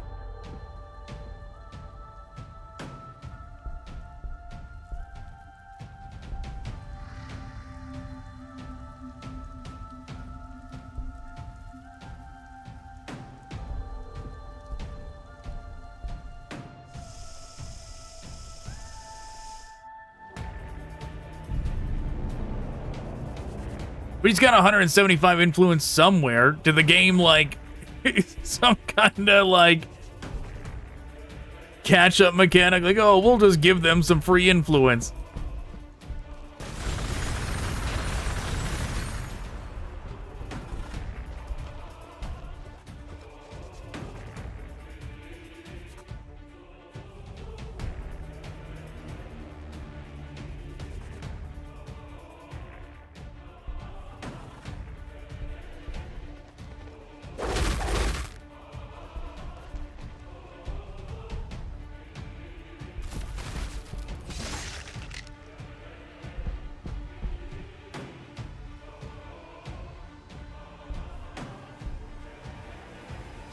Yeah, so there he is, the Norn Emissary himself. Which really, for those that don't know, this is just like a modernized 3rd edition Hive Tyrant. That really is what it is. And they had to come up with something different for it to do, so they were like, what if it was like a assassin thing?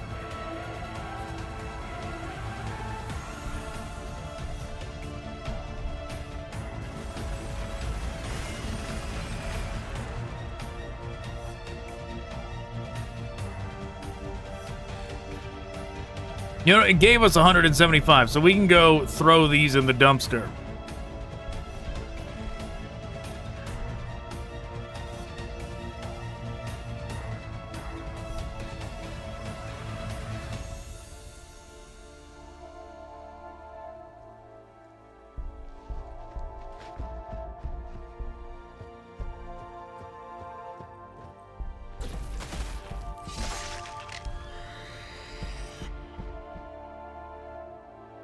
Neuroblast,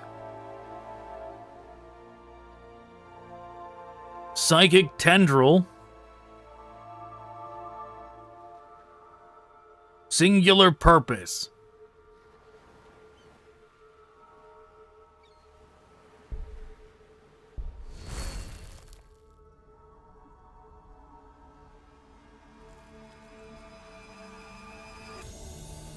Let's see if Psychic Tendril works on a building.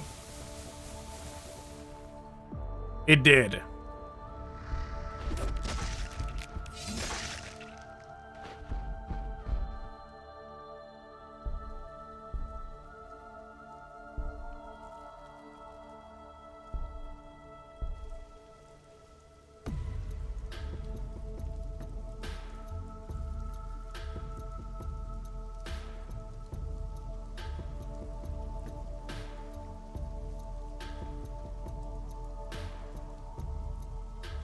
Well,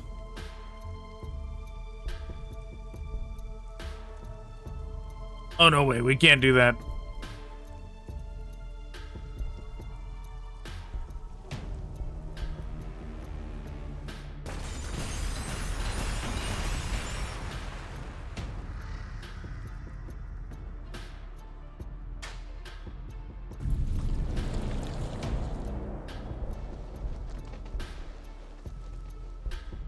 Okay, did exactly what I wanted it to, and it got rid of the gaunts for me.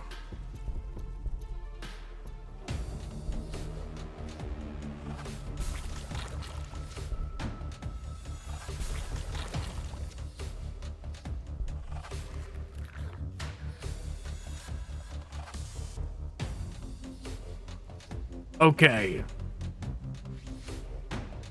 Now we do... We probably should do loyalty since this place is -19.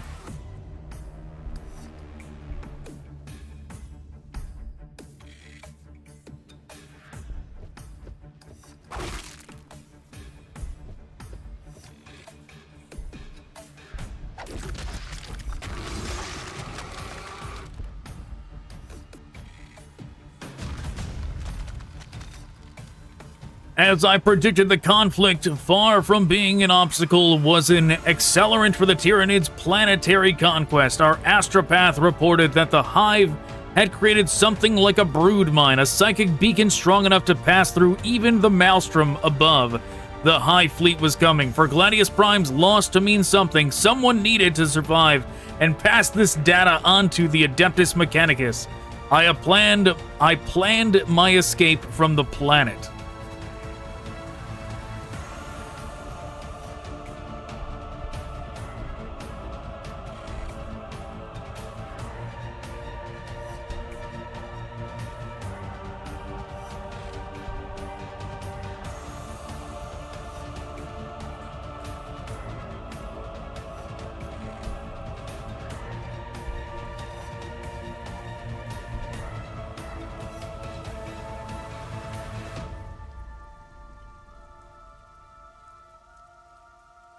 Well, we're gonna have to just kind of wait for now. We gotta wait. This one's gotta do nothing for 5 turns.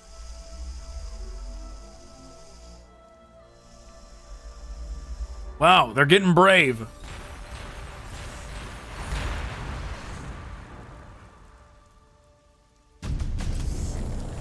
The hive mind typically maintains close control over its swarm, directing everything but unconscious actions, save for its alpha creatures, but loosening that control, larger organisms can direct or predate on the smaller organisms, enabling them to survive without direct control.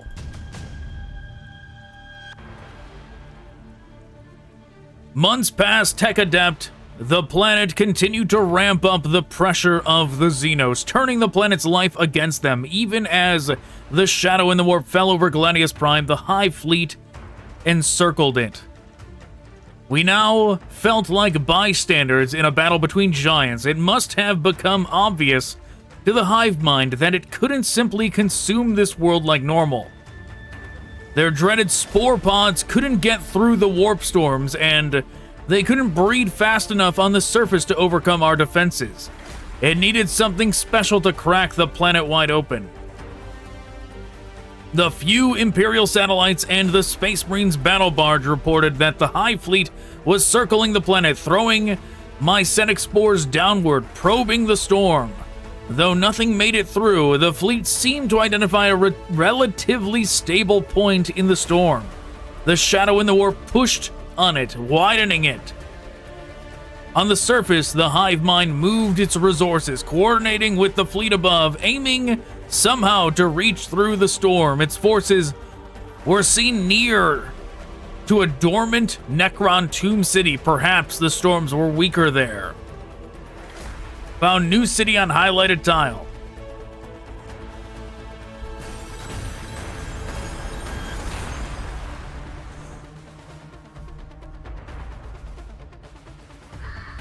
Okay, we're going over there.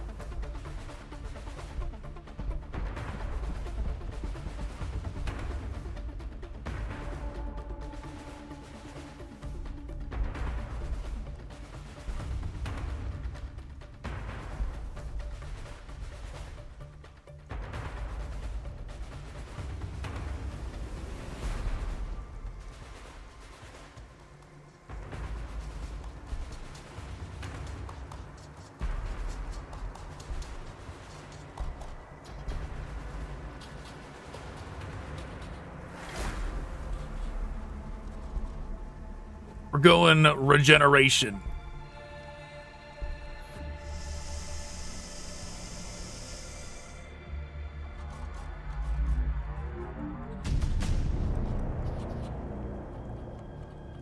Some units have the ability to recover from horrendous wounds and injuries that should have proven fatal. Yes, which on the models themselves, or the Carnifex at least, it was like a thing that, it was like a replacement head that had half of like the skull missing kind of thing. You could see below the carapace to the skull.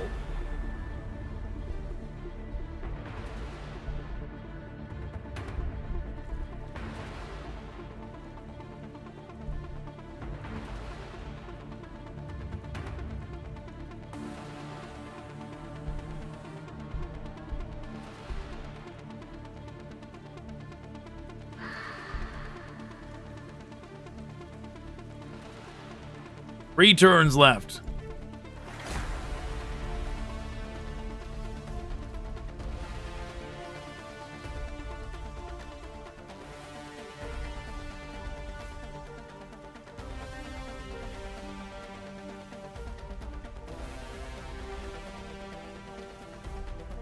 Cytokinesis. We can get that thing? That thing's like a...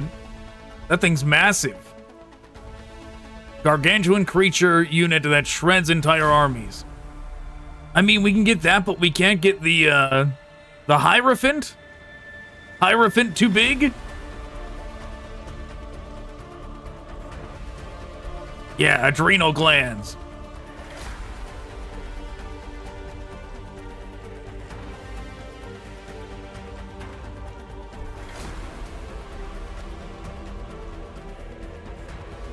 Increases the population limit of...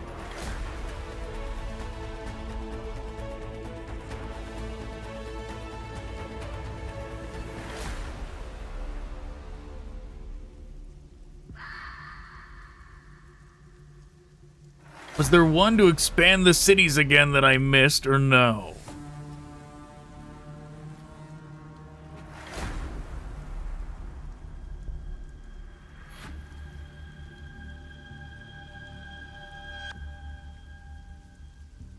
You know what? Let's do some of these one-turn ones. Carnifex Bioplasma.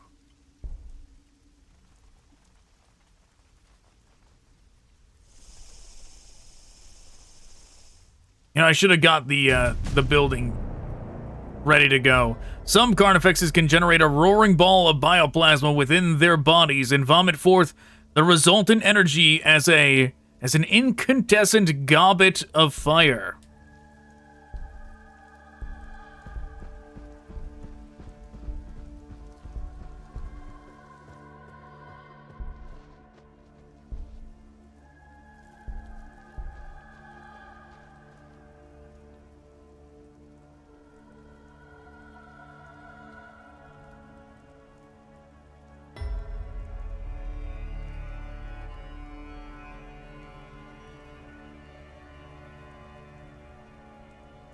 Let's do...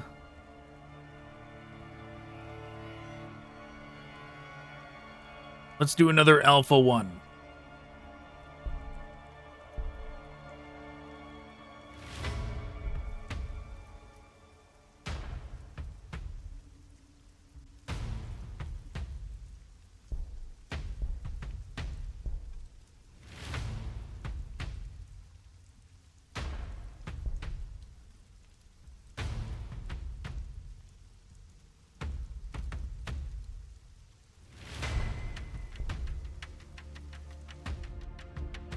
Oh, they use like all the I see.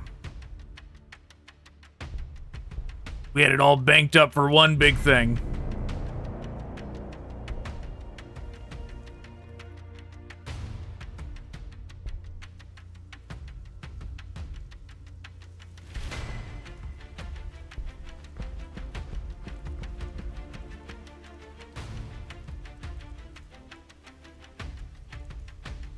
Found new city on that.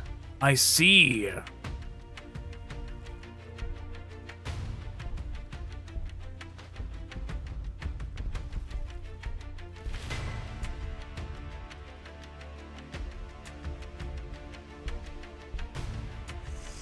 I thought it just wanted me to find something at that tile, but no, it wants me to actually start a new thing there.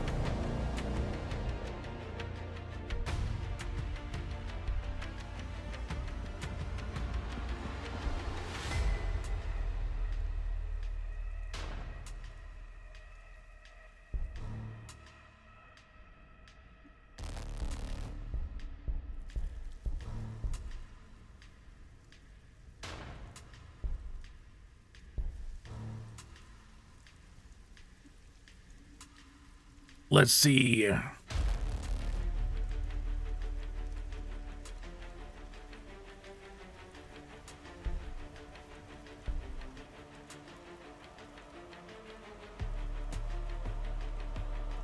Let's do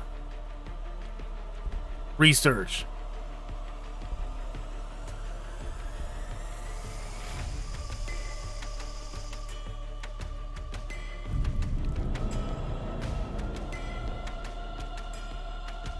Here we're gonna do the one... this one.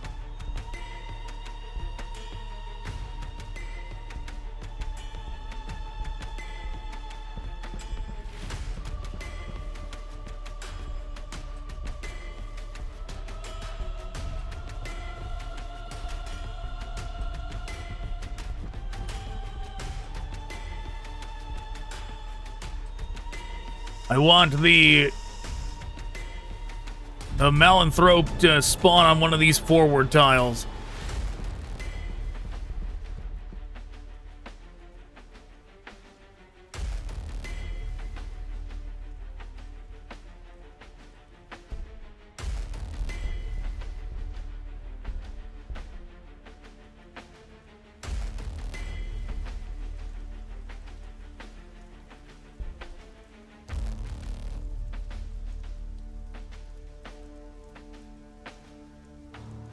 Yep, this one can't do much now. It's just kind of hanging out.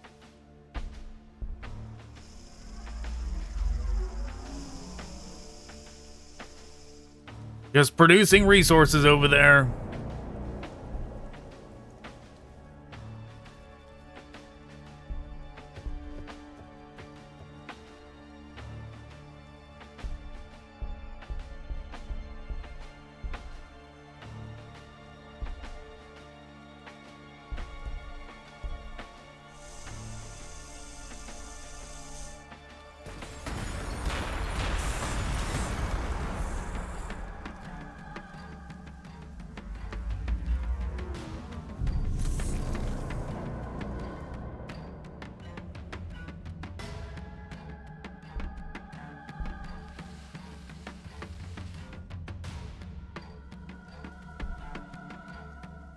Yes, go on, Malanthrope. Go do your thing.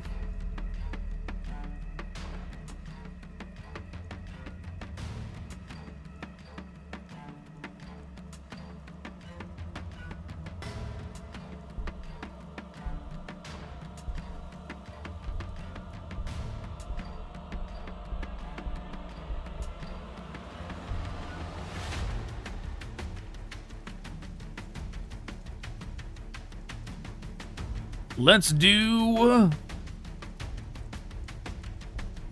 one of these.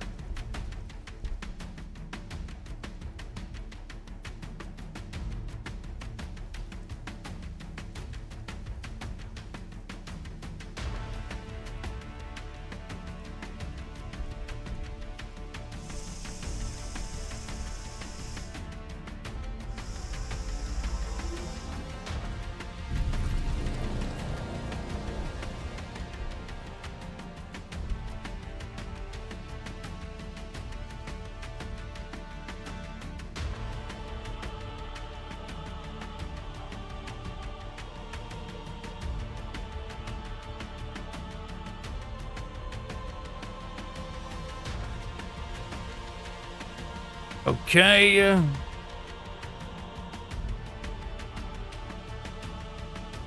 What to make?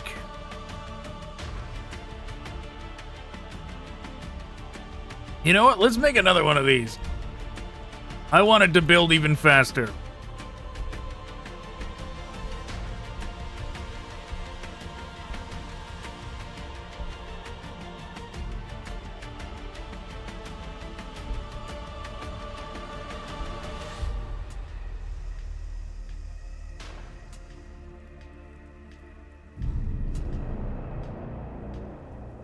The Hive Tyrant is finally out.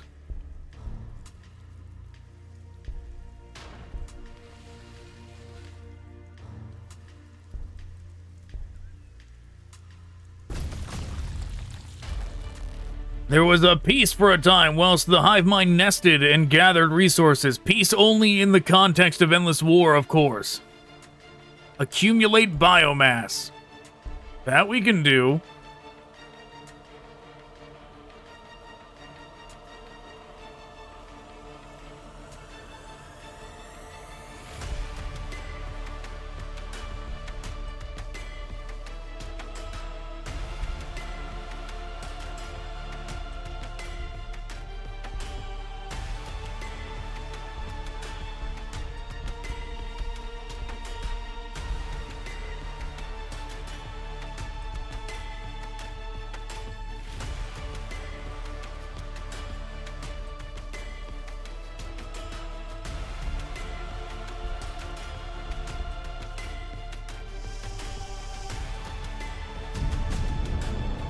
Adrenal glands saturate their host bodies with chemicals that boost the creature's metabolism to a hyperactive state of frenzy.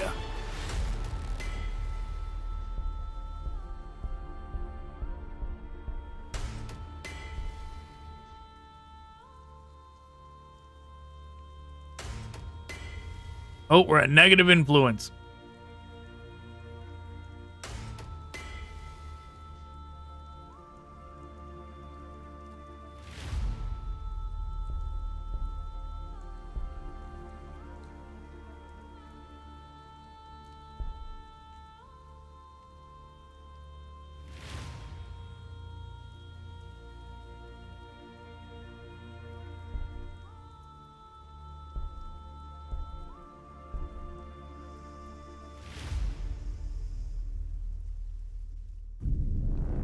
Okay. You know, we could just kind of, while we're doing this, go claim the rest of the map.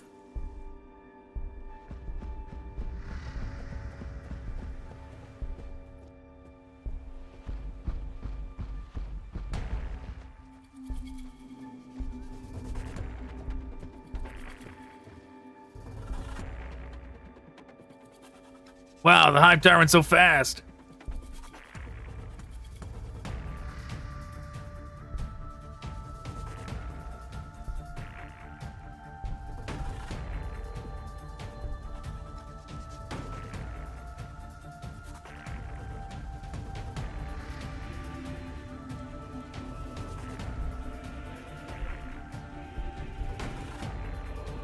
Hey, there he is.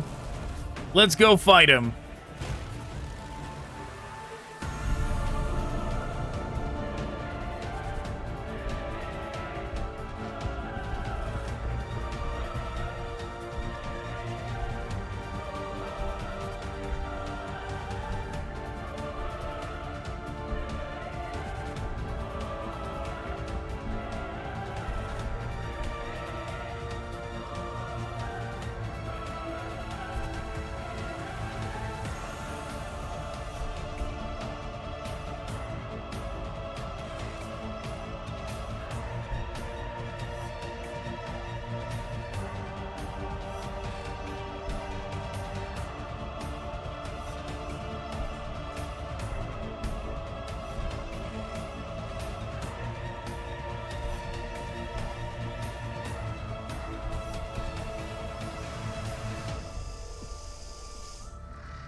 Where'd he go?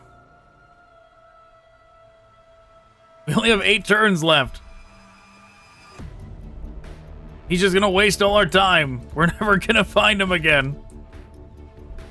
There he is.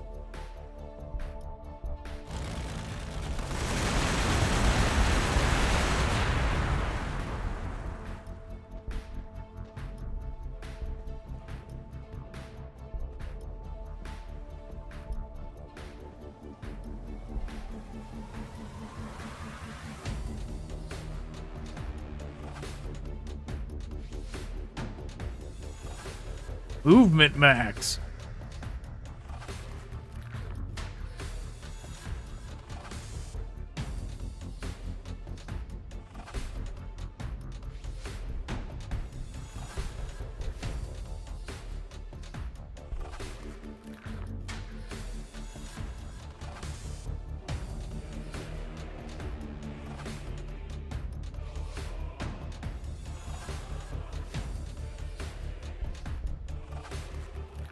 Okay.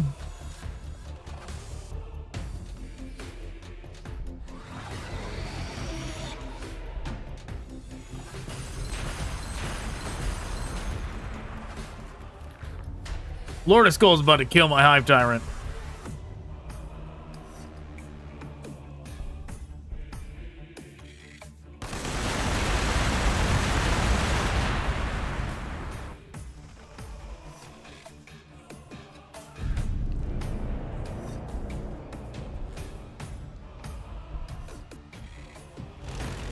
It's kind of the worst that he's hanging out right on Wireweed.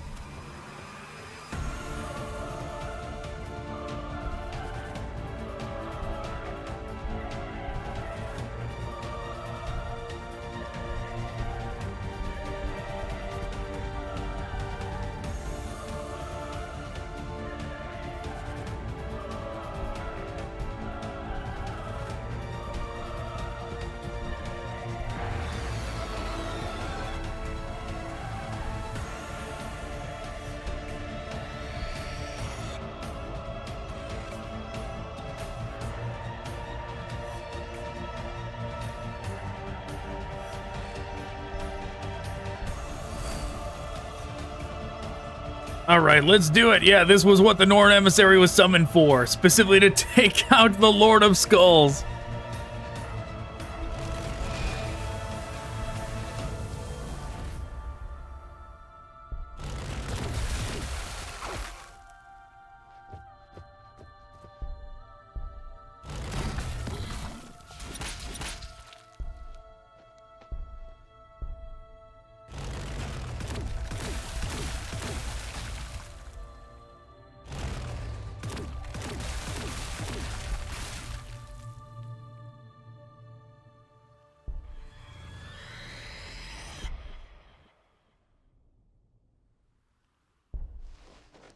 Sure, run in there.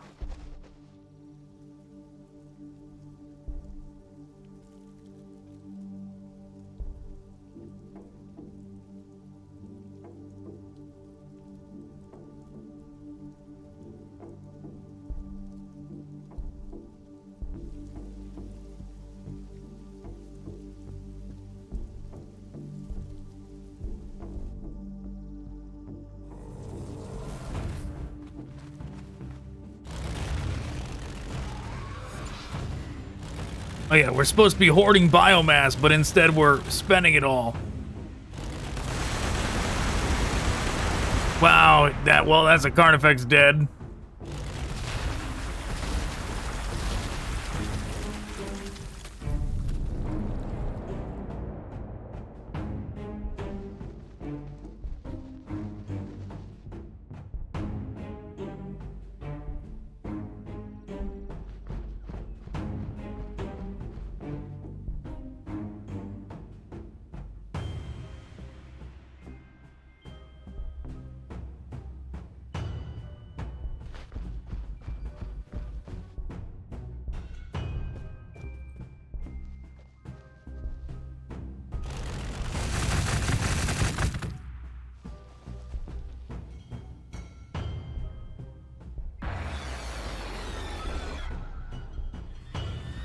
Everybody buff up.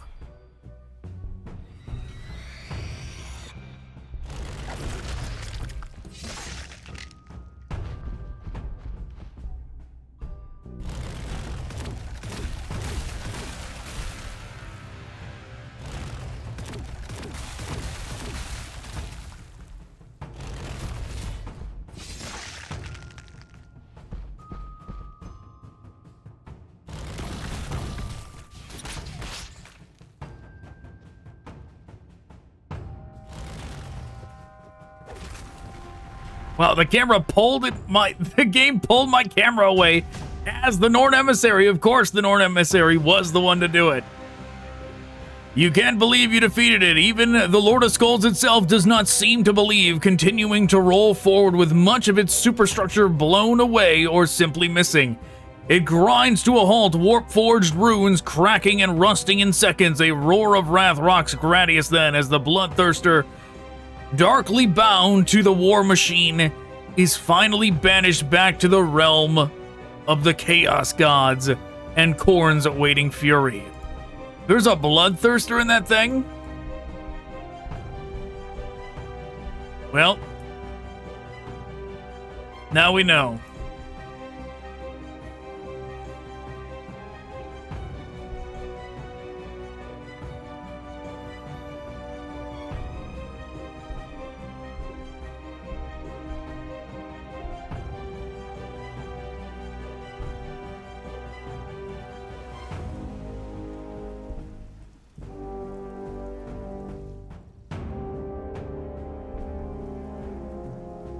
All that, this one still hasn't gotten that first thing we wanted it to.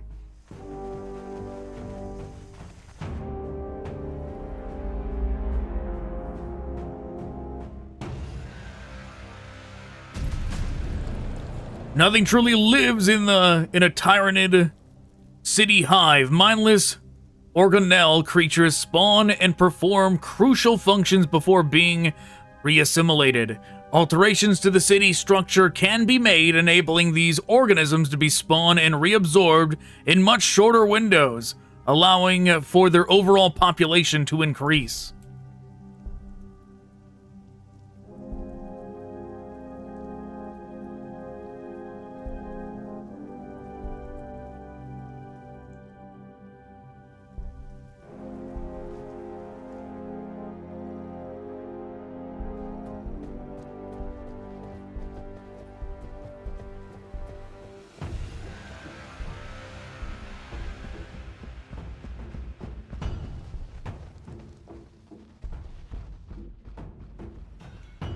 Oh, something should grab this.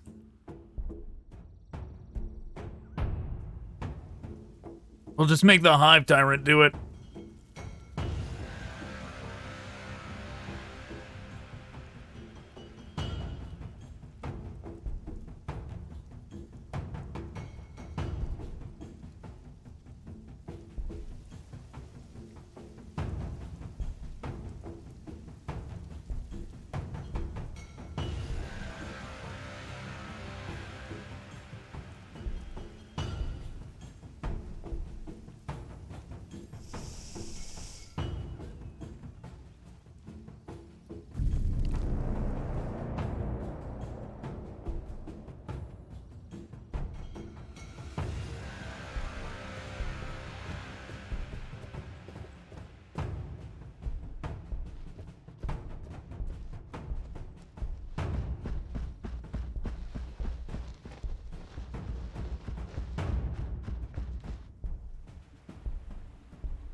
Okay, what do we need?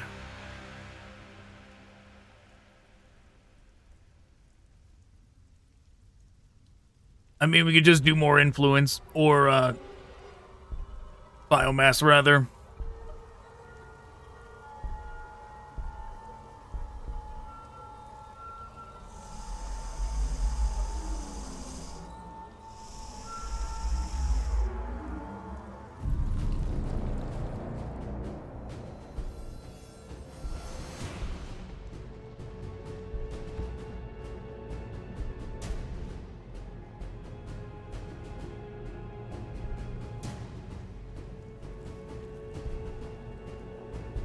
More biomass.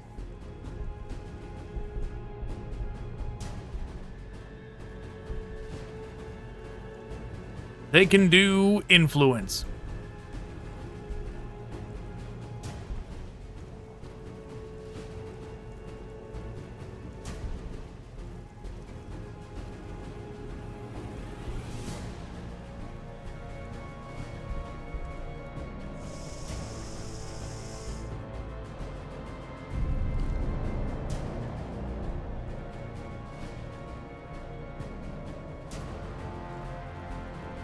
Oh, we went over the max. Whoops.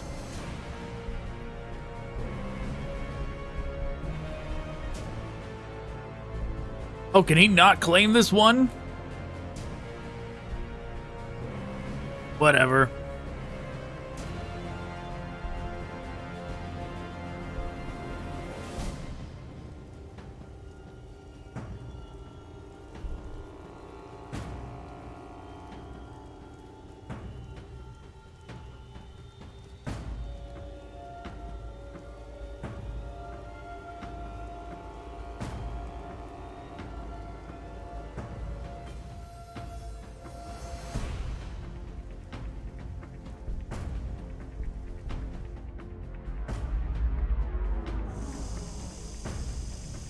We're just gonna build housing over there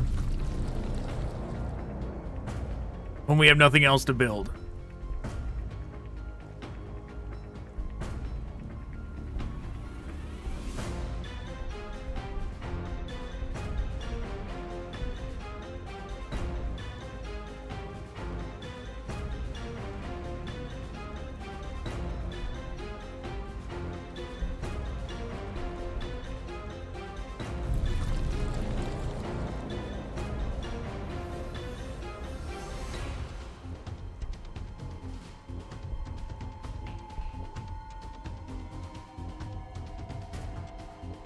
Meanwhile, everybody else just hunkers down in the city for now.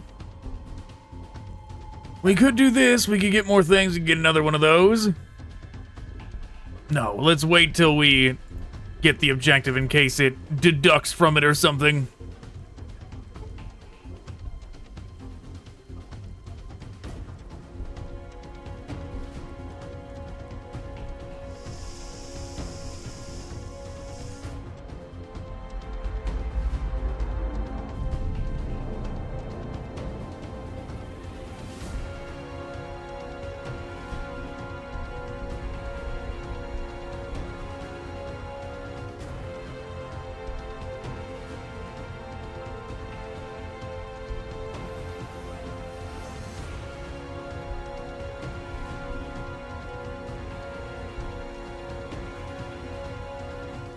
Yeah, we're never even going to hit those numbers. For 47, but you know what? We're going to do this anyways, just to kind of... I don't know if these empty tiles still do damage to enemies when they stand on them, so we're going to at least get like one thing on all of them.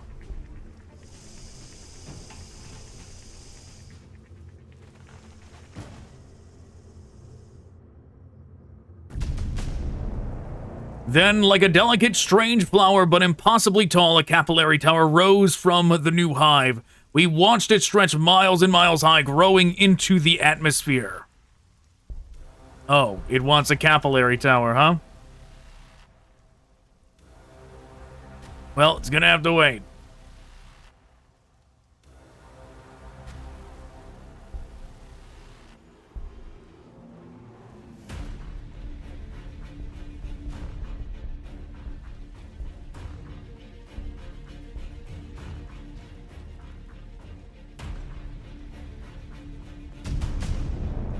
The Scythed Hierodual was first recorded during the invasion of Hamon's world, a small imperial colony close to one of the tendrils of High Fleet Kraken. Hamon's world was attacked soon after Kraken's defeat on Icar 4. As the High Fleet began to splinter, nothing like the Hierodual has ever been reported before. It is armed with 4 huge razor-sharp claws, each capable of slicing clean through a battle tank, and heavily protected by chitin plates, in places up to 30 cm thick. A Hierodual is far larger than a Carnifex and is a monstrous killing machine even by Tyranid standards. I mean, centimeters thick? That doesn't seem that thick to me.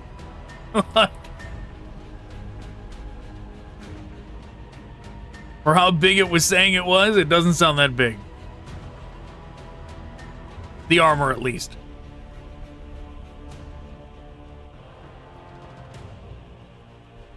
It wants 320 to make one of these things.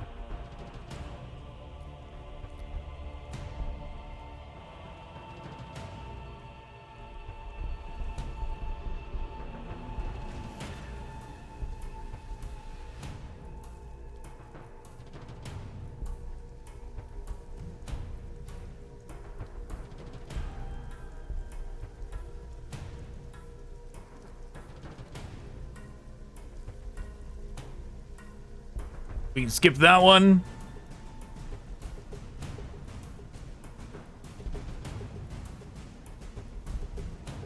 Armor penetration.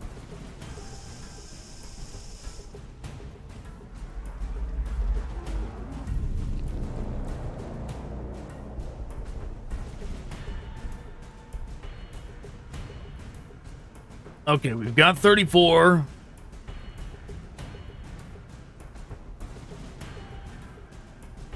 Let's do more biomass. Always more biomass.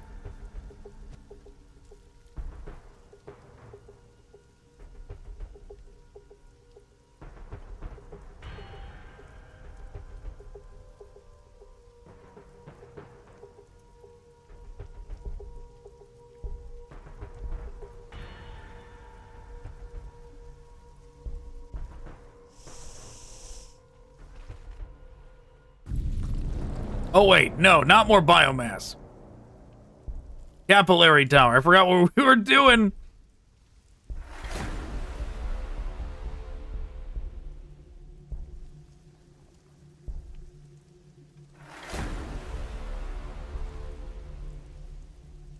Meanwhile, over here, that one's up. So we can get biomass over here.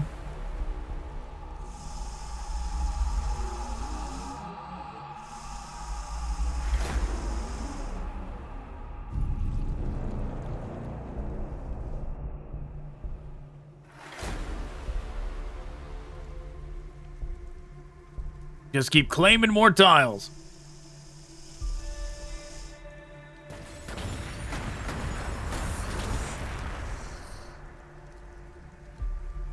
Yes, brave of them to stay on that tile, though. These bugs. Oh, they died.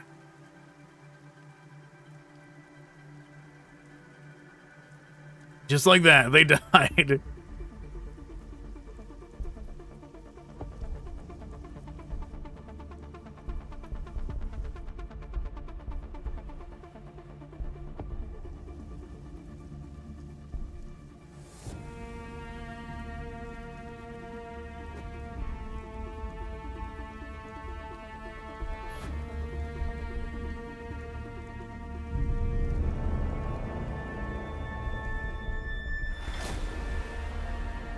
One more turn.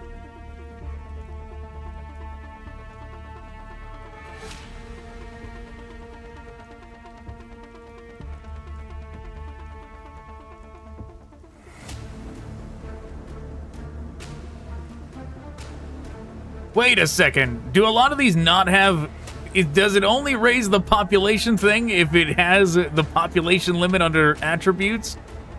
If so, we could have been building more stuff. No, wait, no, that's not how it works. That can't be how it works.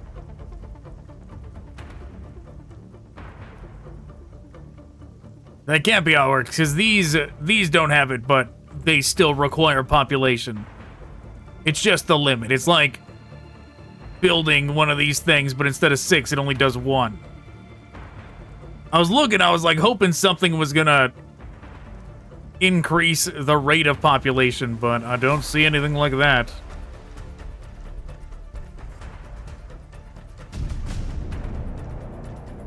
Far from being born perfectly ready for every situation, Tyranids have variable amounts of adaptability inherent in their DNA. Ramping this capability up is expensive in terms of resources, but allows them to change their behavior and physical capabilities in the field. From the surface, we could see only... We could only see the capillary tower. Yet the few Imperial craft in low orbit reported seeing the hive ships creeping closer, extending strange tendrils tailing down to the tower's tip. Burning with witchfire as the warp storm tore at them, it was a short connection only, but in reconnecting, the local hive mind fragments had learned how to destroy this world.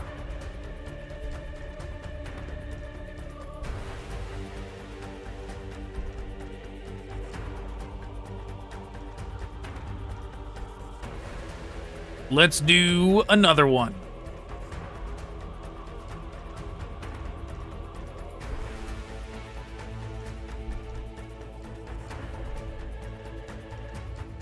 And in the meantime, I want one of these.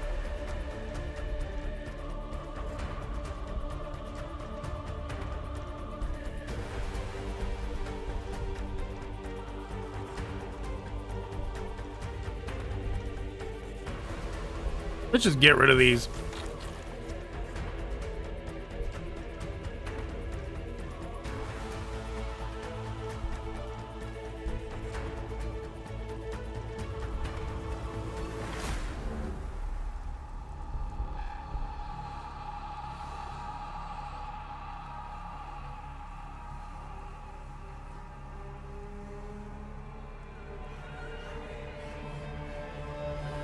Acid blood.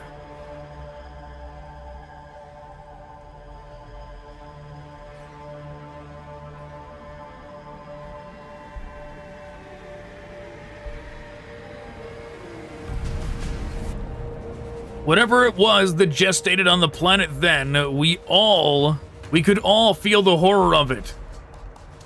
Even my remaining flesh shrank as the thing grew. At its birth, every psyker on the planet howled. The hive mind had sent something monstrous to the planet.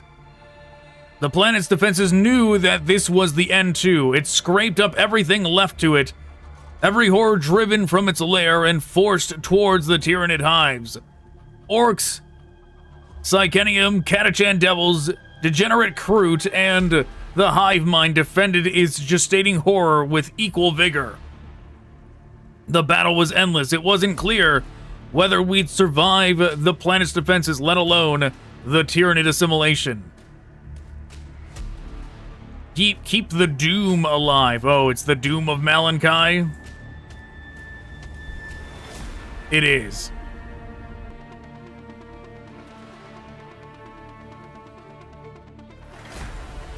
Well, in order to keep the Doom alive, we need to form a protective barrier around him.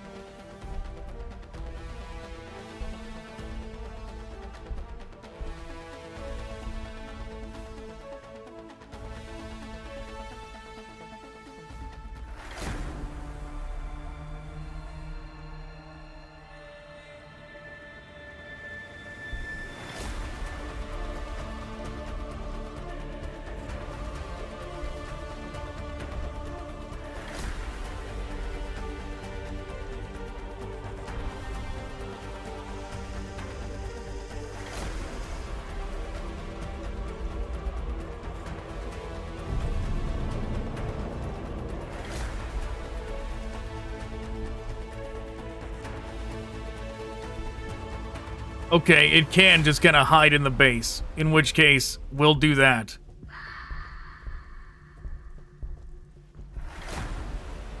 We'll have it hide in the base and everybody else can stand around it.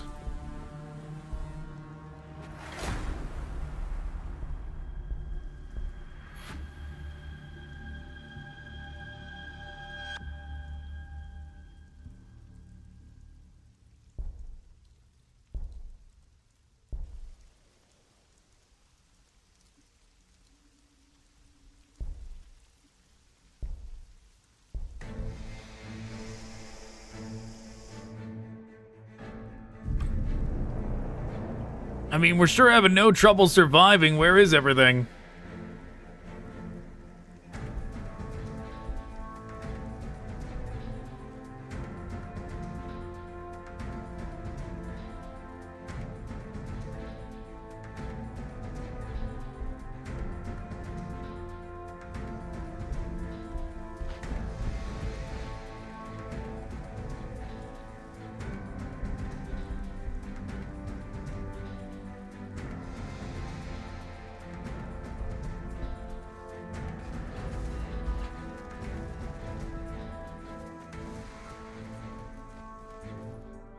Okay, there's some orcs.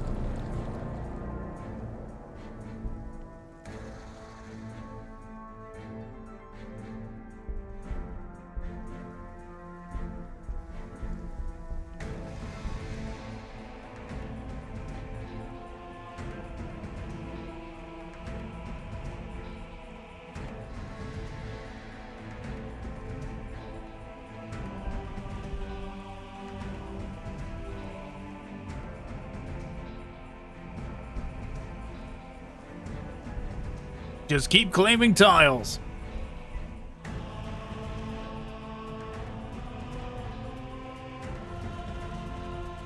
What was that? All right, there's a squig off out of nowhere.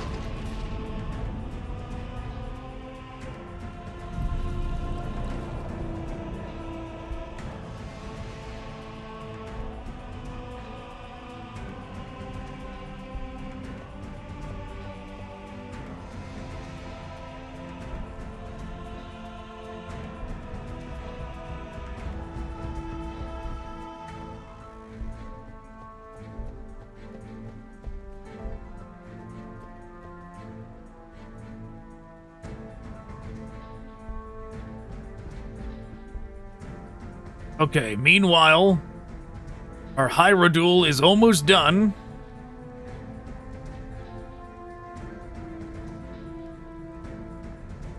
And we can do...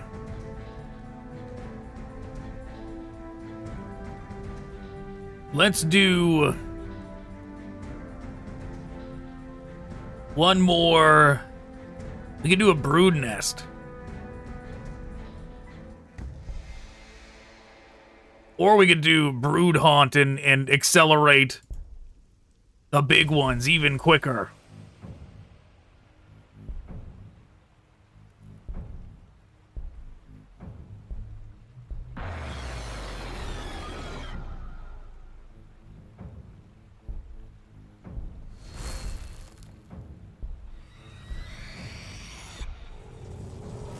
We'll see if it can survive the onslaught.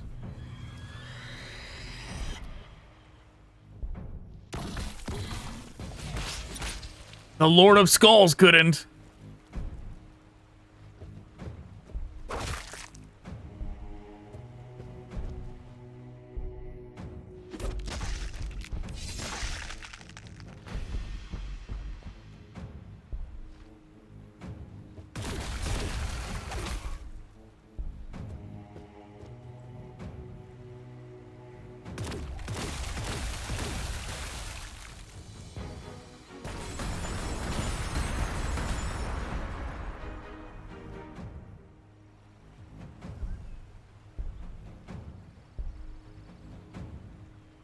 Should have used one of these abilities.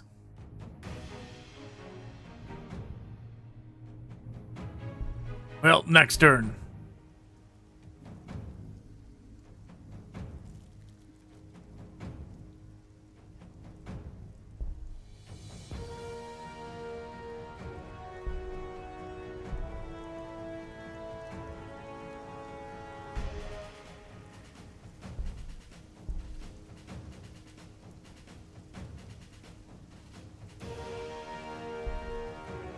They can do that.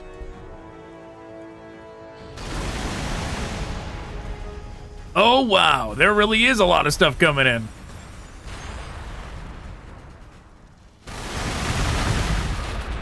They got a Gorkanaut.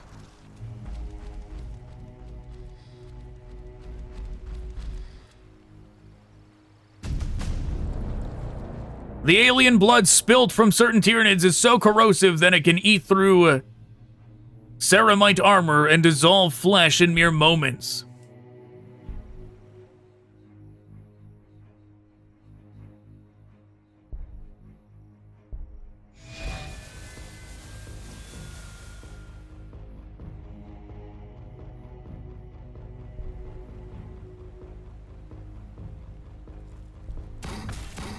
It's here! And it's still got the Kraken paint job.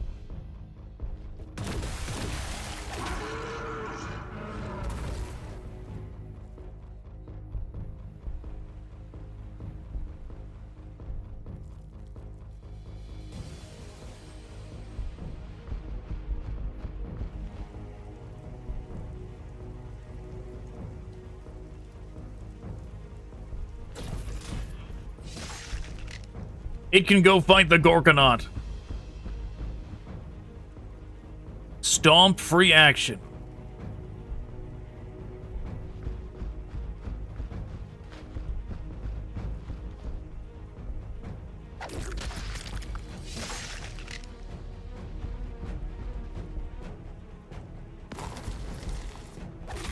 Okay. That's quite a bit of damage.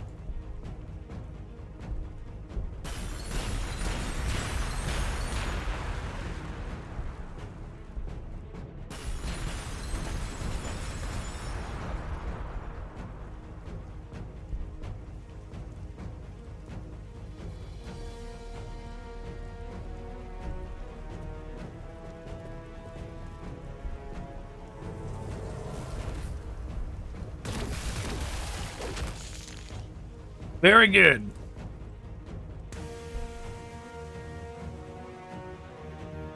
Okay, if I get another one, if I get a Norn Emissary, how much is it going to be? 4?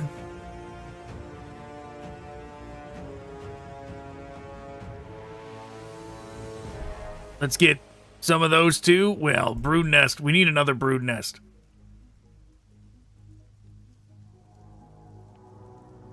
We got brood haunt instead. Well,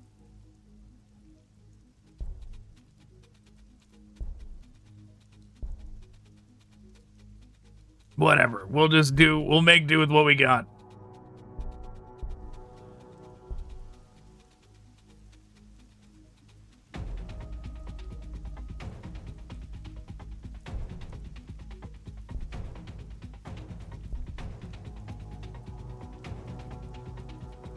Ancient Digestion, Trigon.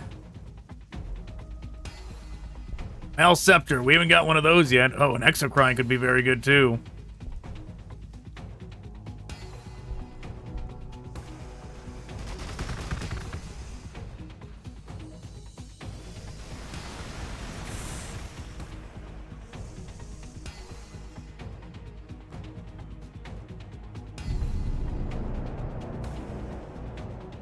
Did the Gorkanaut run away?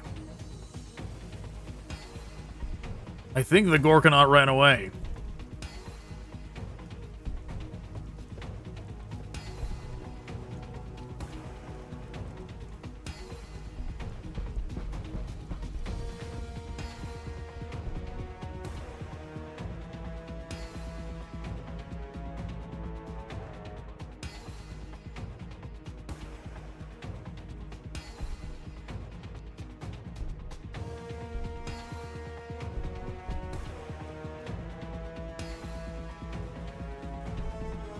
Well, I did not mean to move there. Trying to go there. Too late now, though.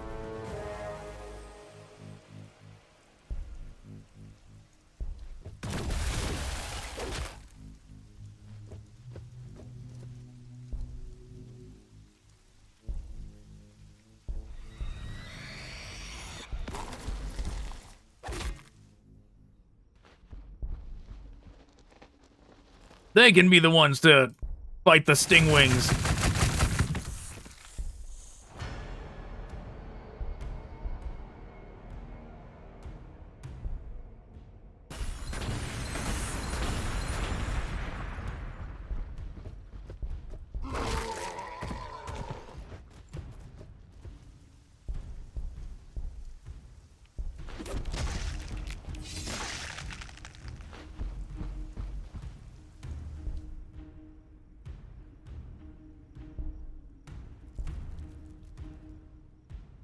Oh, I still did not use the Hive Tyrant's abilities.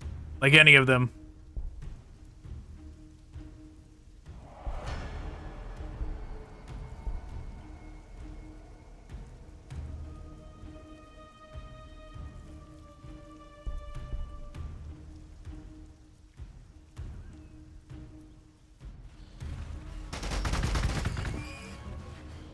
Gorkanaut's back.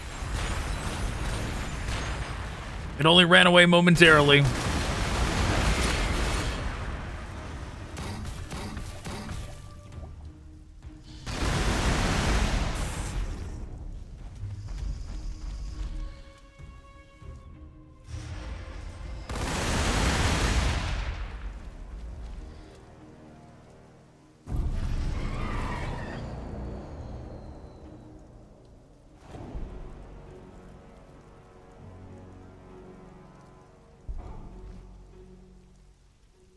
Gonna fly over here.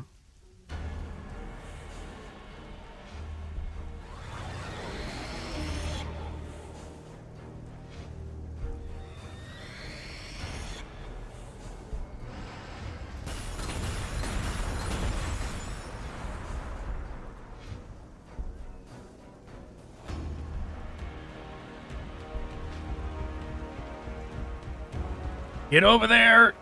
Do some damage.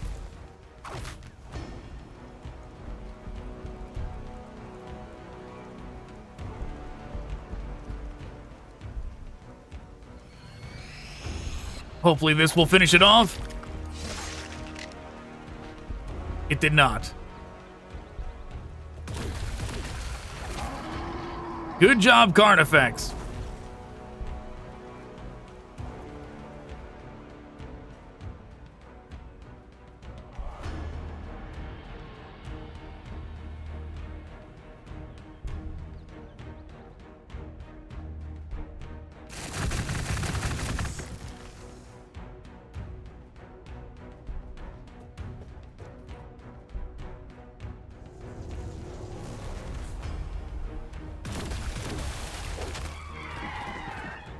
Okay, took out the Crude Hounds.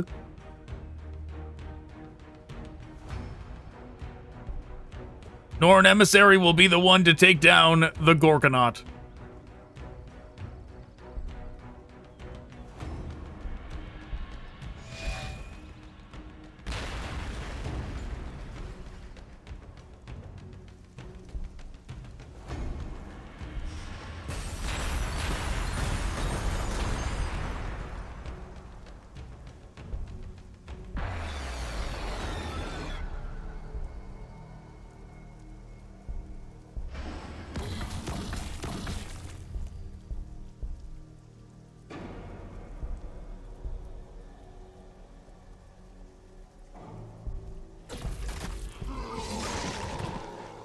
Okay.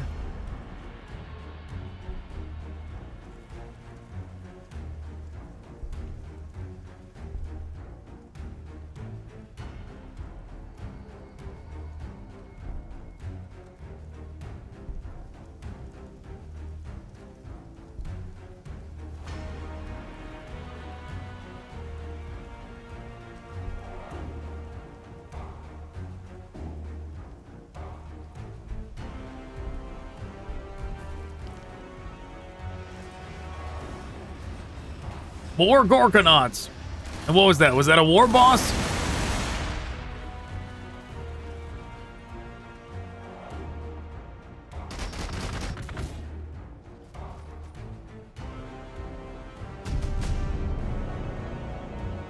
Though blind, the rare and mighty Maleceptor is a living vessel for the hive mind. Warp energy spears from its eyeless cranium to vaporize anything in its path, and those with minds strong enough to survive its keening psychic screams are laid low by its powerful talons.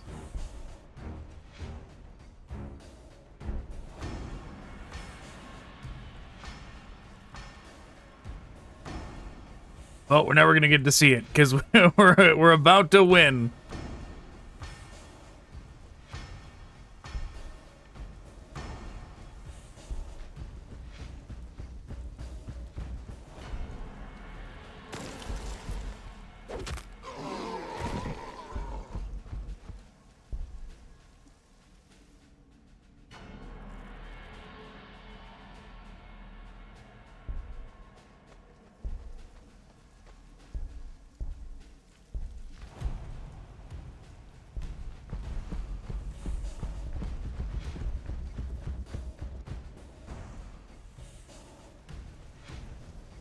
What is that thing on its back?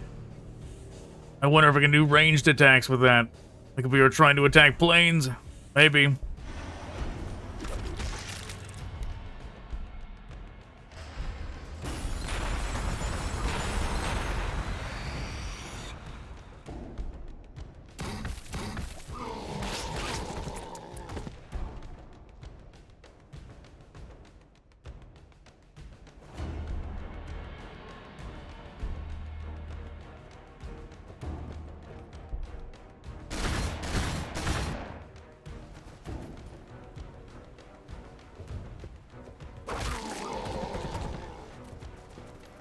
Very good.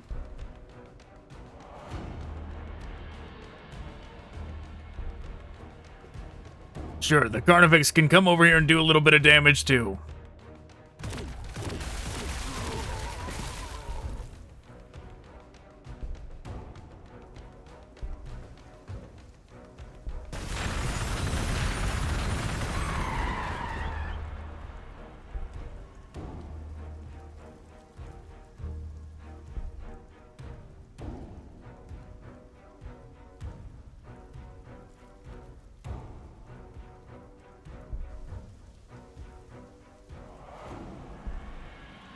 Sure, more biomass.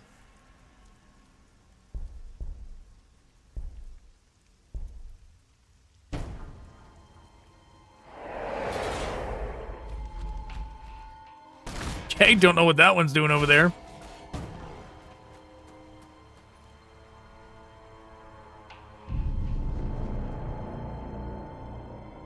Well, just get rid of that thing.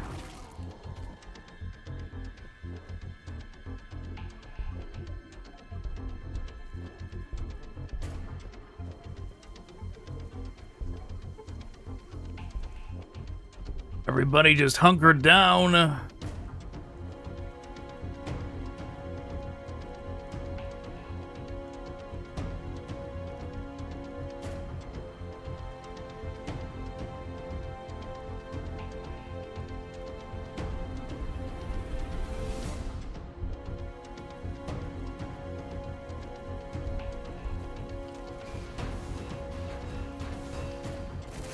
Okay, another Gorkonaut, and the leader of the invasion of the Orks himself, Orkil Hivebane.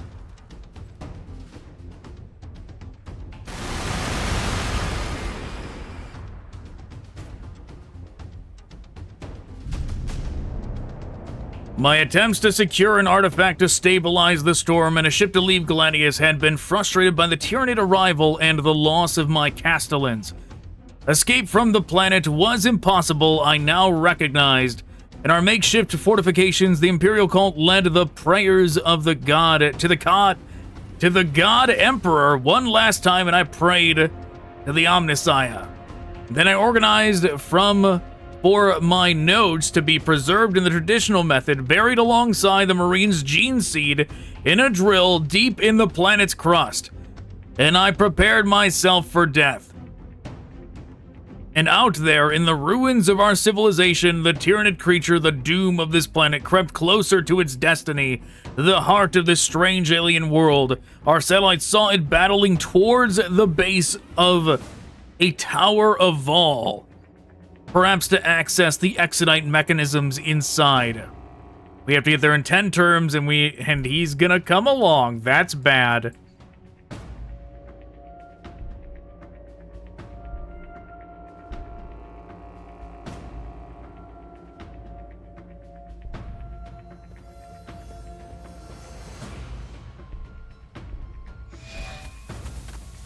Phagein is no match for a Norn Emissary.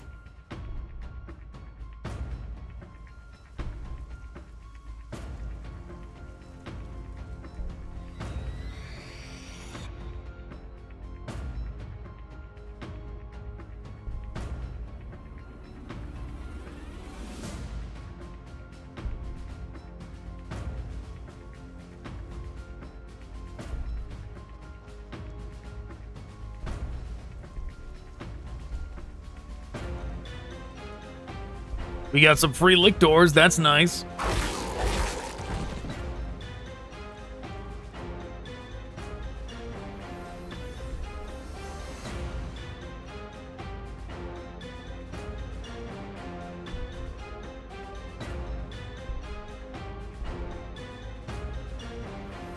Someone needs to finish off Hivebane.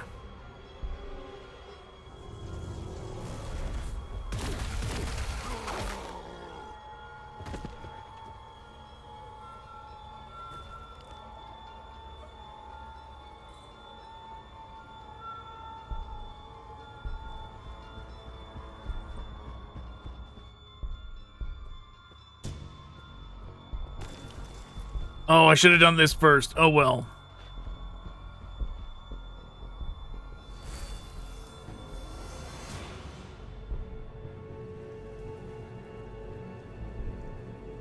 Well, he's gonna come on out.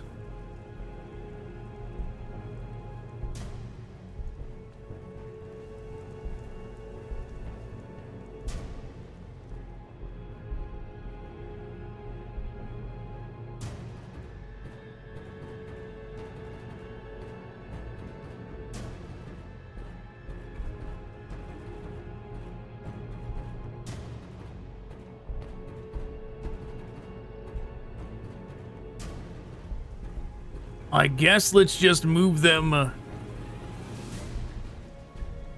around him.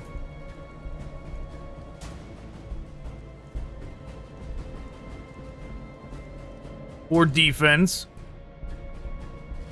These ones can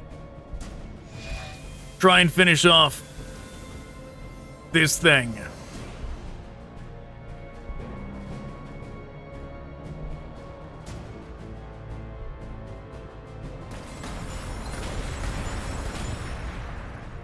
Not enough.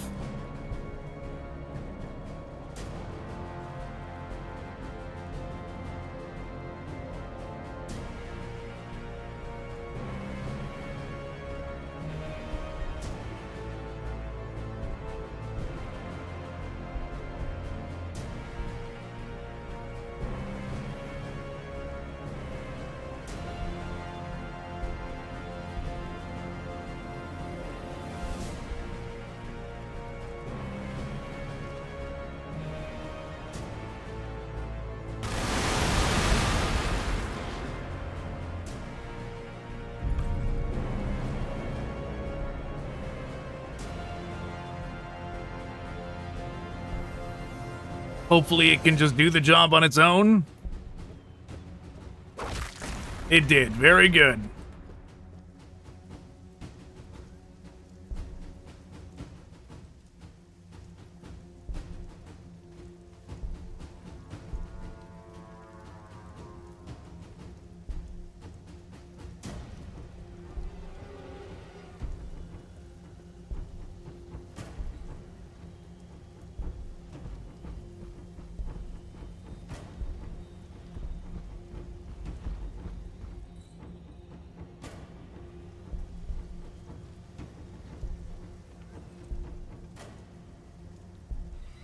Drop those down there.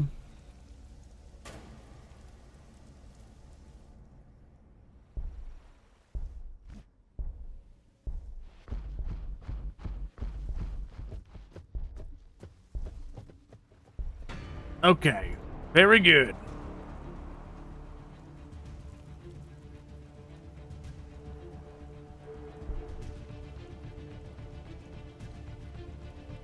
Three turns for a Carnifex is not nearly enough.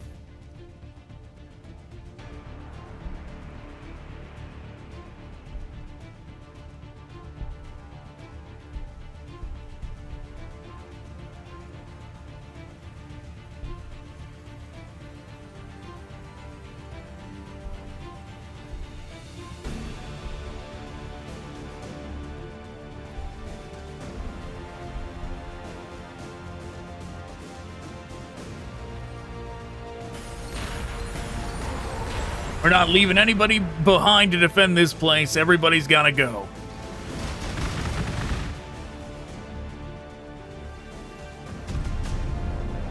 Exocrines are feared for their ability to deal death from above. The most distinctive feature of an exocrine is its dorsal biocannon, which emits a high-pitched hiss a second before firing, giving its prey just enough time to realize the danger they are in before searing plasma scours them into atoms.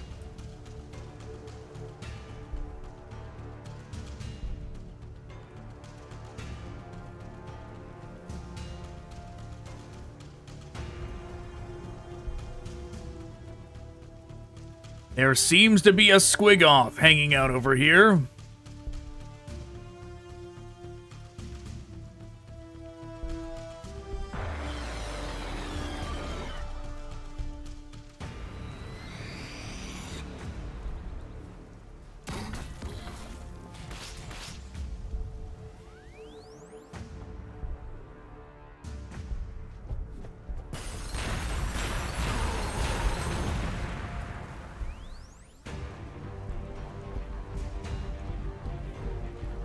Iradul, go get it!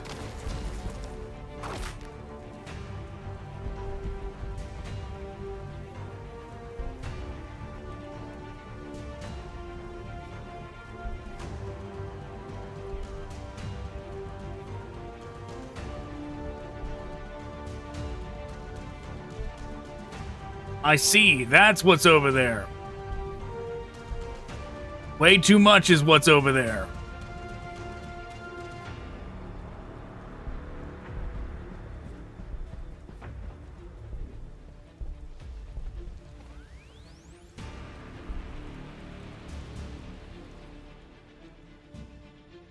What is this?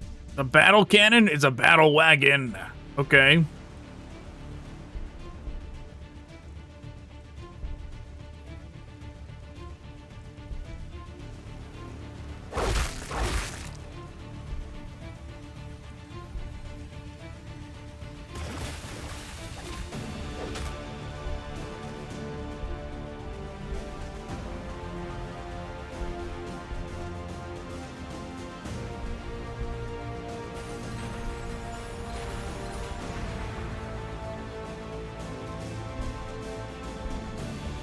Something needs to finish off this squig out so we can move on.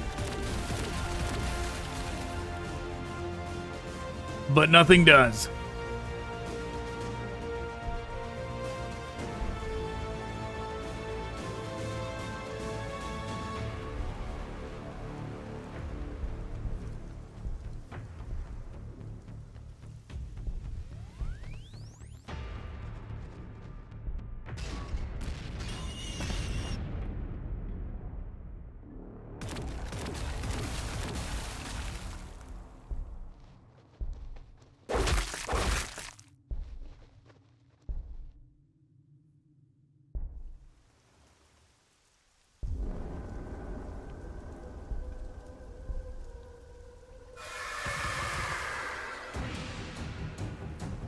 Nope, that didn't do it either.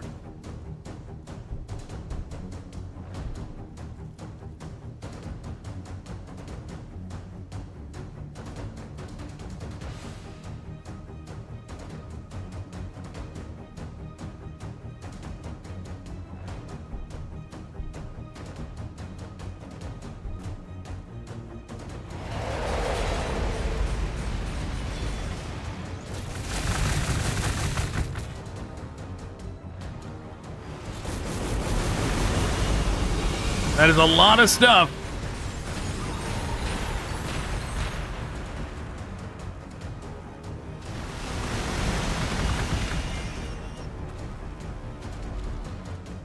It killed my lictors.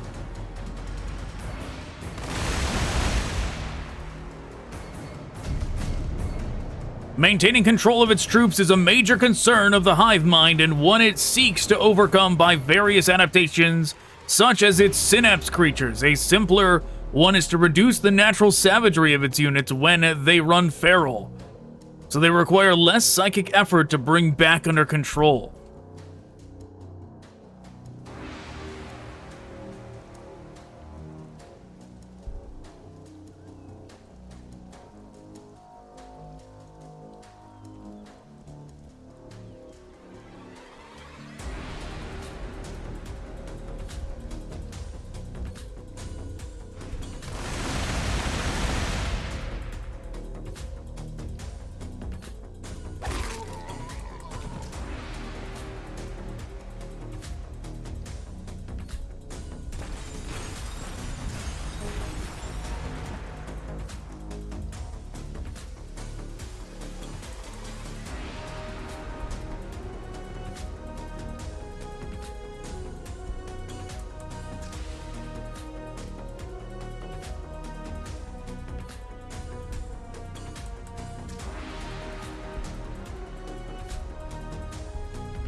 All right, Prime, get in there. Good.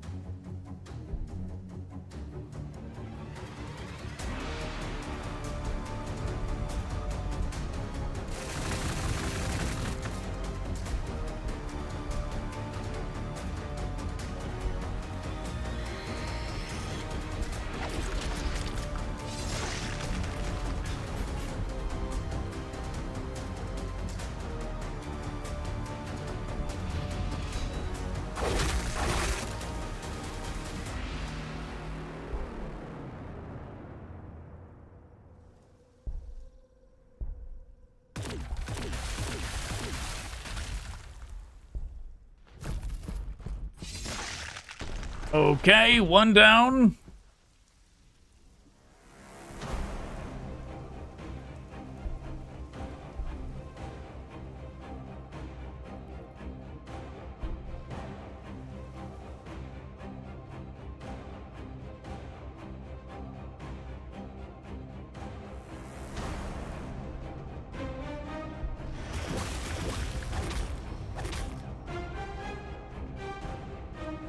Good amount of damage.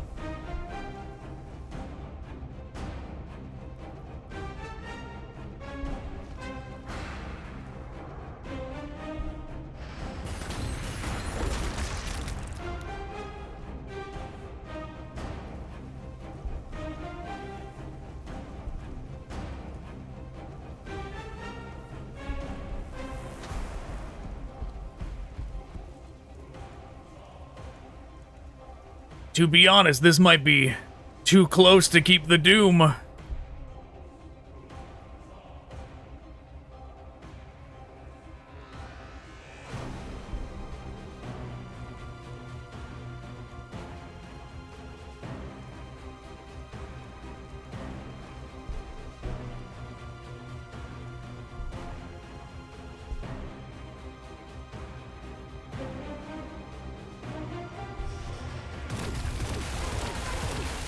Good, good, good, good, good, good. Only one other plane to get rid of then. Those are the things that are certainly the most dangerous to the Doom.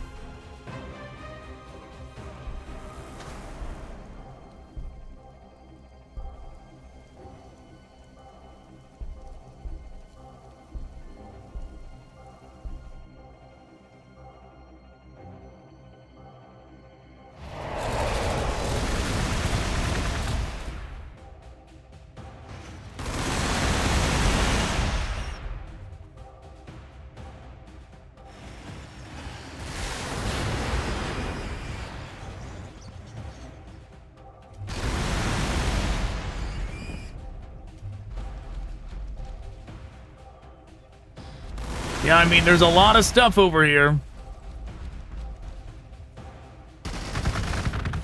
We don't necessarily have to beat it all either. We just need to get the Doom to this spot.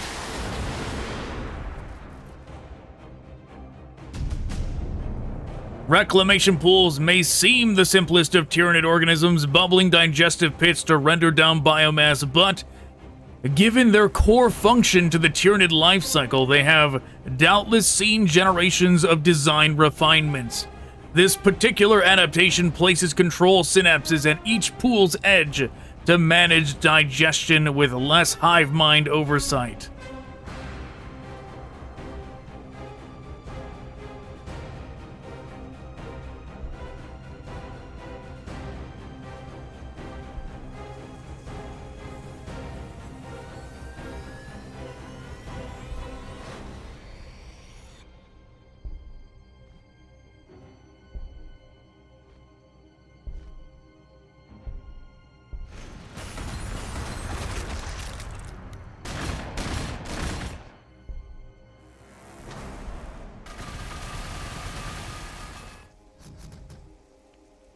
You know what we should have done? We should have made a Tyrannocyte. Can we still?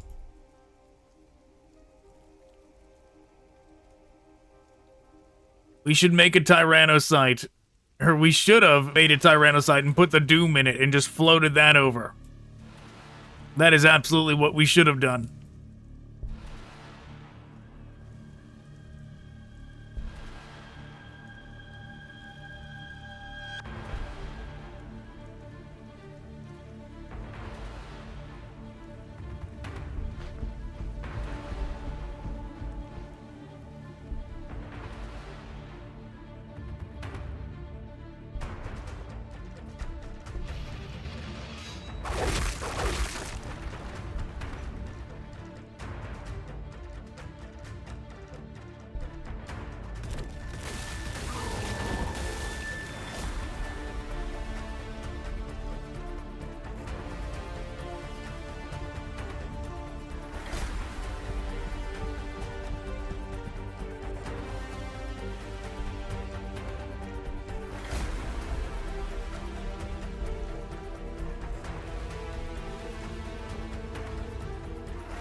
Okay.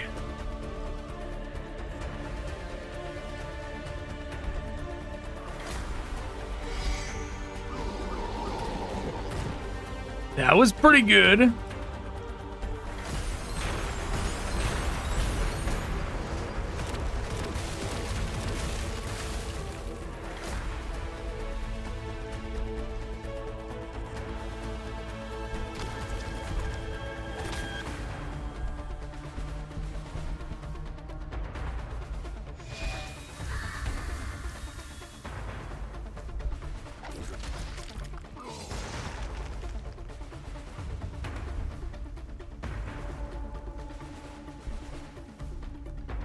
Did that thing just said, "Don't tell him if he's dead"? Like if the orc died, don't tell him that he did?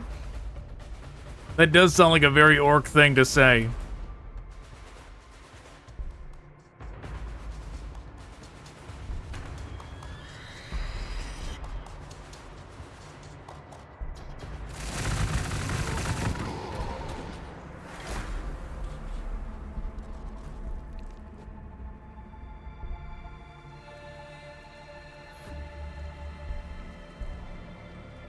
We might be safe to move the Doom up next turn.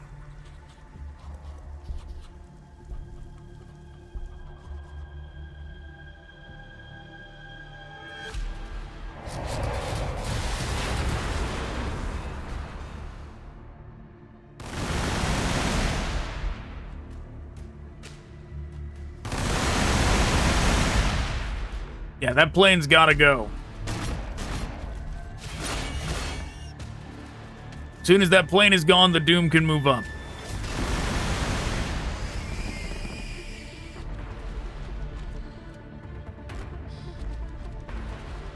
I mean, that's fine if it wants to use its turn stomping on gaunts, that's okay. A Tyranid attack is preceded by the beating of thousands of membranous wings as a gargoyle brood descends upon the foe, blotting out the sun and spitting death from their flesh borers. Their winged maneuverability gives gargoyles a distinct hunting advantage. Wherever Tyranids attack a planet, the defenders look fearfully to the skies, for they know that every skyborn shadow could be a flock of gargoyles about to attack.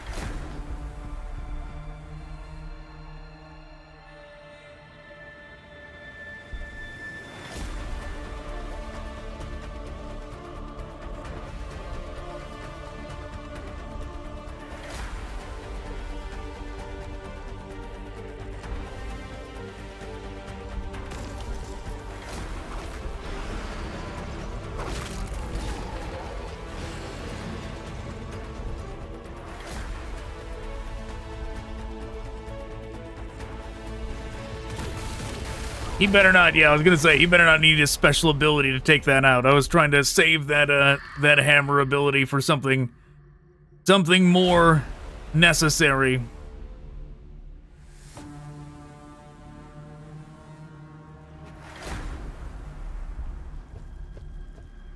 Just to block the way.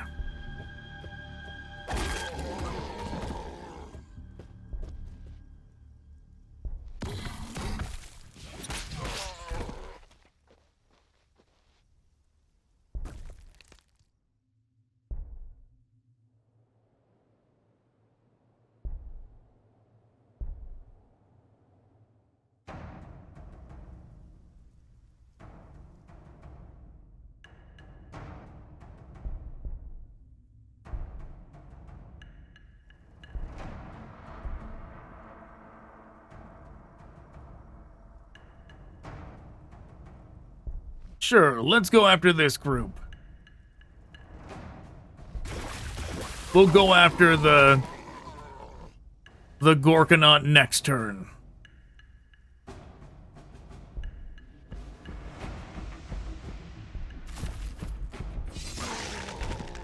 Never mind, the Gaunt can go after the Gorkanaut.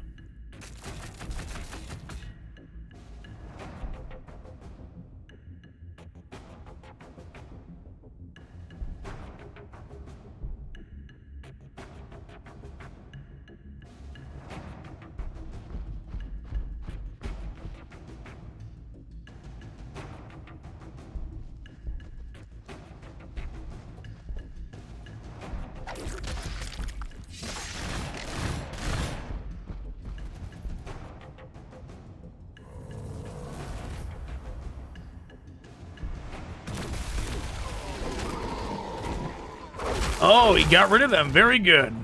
And they are gone as well. Even better.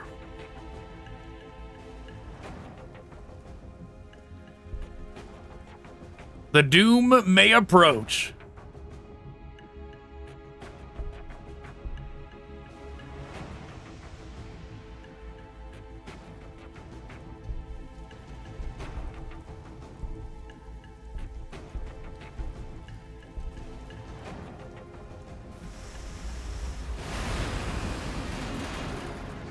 He used his action to attack the Gaunt.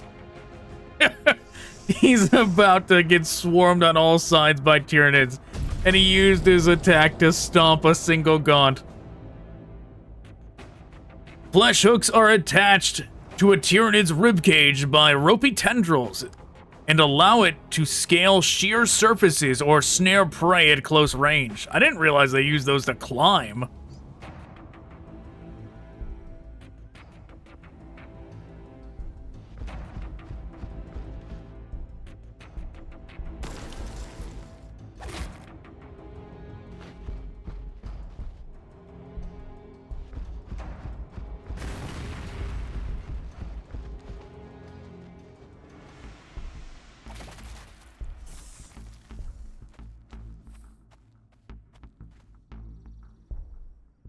Okay, defensive barrier around the doom.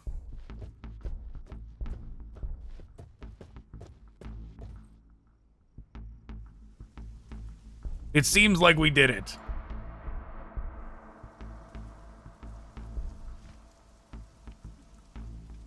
We did not need to use the flying him in via Tyrannocyte strategy.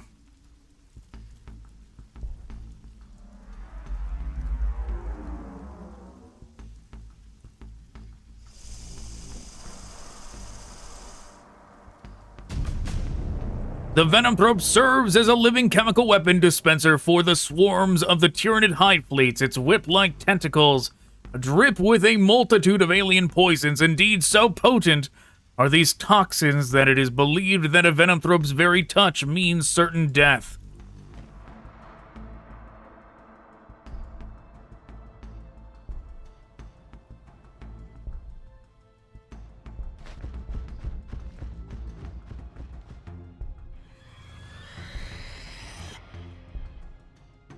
Go on, Doom. Go get it. We did it. Have you ever felt a planet just die? We all felt that at the last beneath. We all felt that at the last. Beneath our feet, it trembled. Whatever ancient power had been battling the Tyranids was finally defeated, its psychic energies absorbed by the Tyranids' monstrous creation. And then it started to come apart. That ancient machine, whatever it was, must have simply been holding the entire planet together. Even now, the Earth shudders constantly beneath our feet. The gravity shifting wildly. If it continues at this rate, the planet will simply disintegrate, denying the Tyranids its resources at least.